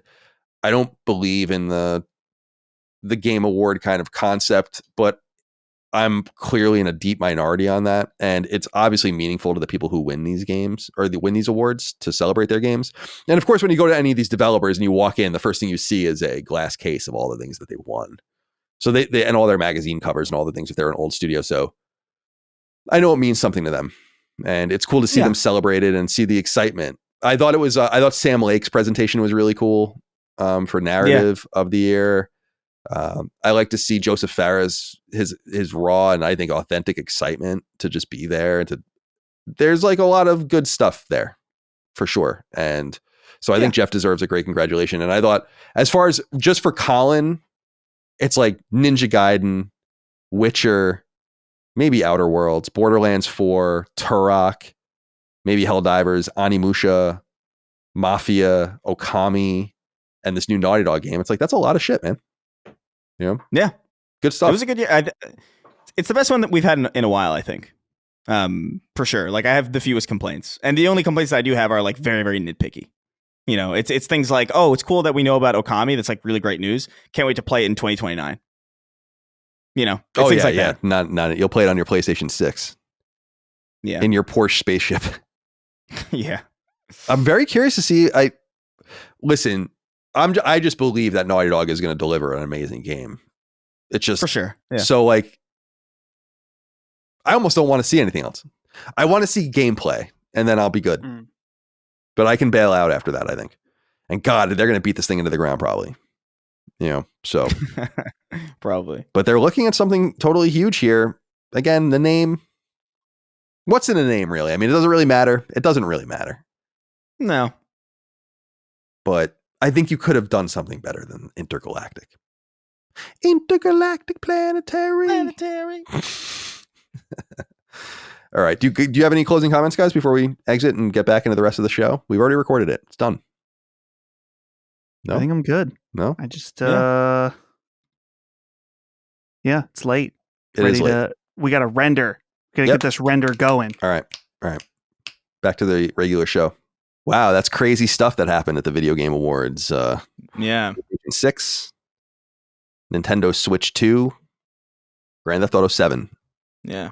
Half-Life 3, obviously. Yeah. 3, 4, and 5. Trilogy. Yeah. All right. That was truly wild. Well, just a couple other kind of interesting pieces of news, and then we can get into listener inquiries and wrap this show up. I wanted to go into this one because I just thought it was interesting. I like to kind of tie the knot and kind of put on the shelf stories if we can, and we have some sort of more conclusive information about what happened to the mysterious one-time PlayStation exclusive game Wild that never came out. So I'll get into that. Number one, for longtime hardcore PlayStation fans, a number of random games announced by PlayStation and its partners over the years simply never came out. From Rockstar's Agent on PS3 to Capcom's Deep Down on PS4 and even its own products like a third Getaway game. One such mysterious piece of vaporware is Wild, a survival title originally announced at Gamescom in Germany way back in 2014 at Sony's press conference as a second-party game. Wild was the brainchild of a Michel Ancel, the Ubisoft-aligned developer perhaps best known for his pioneering work on the Rayman franchise, which he invented and designed, and long acted as the franchise director all the way through 2013's excellent Rayman Legends. He was also the director of the confusingly persistent 2003 action-adventure game Beyond Good and Evil. But for the past decade or so, he hasn't released much of anything, and indeed, he seemingly left Ubisoft entirely, along with his long in development Beyond Good and Evil 2 project, as well as a new Rayman game, allowing others to fill in the void. Wild was to be developed by an independent French team called Wild Sheep, and it was to be funded by Sony. It was, I'm sorry, I lost my place here. It was some sort of potentially procedurally open world full of animals and other creatures, allowing players to embody any of these animals and creatures, and in reality, it was entirely unclear what the end product would even be. Ultimately, we'd never find out, and though we know that Sony eventually moved the game from PS4 to PS5 before abandoning the project, and though we know Ancel ultimately left the game in the hands of Ubisoft itself, which ultimately canceled it. We really have no idea what happened or why, but now we do. Thanks to a conversation Michel Ancel had with French language publication Super Pouvoir, as translated by website Video Games Chronicle, we have some new insight. Here's what he said in part. Quote, Wild had an unfortunate fate. In 2018, we had a very nice playable version, but we took a long time to upgrade the game to PS5, which slowed down production. On Sony's side, there were major management changes and the game was stopped.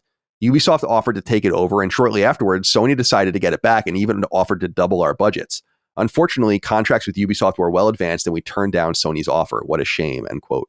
Around 2020, when he was leaving the games industry seemingly entirely, he continued, quote, it was during this period that I burned out, and unfortunately, the game fell into the hands of Ubisoft's editorial department in Paris, which itself was in chaos.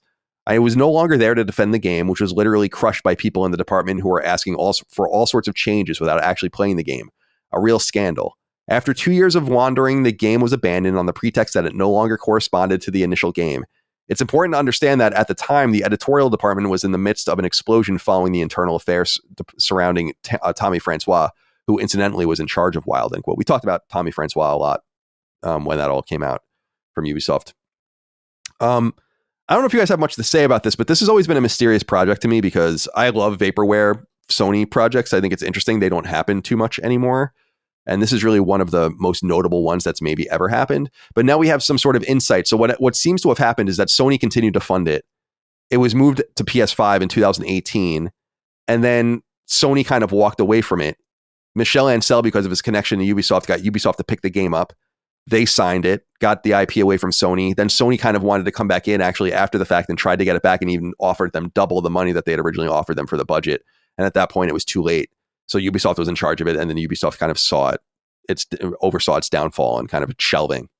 So I thought this was an interesting idea for a game, but I'm more interested in the entire idea of this Michel Ancel guy kind of being, it seems like he's kind of turned into a flake or something. If you look at his Moby Games page, he's done a lot, but he hasn't done a lot at all recently. He just kind of seems to have fallen off the planet. And it makes sense. He does say that he kind of left the project under some duress. I think he was just burned out, as he was saying. So any thoughts on this from either of you? I never thought the game seemed that appealing. What year was it originally revealed? 2014. I was there. Yeah, actually at that Gamescom. That's crazy. I remember it getting revealed, but the fact that it hung around long enough that they were working on porting it to as a PS5 game is wild to me, pun intended. So I would have thought that this project was long gone at that point, but so it made it further than I had initially thought, or maybe just from what I remember. But is he part of Beyond Good and Evil 2 as well, or was? He was, yeah. Yeah, so not a great track record, as you were saying, for the past decade. Yeah, it's strange. Like, I don't know what happened. The two Rayman games that were on Vita, Rayman Origins and Rayman Legends, those were awesome games. Yeah, Rayman Legends is pristinely good. Yeah, those are really, really good games. Hard to. Yeah, it's a shame. Like he strikes. I mean, even this interview is fairly. The fact that he said burnout in the first place feels a little bit more candid than I feel like a lot of people usually speak, because that's definitely real. And he definitely just seems like this guy who's just burned out. You know, he's just like, I'm working on this and it's not working. I gotta go. It's not an excuse or anything, but it's very real. And it's probably one of the most transparent cases of it happening in a high profile capacity that I've seen, or that I can even really pull from, especially in the games industry. I feel like it happens in the movie industry sometimes, a little bit more frequently, but Sean Sell is like the king of burnouts. It seems like. I think it's hard for people to, in more normal walks of life, more standard walks of life, to understand how a person can be in such a prestigious position and so talented and in such a doer, and then just kind of fall off or not want to do it anymore. People approach that in sports sometimes too, that you can't really hang around in professional sports if you don't truly love the game. You know, if you're in it for the money, you can hang on for a while, but you really need to love the game.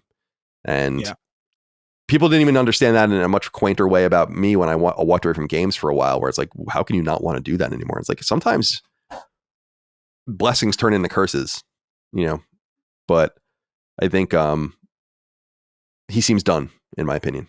And at least we have some sort of conclusive information about Wild, because we have so little to work on about Agent, about The Getaway 3, about all, Deep Down was weird. I played Deep Down. I mean, that's the weirdest fucking part. That's right. So it's like, where do these things go and why? Like, why do you just stop? Obviously, games are stopped all the time, but it's rare to like announce something and let people play it and show it off at an E3 conference or a Gamescom conference and then just like let it disappear. It's usually things are kind of beyond the point of no return by that point. So I wonder how much money Sony wasted on that. I don't know. It is cool that because I was under the impression the same as Dustin, that like this game was way dead way longer ago than it turns out that it was. Like to find out that it was like, oh, they're working actively on trying to get it to PS5 is that's pretty astounding. Because even by then I figured like, oh, that thing's gone. That game's gone. Okay. Let's get into these other things here quickly. Just for the information that they provide. Number 2. It's another week, so it's time for us to talk about PlayStation Plus games once more. This time, Sony has revealed a new slate of games coming to PS Plus's game catalog, available at the extra and premium tiers of PS Plus. So these aren't for all PlayStation Plus subscribers. If you do have PS Plus, extra or premium, however, you'll find the following titles added to the game catalog beginning December 17th. There's a lone PS5 game only game this go around, and it comes in the form of Forspoken, the controversial action RPG released by Square Enix in 2023. Meanwhile, there are 2 PS5 only games. One, the 2022 Ubisoft offering Rabbids Party of Legends, and the other, the 2020 published BitLoom developed puzzle platformer Fogs. Fogs? I think it's Fogs, because it's supposed to be like dogs. Oh, it's PHOGS, all in caps with an exclamation point. Everything else is available across PS4 and PS5 alike, and the biggest title of that bunch is undoubtedly Sega's surprisingly popular 2023 game, Sonic Frontiers. Other games included are the Clayton developed and Nacon published 2022 racing game WRC Generations, the 2021 TI Games developed Metroidvania Fist, Forge, and Shadow Torch, Frontier Development's popular management sim Jurassic World Evolution 2, first launched in 2021, Togue Productions' 2020 visual novel Coffee Talk, as well as their 2023 sequel Coffee Talk Episode 2, Hibiscus and Butterfly, Mojiken Studios' 2023 adventure title A Space for the Unbound, and finally, Next Studios' 2020 co-op game Biped. There's more to share, too, this time in the form of new so-called classic games added to the Classics Games catalog. Available solely, for the highest PS Plus tier premium. Remember that these games will also be available to purchase a la carte, and frankly, some of these were already revealed in recent weeks, but they are substantial games nonetheless. Beginning December 17th, players can enjoy Sucker Punch's 2004 PS2 title Sly 2 Band of Thieves, as well as the 2005 PS2 game Sly 3 Honor Among Thieves, plus Naughty Dog's seminal 2001 PS2 game Jak and Daxter, The Precursor Legacy. Finally, if you own a PSVR 2 and have the premium tier, you can grab Star Wars Tales from the Galaxy's Edge via your subscription, the 2020 licensed game from ILM, which was released on PSVR 2 in 2023.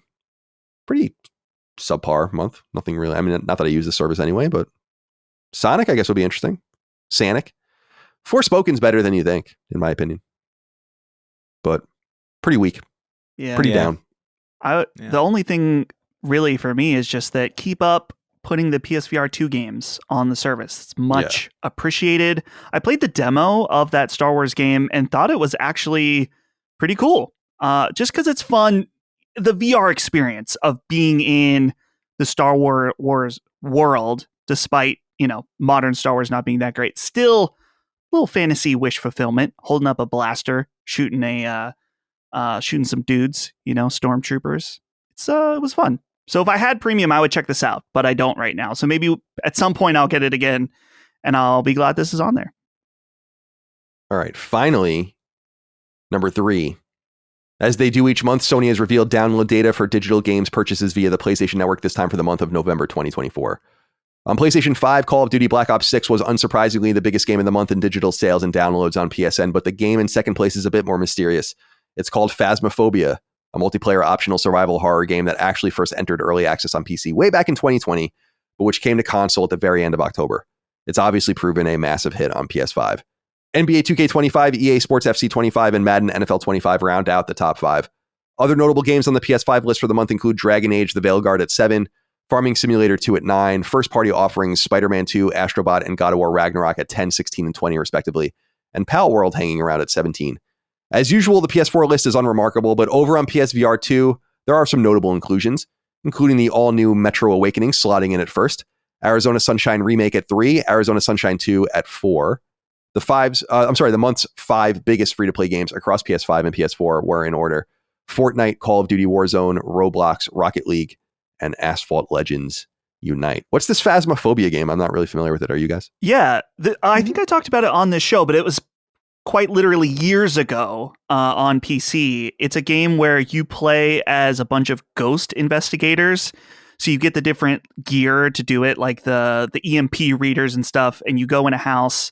Usually someone stays out in the truck and you communicate with walkie-talkies, and there's a ghost that can kill you. And it's fun. It's a cute little game.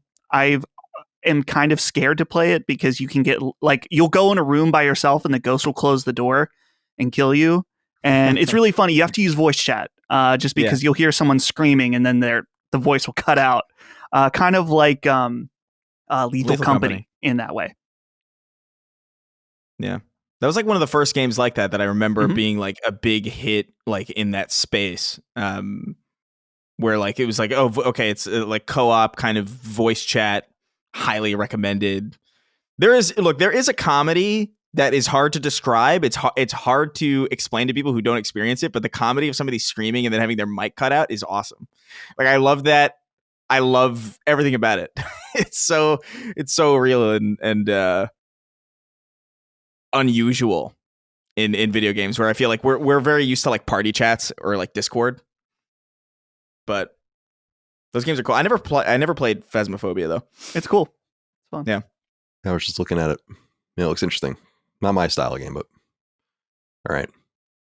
So most of the news obviously will have been with the Game Awards, which you have already heard, but we'll end this episode as we always do with 6 questions, comments, concerns, thoughts, and ideas from the audience over on Patreon.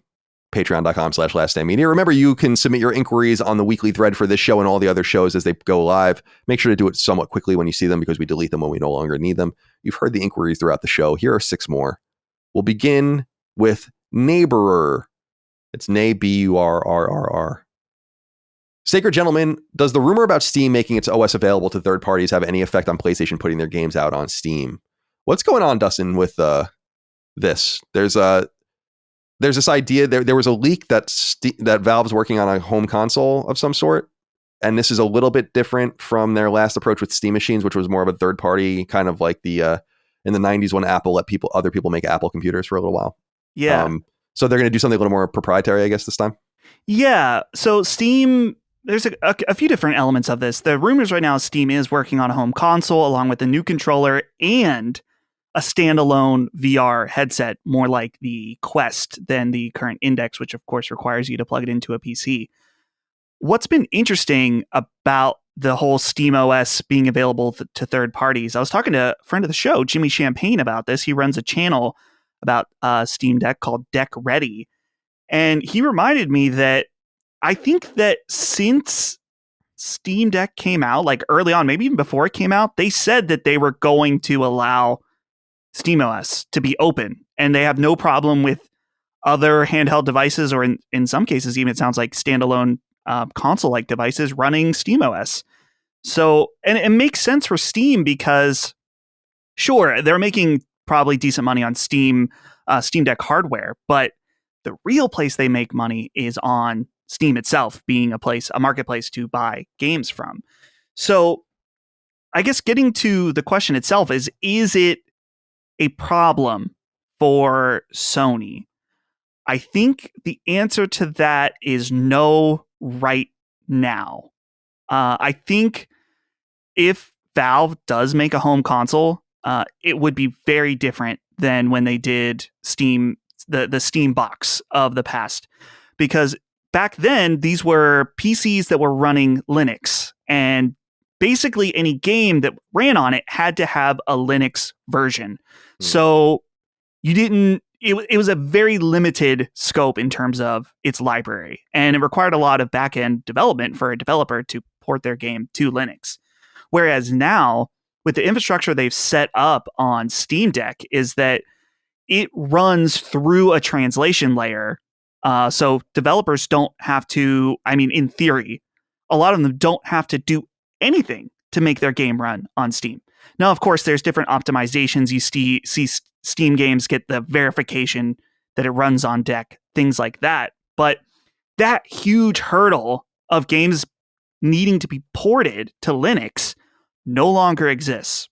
So in the hypothetical situation, which I think sounds likely, that Steam releases their own home console, I don't think it will affect Sony at the beginning, because I think overall it's going to still be a niche thing, that there's this device that is kind of a PC, kind of a console, and I think it will mostly appeal to people that already have Steam libraries.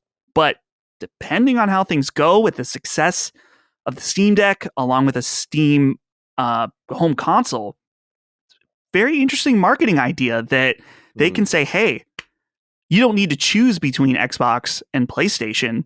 They all release their games here. Maybe not at launch, but they are all here. And you get access to PC games, and you have all of your library.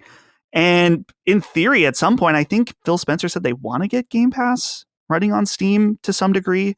It's a really compelling argument for people that it's like, oh, I don't really need to choose a side. If I'm okay with waiting, I have this here. And also, Steam games are by far the cheapest when it comes to sales later on. So I think it would be a concerning thing for Sony, but it all depends on how it plays out. But I could definitely see that being a reality. What do you have anything to say about this, Chris? I feel like it depends on a lot of things. I feel like it depends on how they market this thing. I feel like it depends on, it is obvious to me that the value proposition there is massive. Especially like if they're willing to be competitive with the price point. But yeah, I don't know. I think Dustin's right where it's like, I don't think it's a problem in the short term, but I do think they are in a position like probably no one else is, where they already have decades of loyal support, decades of people building their libraries. And the days of like, okay, we're coming out with a new machine and you have to restart everything from scratch. You have to, build your library back up again. That's over. Ostensibly, that's gone. And there's really nobody in a better position to take advantage of that than Valve. And so that's a really compelling. I had no interest in a Steam console until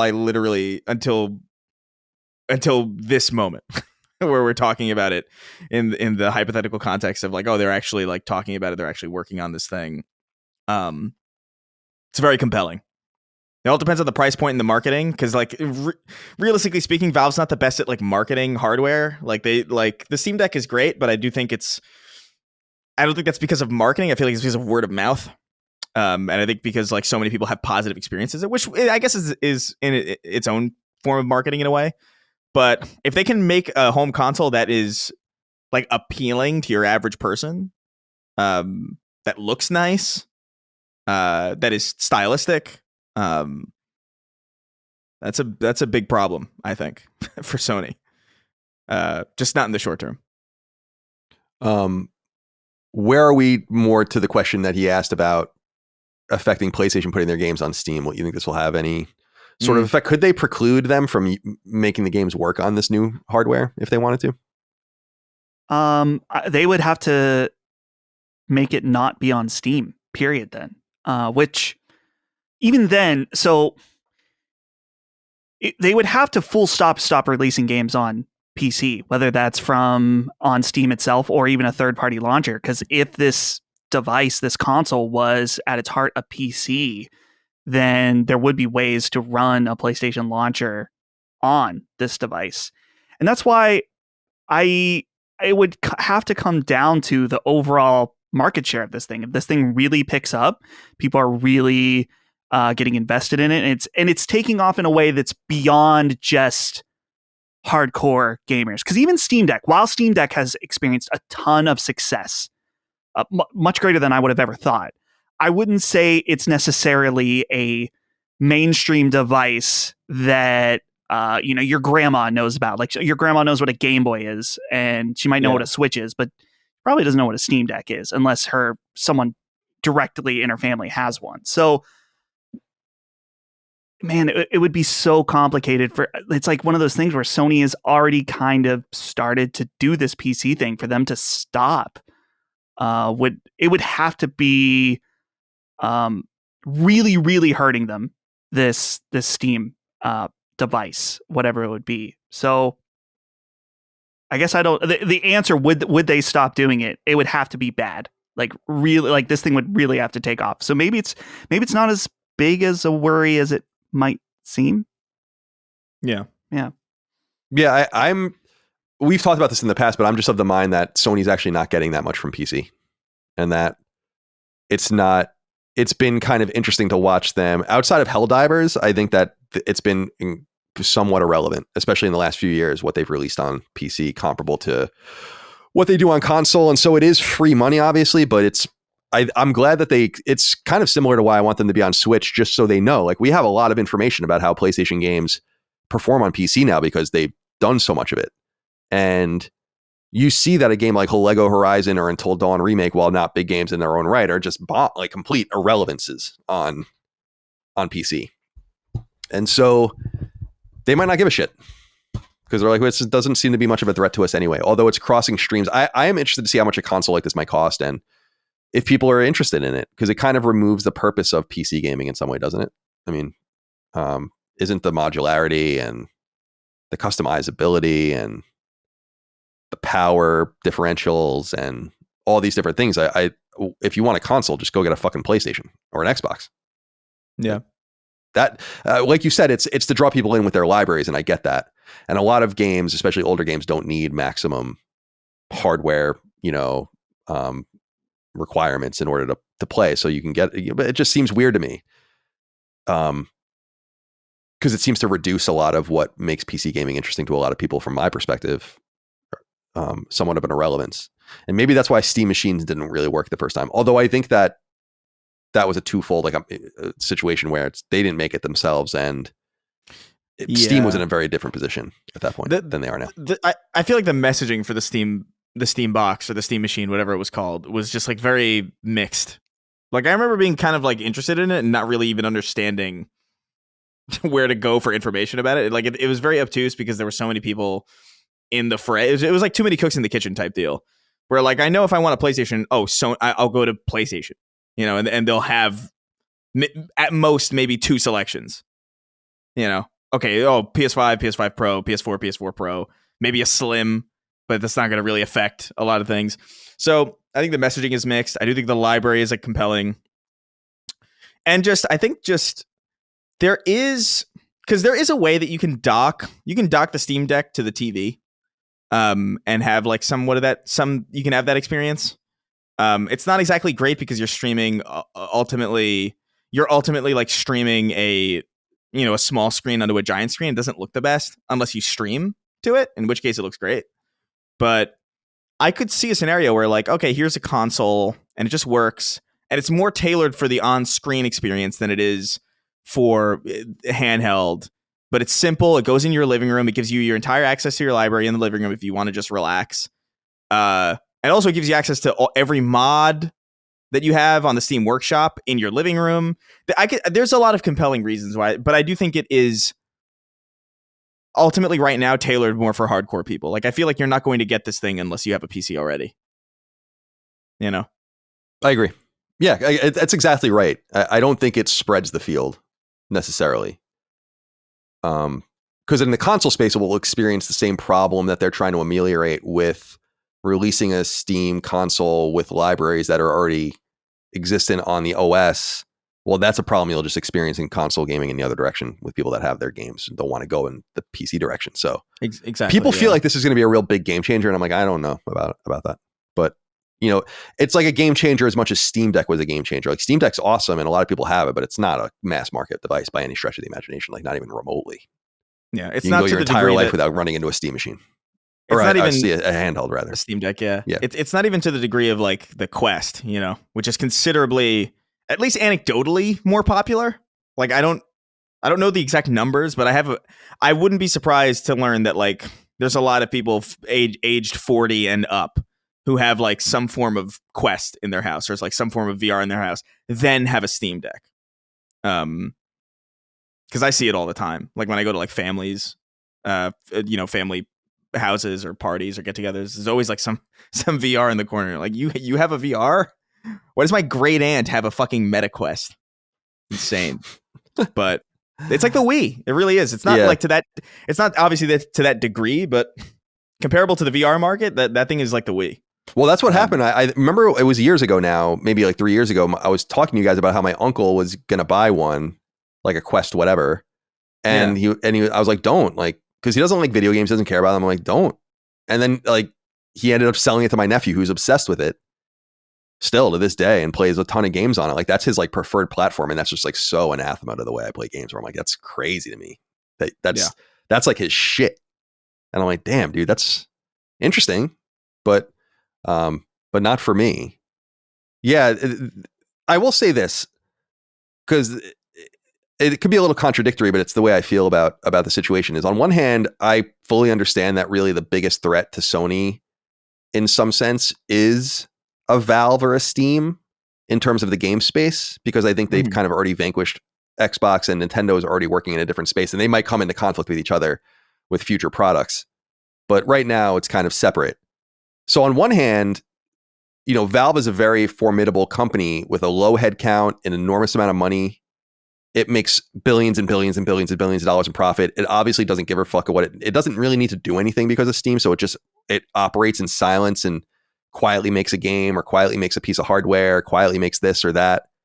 And so that makes it a huge threat and can do amazing things and push. But on the other hand, I think people overestimate, as I've said many times, like the true reach of Steam comparable to how many people could be buying and playing games on it. And that PlayStation makes more money selling games on PS4 and PS5 than Steam does selling games on comparably every PC in the world. So I think because we're in this space, we overestimate. It's very similar to Steam Deck, like we were saying, like Steam Deck's been outsold by, not that it's not impressive or unimpressive. It's like it's outsold by menial VR hardware.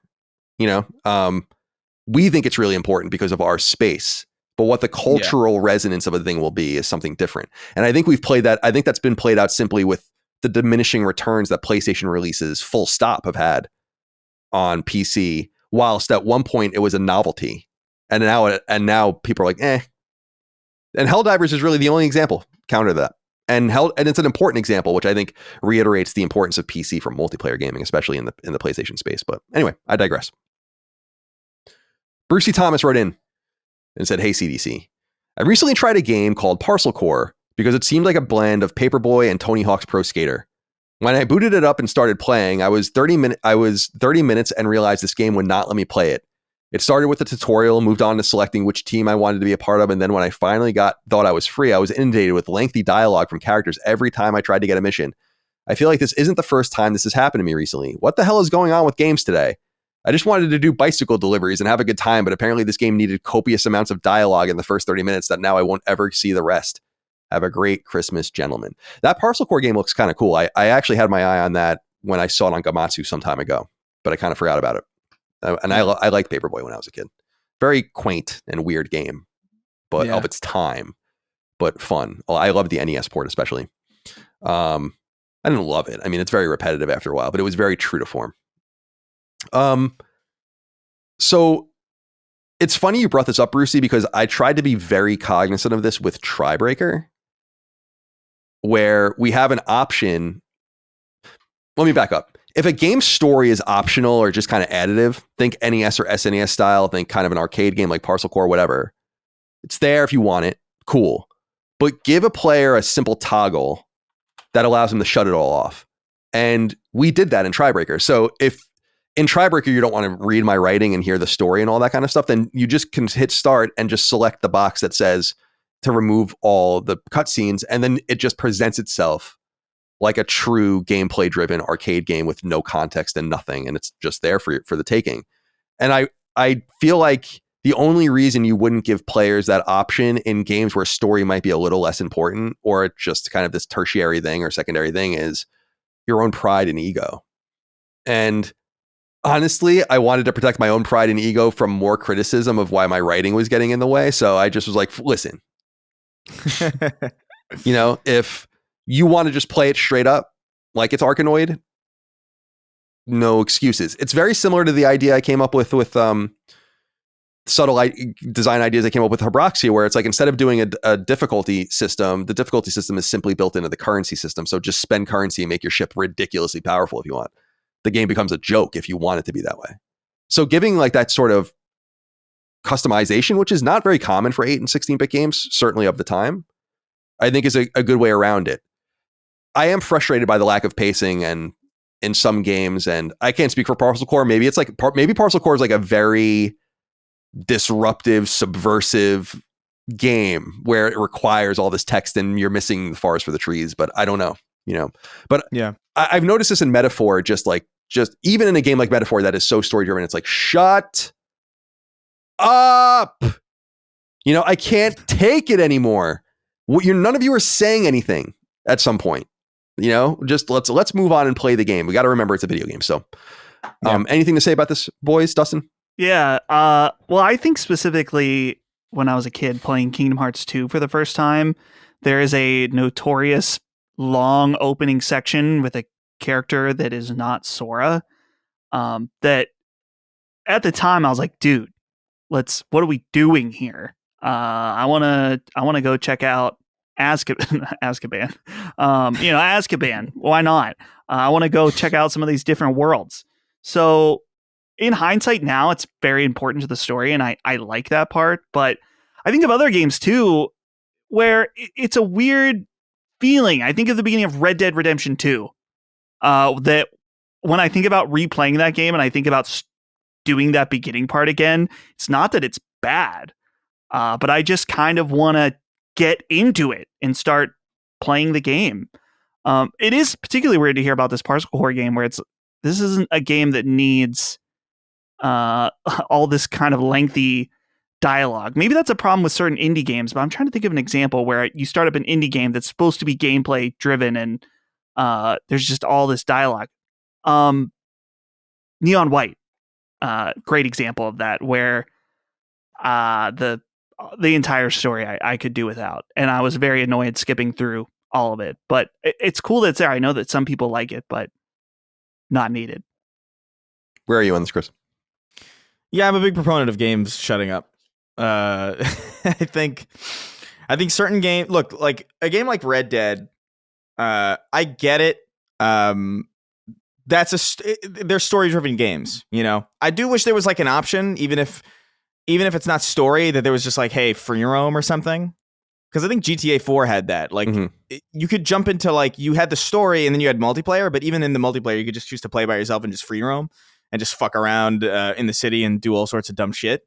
You can invite somebody with you. I wish that was in Red Dead, some option. That would be cool. I think that would add to the game. I think it would make me a lot more likely to jump back into it. Because right now I just have a save point in like the middle, where I'm just causing havoc every time. I jump on to play Red Dead for like 20 minutes every couple weeks just to lasso some guy on a horse and drag him. And then I shut it off. But I wish more games just had the pacing that would be expected of them, I guess. So like Red Dead, I expect to be long because there's like it's so storied and narrative driven that like I can put up with that. Like I get it. That's what the game is. But I think about Doom 2016 a lot when it comes to this, because that game starts perfectly, man.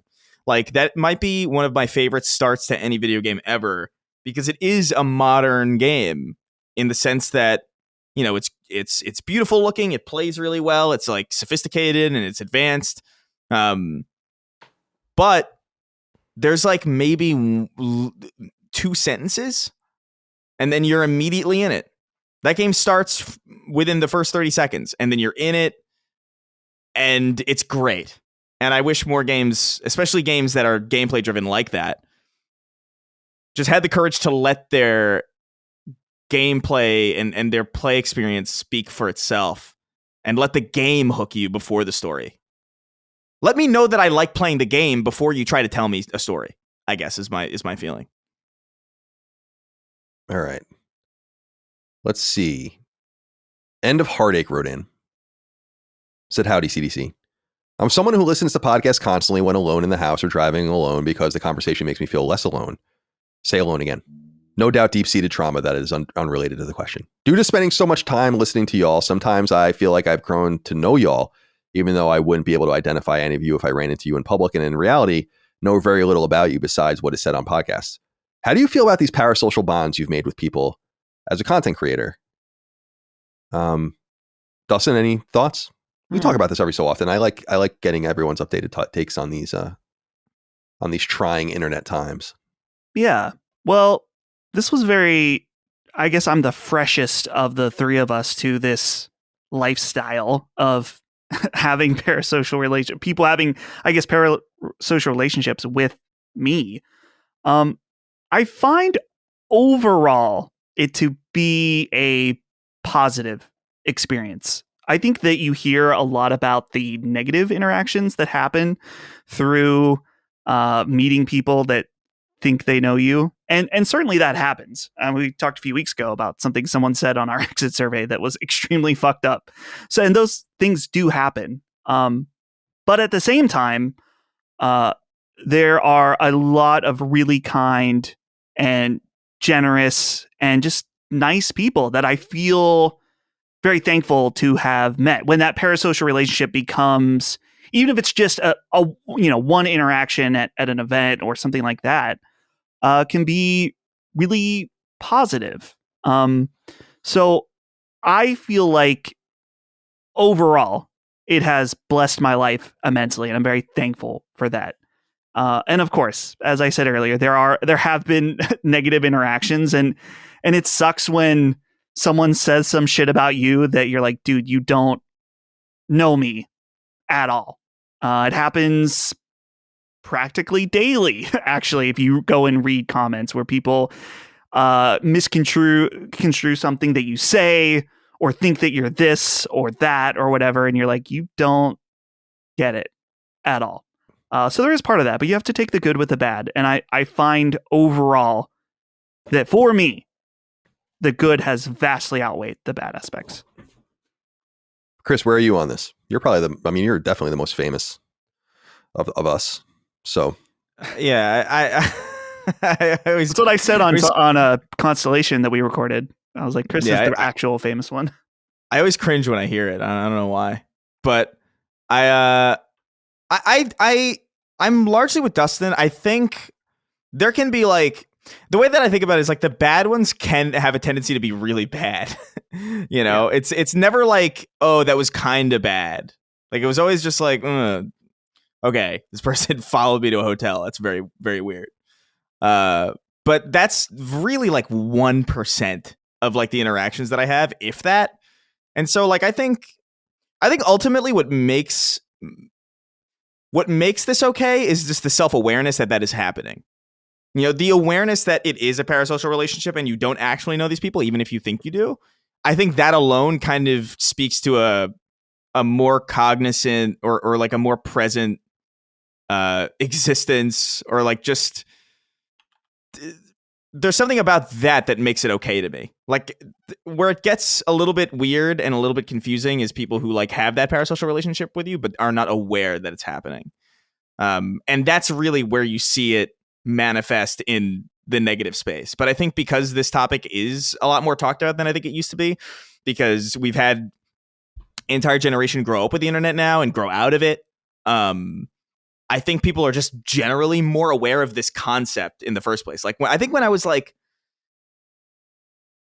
high school, I don't even think I don't even think I was aware of the concept of a parasocial relationship in the first place, because we just didn't really have that kind of access. You'd have maybe actors or musicians that you really liked, but you didn't get to see, like, you didn't listen to them give their opinions every single day or like every single week. And you didn't see, a stream of consciousness from like their Twitter account or like their Instagram. You didn't follow them this deeply. And so it's a relatively new thing in its intensity, but I also feel like because it's so ubiquitous, people are a lot more aware of it. And so people are better at interacting with them than they used to be. Sometimes people say things or they'll do that thing where they'll bully you, or they'll make a joke that really is ultimately a joke for like friends, Like I don't know how else to describe it. People like joking with you like they're in your group or whatever. And you're like, listen, take a step back a little bit. I don't know you. You can't insult me like that and me just like be happy about it. But it's such a rare, I don't know, like my negative feelings about it are not as intense as they used to be.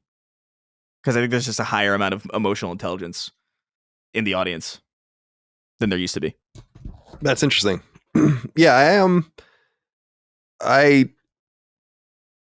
part of me became more reclusive after a decade of really being social and all of the rest, partially because I wasn't crazy about the social expectations of becoming like a figure of some renown on the internet in our own space or whatever, specifically in my old jobs. And I've said it before, but I think the way people talk about me and to me, really with just very cavalierly and disrespectfully in many ways, only reinforces in my own mind to treat other people better and to think twice about the things you say in public spaces. I treat people very well in personal spaces, but publicly it's very easy to dunk on someone, to make fun of something, to take something out of context, even though you know you're taking it out of context, just to take a swing at it. And I find the parasocial stuff typically happening more in the negative spaces these days than the positive spaces. Like I knew people that seemed to really like me back in the day, that wanted to befriend me or kind of were a little too comfortable and all of the rest. But now it seems like a lot of people are like way too comfortable thinking they know me in a negative way, where it's like a lot of shit talk, a lot of bad faith, a lot of insulting. And it's all kind of equally parasocial because it makes assumptions about what you know. And I don't like being one of those people where it's like, you don't know me, right? Because I think that you listen long enough and you kind of know me. And remember I said that about Maddie when people were when Maddie was accused of doing all these crazy untoward things with her review or whatever. I'm like, you guys know Maddie. Like, you really think that? You do get to know in some spirit, in some sense, but you don't really know. Right. And so it really just, it meters and checks my own behavior in some sense, because I know how destructive it can be to one's psyche over long periods of time, many years, where you kind of just become some sort of negative space parasocial punching bag for people too. It's not always like this positive, like I love you too much. Sometimes you hate too much. Yeah. So yeah, the big thing for me, and we've reiterated this many times, and I think it's I know this is true for most people, just based on clear evidence, is I don't really give a fuck about almost anyone I listen to or watch to the extent that I would have anything to really say about it publicly, or like tweet out something to someone. Or if you ever see me tweet out to someone like a coverage, someone does coverage for football or whatever, it's usually like I have some sort of personal relationship with them. It's not even like, it's so beyond me to even be like, oh, random person. I bring up Sam Harris as a great example of this. I brought him up in the past, where it's like, I started to really distance myself from Sam Harris's views over time. And I'm like, I'm just going to not pay Sam Harris anymore for his content. I don't need to like impugn him or make fun of him or insult him. Because doing that crosses that bound of being like, well, I know something about you and your intention or something. And I really don't, so I don't know if that makes any sense to anyone, but. No, I think it does. I think a lot of that stuff kind of fades in the background. Like, I understand. I'm sure there's all sorts of tweets about like, what the fuck is Chris doing or whatever. Like, I don't know. It's that kind of stuff. I guess it is parasocial. You're right. I guess I just don't view it in the same way because I'm not interacting with it. I guess for me, like, a parasocial relationship needs to be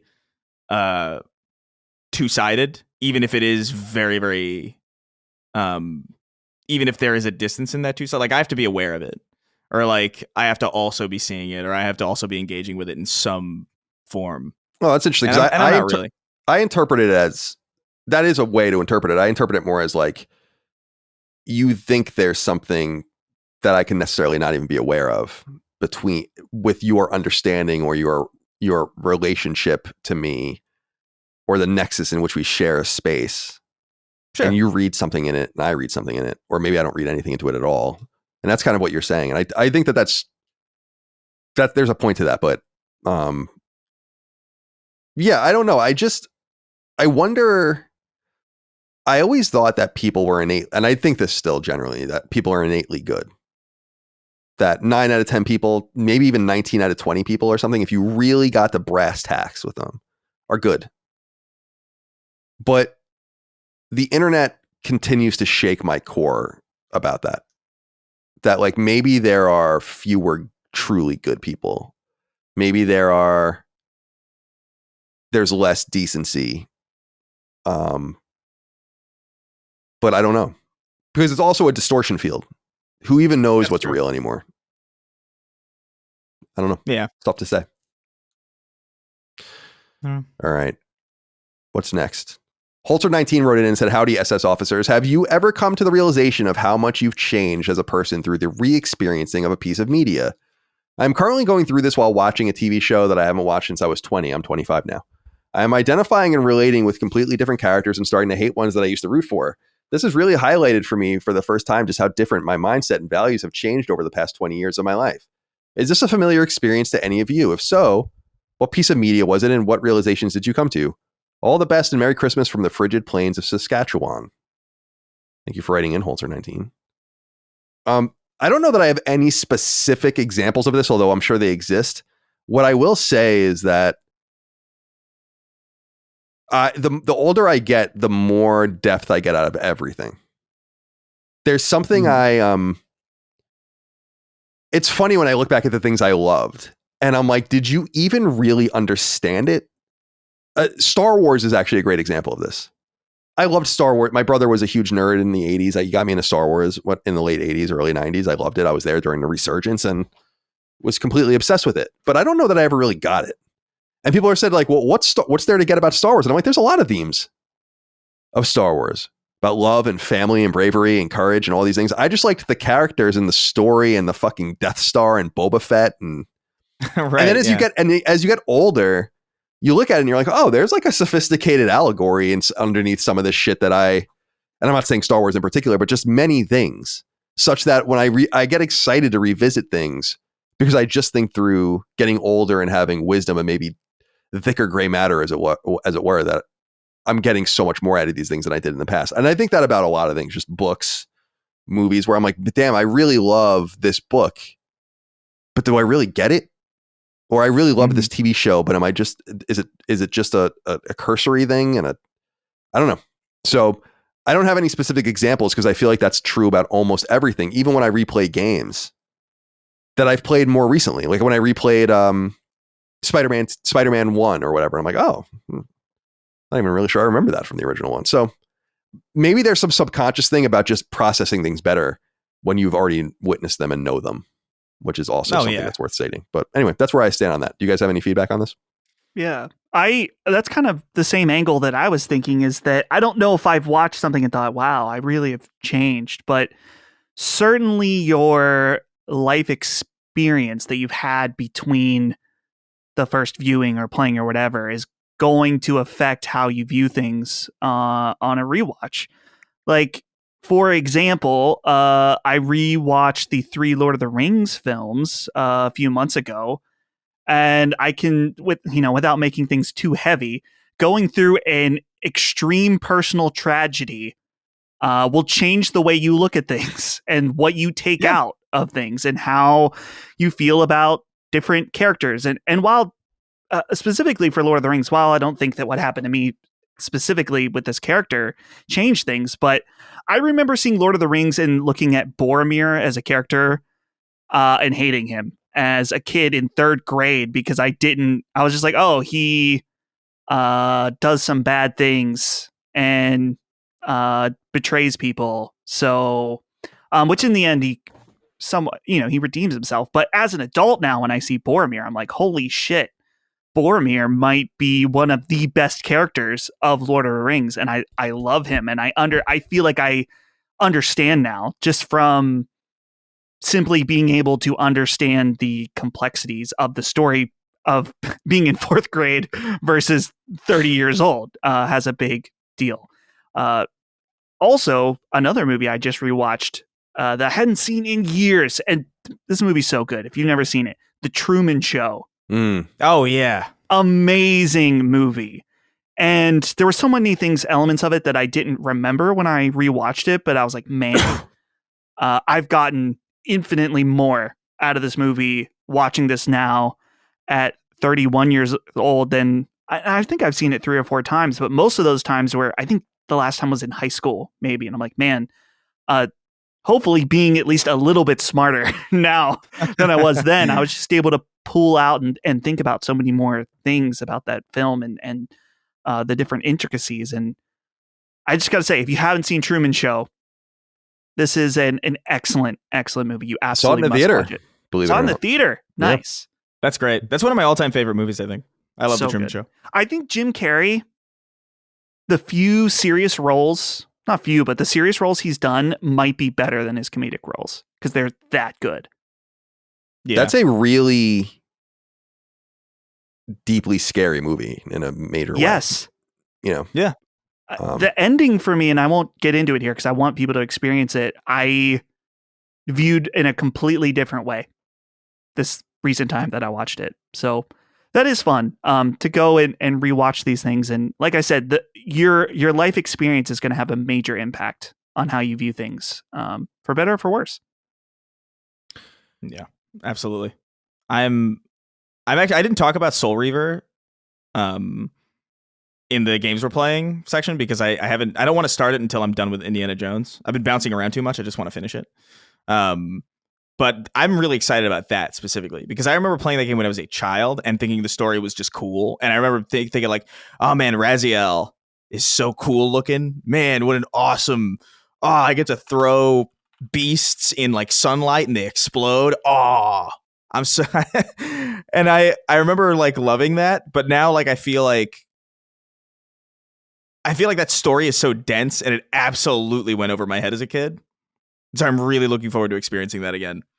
But I think the best media has that revisitable quality to it. It's like almost like an onion where it's like it just keeps there's more and more layers that just get revealed to you over time. And it's the best shit. But I don't think I have any specific examples either. I think it happens with everything. Everything worth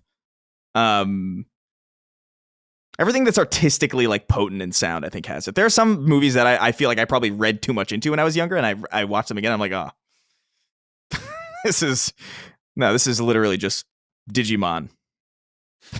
Dude, Digimon running movie. around. Yeah, great movie with bare naked ladies. Insane. Michael Small wrote in. I have a cousin, Michael Small. I think it's not him though. Hey CDC. Without sounding dramatic, do you think the clipification of games is hurting the industry? Recent examples include Star Wars Outlaws and Dragon Age The Veilguard. 30-second clips of bad dialogue or gameplay that are circulated and mocked become the final judgment of games with tens of hours of gameplay. I avoided these games because of the online discourse, but listening to Gene and Hoag's positive reviews made me rethink. These were titles I would have typically played right away had it not been for the selective clips that portrayed them in a negative light. I think Forspoken is another great example. Colin, if you hadn't played that game, I would have thought it was the worst dialogue and story of all time. What do you think? Am I making too big a deal out of this? Thank you for all that you do. No, you're not making too big of a deal with this at all. I don't think Forspoken's dialogue or story is good, but by the way, it's just not nearly as bad as it was made out to be. I think that this is pretty common.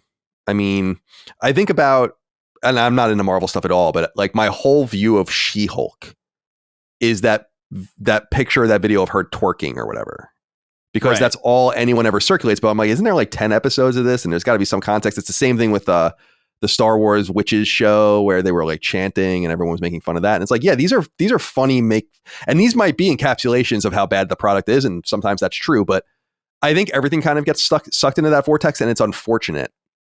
Yeah. What I want people to have a more open mind. Like I remember talking about how I went and investigated that game Dustborn more because I was like, what what is this game? Should I play it? And I went and looked it up. I'm like, oh my God, this game really is. It is as insufferable, it seems, as people make it out to be. Dragon Age, I said this earlier, I actually think Dragon Age, if anything, got worse for people when they actually started seeing many different parts of it.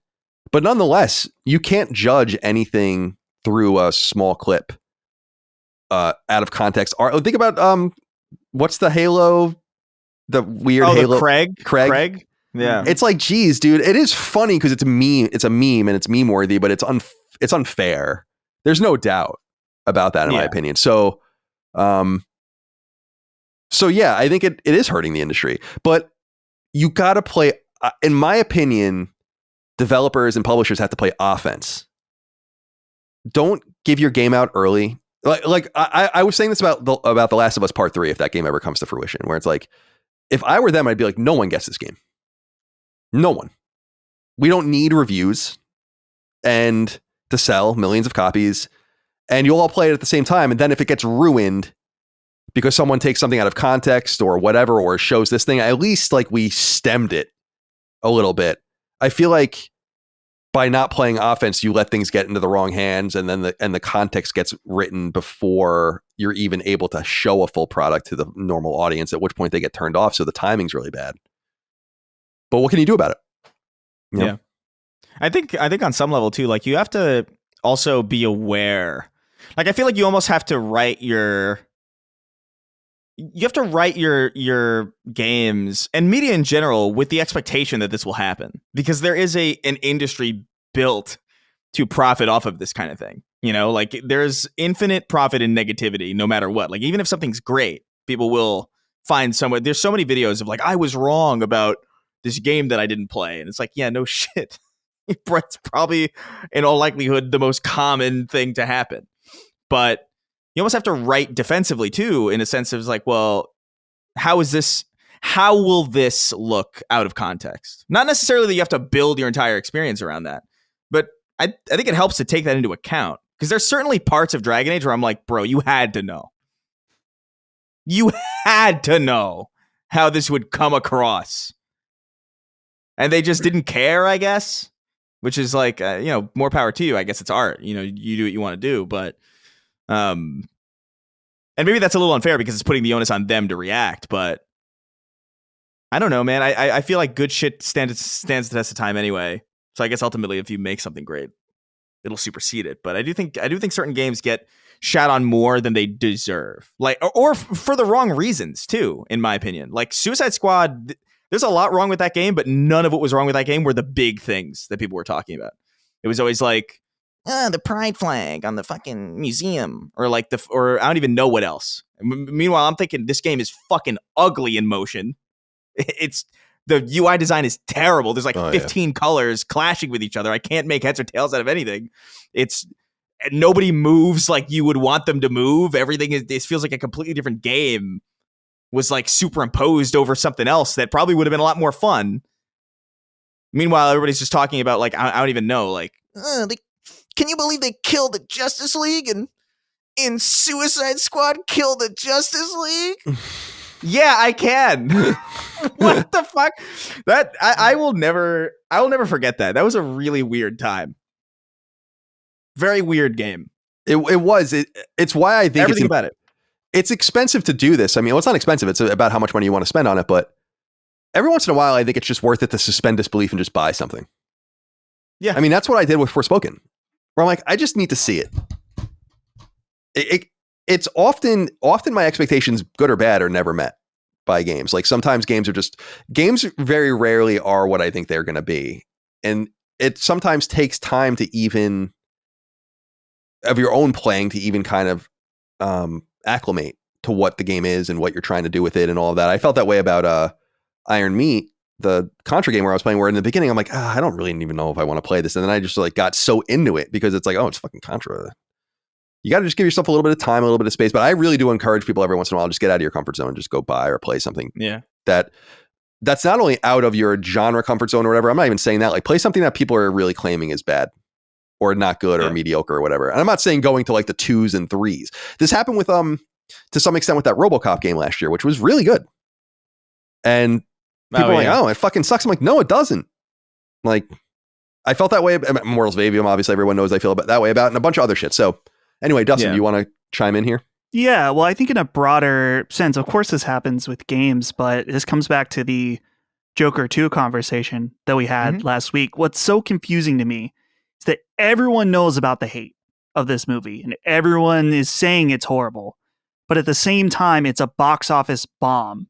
So, sure, some people saw it, but nowhere near as many as the first. I'm like, okay, so are a lot of you hating this movie because someone on YouTube told you about how bad it was and you actually didn't experience it for yourself?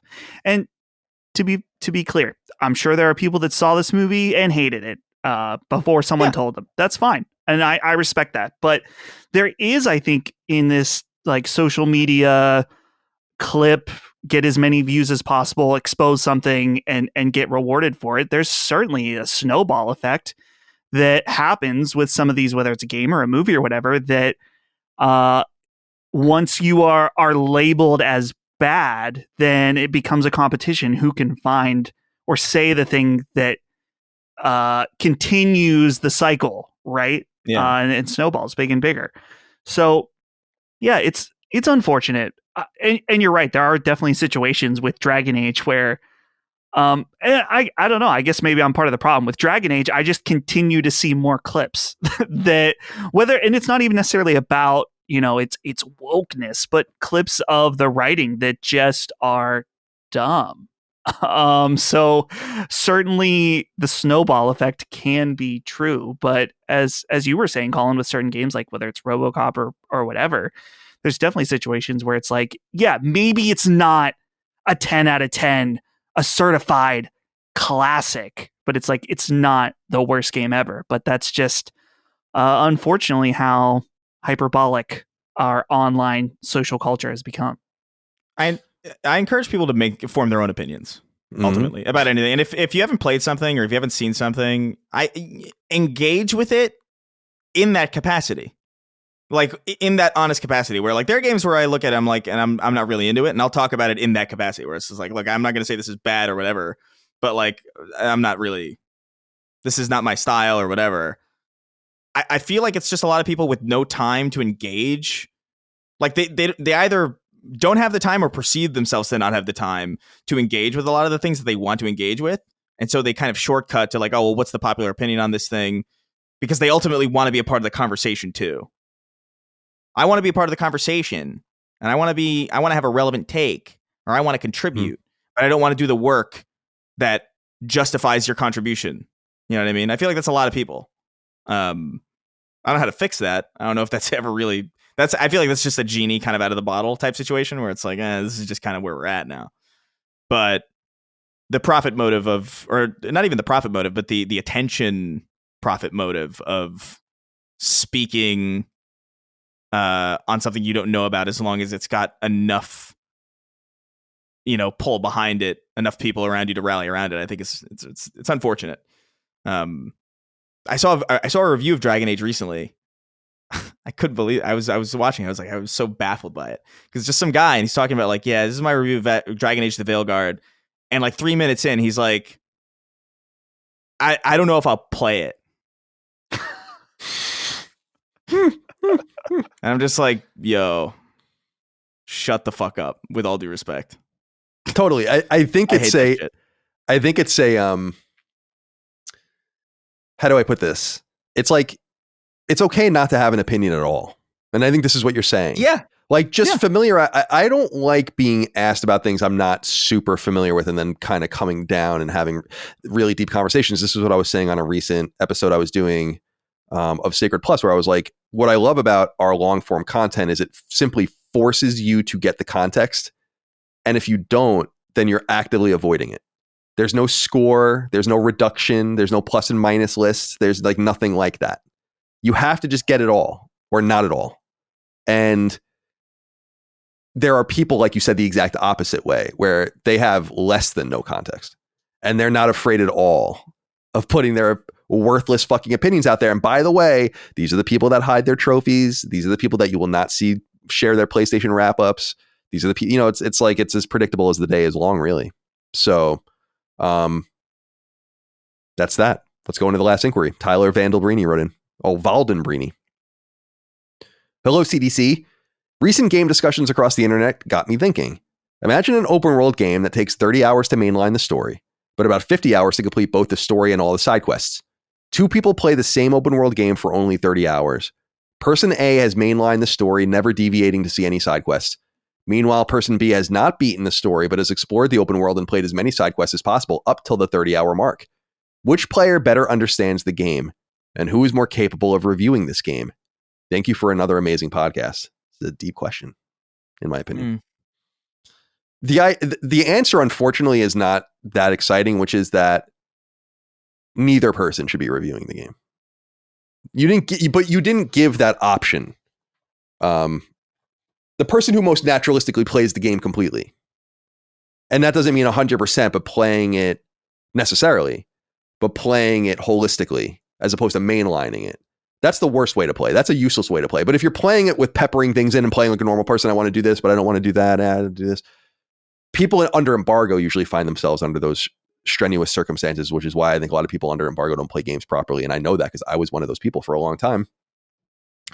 But in this situation, if I had to choose one or the other, I would actually choose the person who played the game more naturalistically but didn't beat it. I think they actually have a more valuable take on the game than the person who mainlined it but actually beat it, if they played comparable hours, which is what the claim is. But this is like a chicken or the egg kind of situation. Dustin, what do you think?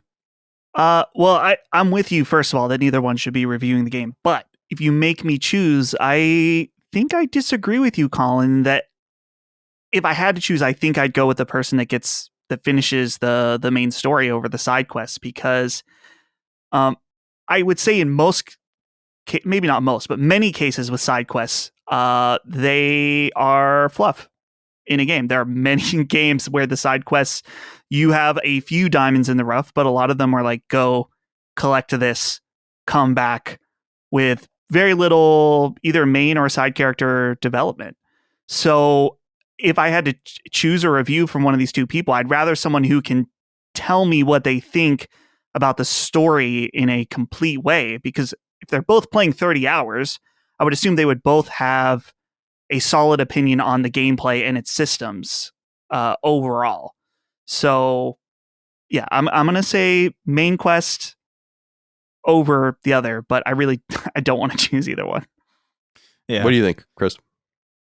I think I agree with Dustin. I think because from the story perspective, at least there's something completed and there's like something to talk about. Arguably, I think they both would have I don't think they necessarily both should review the game, but I think they both would have a valuable perspective, because there are a lot of people who play games this way. And so if you're the kind of person who does, prefer to mainline games, or if you're the kind of person who spends a lot of time in a game world and doesn't really bother with the main story at all, I think that's something that you would have to look into, and you'd be like, okay, well, these are the people who play like me, and so like their opinion's probably going to be a little bit more valuable to me. But ultimately, I think the person who at least finishes it has more of a right to review it than somebody who doesn't. Even if they've played more of what the game has to offer. But the boring real answer is that, this is not an ideal it's not an ideal review. The most valuable insight you can get on a video game from a critical perspective, in my opinion, is someone who knows games, doesn't have to be a professional, who played the game post-release naturally at a normal cadence and saw the whole game and beat it. And then you have to wait a while, but talking to them is going to be more valuable, I think, than reading some review from some half-cocked embargoed critic that had 7 days to play Metaphor or whatever. Which is, I'm not saying that's what they have, but you're often put in these impossible situations. And I just know, and by the way, my time in the industry as a real person in the industry was way quainter, like where games weren't nearly as a robust a game like Fallout 3 was an exception, not the rule. Yeah. I mean, I remember because we had Red Dead, right? Before that was one of the last games we got early. Do you remember how early we got? I remember getting it relatively considerably early. Yeah, like maybe a couple of weeks, I want to say. I think it was like 2.5 weeks or 3 weeks, maybe. I can find it And probably. Yeah, I don't quote me on it. It's something like that though. And I remember even a game, even that far in advance, I remember being like, "Fuck, I gotta get this done," because I was just doing other stuff.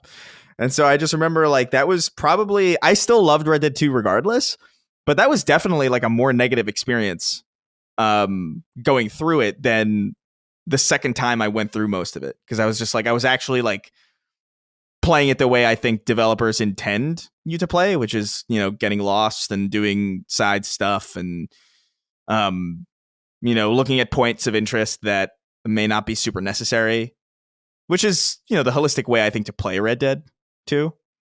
But yeah, I don't know. It's a tricky because like I dude, my playthrough of Final Fantasy VII Rebirth so far, like I 100%ed like the first several areas in that, and now I'm not really doing any of the side stuff. I don't know how that would weigh in this kind of situation. You know what I mean? Because I technically am not doing everything in the game, but I will finish it. I think we got Red Dead a week early, according to the email. Really? Yeah. Jeez. They told me, I talked to Simon Ramsey there, and he said that he would give us a code October 3rd, like he confirmed we were on the list. But then we didn't get a response until October 17th, and then the embargo was October 25th. Oh yeah, so that was not, it felt like a long time. Yeah, I remember really crunching on that because I did a video review for it too back in the day. Yeah, that was not ideal. No. Granted, we didn't necessarily have to crunch. We kind of, I feel like we somewhat imposed that on ourselves. Well, we did. I mean, we totally changed the way we do everything now. So, you know, back then we were more in a frame of mind of doing things more traditionally. And then we realized it's really not worth it. And it's hard to do it consistently, you know? Okay. Well, that's all we have for this episode. That episode would have been hopefully filled mostly with news of the Game Awards. So not what wins, because I couldn't care less about that, but what is announced, of course. So looking forward to that. We haven't recorded it yet, but you would have already heard it. So let's go around the horn and say goodbye to everyone. Chris, goodbye to you. Bye-bye, everybody. We're going to be doing the Game Awards thing. I guess I'm going to get a giant pizza pie and keep it all to myself. It's going to be my cheat day. I've actually been going on like runs and like exercising a lot, and I've been eating pretty well. And so today I'm just going to pig out. Lazy day. Right on. In comparison. Sounds good. Dustin, goodbye to you. Goodbye. I'm going to, Holly's making dinner tonight. Japanese curry in the Weeb household. Delicious. 10 out of 10. Cool. Let's see. There's a parting gift. I've got my stack of One Piece cards here. Let's see. Let's pick out a random card to horrify Chris. Oh man. Oh, it's like a tarot reading. It's well, you know what? I can't even say who it is. That's amazing. This is a bad guy. That's worse. That's worse than I conceptualized in my head. Saint Mjorngard. Yes. This is one of the elite class of One Piece. It looks like a Saints Row randomized character. What if I told you this character, Colin, was a slave owner? I believe it. He looks like a slave. That's the least surprising thing I've heard all week. Yeah. Something to think about. All right, my friends. It was a good episode. I appreciate you guys. Hope you have a good rest of your day. And thank you all out there for your love, kindness, and support of all things Last Stand Media and Sacred Symbols, etc. We appreciate you. Patreon.com/LastStandMedia for early ad-free access and LastStandMedia.store for merch. We'll see you next time. Until then, goodbye. See ya. Take care, guys. Sacred Symbols, a PlayStation podcast, is a product and trademark of Last Stand Media and Colin's Last Stand LLC, and is proudly recorded in the USA. The show is conceived by, is written by, and is directed by me, Colin Moriarty. My co-hosts are Chris Raygun Maldonado and Dustin Furman. The show is produced by executive producer Dustin Furman. It's edited by associate producer Ben Smith. All of Last Stand's theme music is by my best friend, Ramon Narvaez. As you know, all of Last Stand's shows, including Sacred Symbols, are fan-funded on Patreon at patreon.com/laststandmedia. The following names are at the producer level on Patreon, our highest tier, and we're grateful for your thoughtful and kind contributions to our independent endeavor. Thank you.